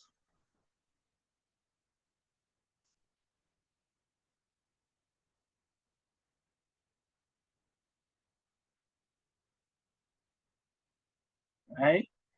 And all startup, fintechs, and those kinds of organizations are always using this model.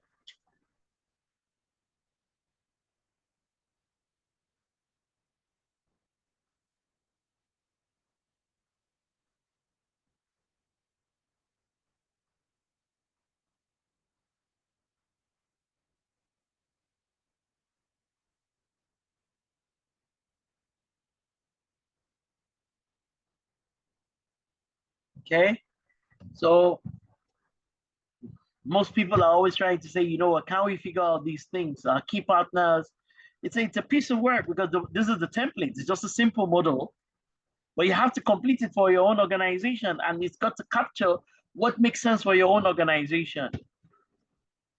Your key activities, the resources you use, what's your value proposition, who are the partners you're using, the channels by which you serve, relationship, customer segments, your cost structure, and your revenue streams. And then lastly, sponsors value chain. All right, so there's a value chain for most things. Okay, thank you very much. I think I'm done with my presentation for today. It's been excellent having you all inside of this class. I hope I've done justice to this introduction. Let me go in and take some thoughts, and I'll bring my session to a close. Absolutely.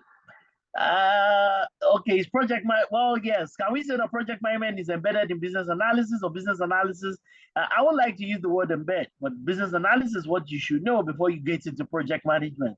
Business analysis is the background for project management. Somebody has been kind enough to actually share the business analysis book, even on this, in the link here. So Akim, thank you very much for doing that. Akim has shared the actual book as it is. So that was great. Akim, thank you very much. As it is. Thank you, everyone. Checks and balances. Got the books on business analysis. The importance of business cannot be overemphasized. Thank you very much, Olumikash. Thank you, Olumikash. I completely believe in business. I believe in that line of work. I'm a great business analyst. I think I'm still getting better. I think people all need to be great business analysts, like in the engine room. Absolutely. Unfortunately, companies don't train people enough around it. People don't take it seriously enough. People joke with it. HR people don't even know anything about business analysis on the average, things like that. Yes, we will put the link in the, we'll share this material, and they will share the links for all the three, all right, the three, what's that thing called? The 3 assessments for chapter 1, 2, and 3. You all have the books. Pop IT, a lot of people have said, right? So it's your network. Thank you, Edith. The laws of human nature, you find that to be very interesting. You find the animation, don't try reading the book. The book is too big. Well, all right, so but the animation is great. Thank you. Thank you very much, Mabola. Thank you, everyone. It's been great. Thank you. It's been great having you all here. Please, can I get some feedback? What is your big takeaway from today, everybody? Let's come into the chat room as we bring this to a beautiful close. Everybody come to the chat room. What's your big takeaway for today? People have shared. Akim, thank you very much for this. We can't thank you enough for sharing both books in the link here. Akim, thank you. Akim has been gracious. He's shared the links. He's shared the books, sorry, not even the links. He's shared the actual books here. Akim, thank you. Thank you very much for doing that. Both the business analysis book and the one with the with the techniques. Thank you very much for that. Taiwo Abiodun, thank you very much. Thank you very much for this. Everybody, please come to the chat room. What's your big takeaway as a person? As we bring today's session to a close, we must not take you beyond 3 p.m. We're going to bring today to a close. I'll share the slides. I will share the links for the recording to do as it is. Yes, thank you, Victoria Ayodiji. Victoria, thank you. If you come to us in training nights, we charge you an arm and a leg. So we do this only once a year. So that's it's not a joke at all. Thank you very much. Right? It's not a joke. If you're going to get value out of it, you need to pay a lot of attention to it. Yeah, thank you very much. It's not a joke, but you need this. You need this in your lifetime. You need this as part of what it is. Yes, thank you very much. Again, BA is essential in any profession. Yes, all of us, we need BA skills, right? Yeah. Oh, yes. The BA, you hire a BA before a PM. Hire a BA, get the analysis right, appropriately documented before you start to think about a PM that will manage the project.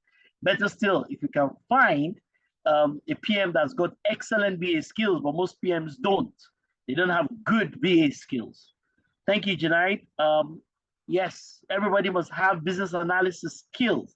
Business analysis skills is a must, right? Business analysis skills is a must. Business analysis skills is a must.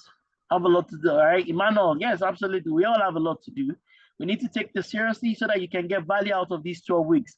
Give yourself a gift for the year 2025, because if you do this well, it allows you to get ready for 2025, and you will do well in the year 2025. So this is your preparation for that year, right? The person with TechnoSpark, thank you very much.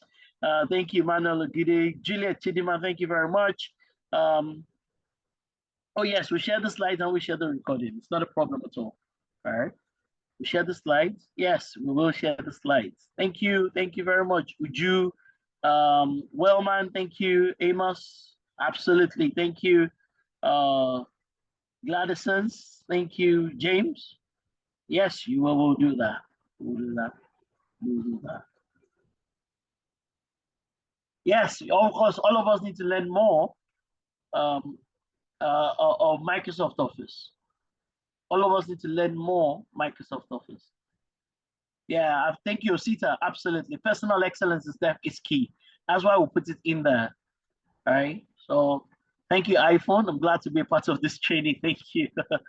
Shantosh, events, Ojo, everybody. Thank you. Thank you very much. Thank you, everyone. It's been my pleasure completely. We'll share the slides. The pleasure has been completely mine. I'm glad that all of you have taken the time to come. So please tell people, of course, we will tell people, tell your friends, tell your cousins, tell people in different places. Take the word out, give them the opportunity. Akim, once again, thank you very much. Akim, it's great that you're here as it is. So once again, yes, Microsoft Word, all of us need to get better when it comes to Microsoft Office. Give yourself a gift. I mean, if you get this 12 weeks done, and your 2025, at least when it comes to your professional and your career life, will definitely take a quantum leap in the year 2025. Your professional and career life will take a quantum leap in the year 2025. Once again, thank you very much, everyone. Thank you. God bless you. Over to you, Edith. I have done my bit for today. Thank you. God bless you all.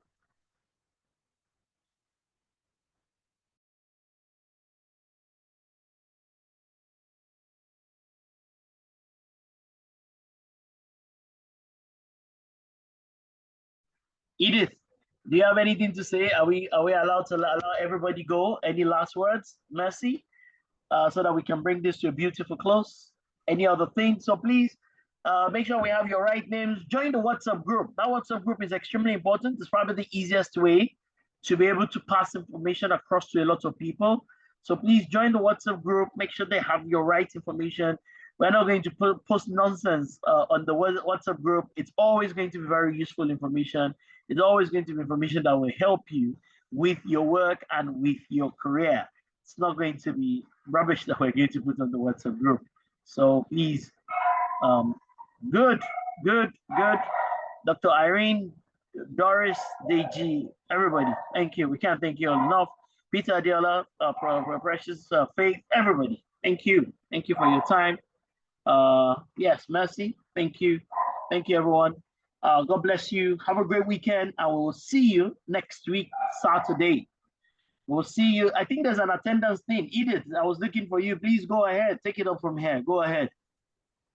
All right, thank you so very much, Doctor. It has been a very intensive session with you today, and I believe everyone got value for their time, right? So thank you very much for that insightful overview. Next week, we are going to kick it off intensively, taking each of the classes one after the other. And so please get yourself ready. I see some people saying, oh, it's long enough. This is an intensive class, an intensive session. And so you have to really get yourself ready, get yourself prepared to learn. All right. So please open up your mind, and I assure you this is a great start, and it's going to be great throughout. So without wasting much of your time, please do well. If you have concerns, questions, email us or call us, and do well to check our website for more information. All right, and social media handles, please follow, especially the YouTube channel. I see a lot of you asking, would I get the recorded version of this class? Like I did mention at the beginning, every class is uploaded on our YouTube channel every Monday. So today's class will be uploaded on Monday on our YouTube channel. So subscribe and have access to watch and relearn from what we've done or what we will do in each class. Okay, so I've also shared on the WhatsApp group our just a minute. Okay, so the content of this program, so you can download and know, excuse me, know what time we're starting each day. It is 10 a.m. each day. So this gives you a complete update on what we have each day, what time, and the duration. So please save this and get ready. So thank you very much. The links will be shared again in the WhatsApp community. If you have if you had challenges with the attendance form fill up, please send your name to the WhatsApp number, the official WhatsApp number, and of course would update your attendance for today. All right, so every other information we'll be sharing in the WhatsApp community. You would get the slides with you sent to your email as well as shared on the WhatsApp platform. So please share the link to for the registration link. Share it to your friends whom you know should benefit from this program and let them join in. It is not late to register. It is not late to join. The registration link is still open because we know a lot of people would still be interested to join this program. So we have come to the end of today's class. Thank you very much for joining, and thank you to all our advisory board members who have been with us from the beginning. So we'll see you again next week, Saturday, 10 a.m. is the time. Do enjoy your day. Have a great weekend ahead of you. Thank you and God bless. See you next Saturday.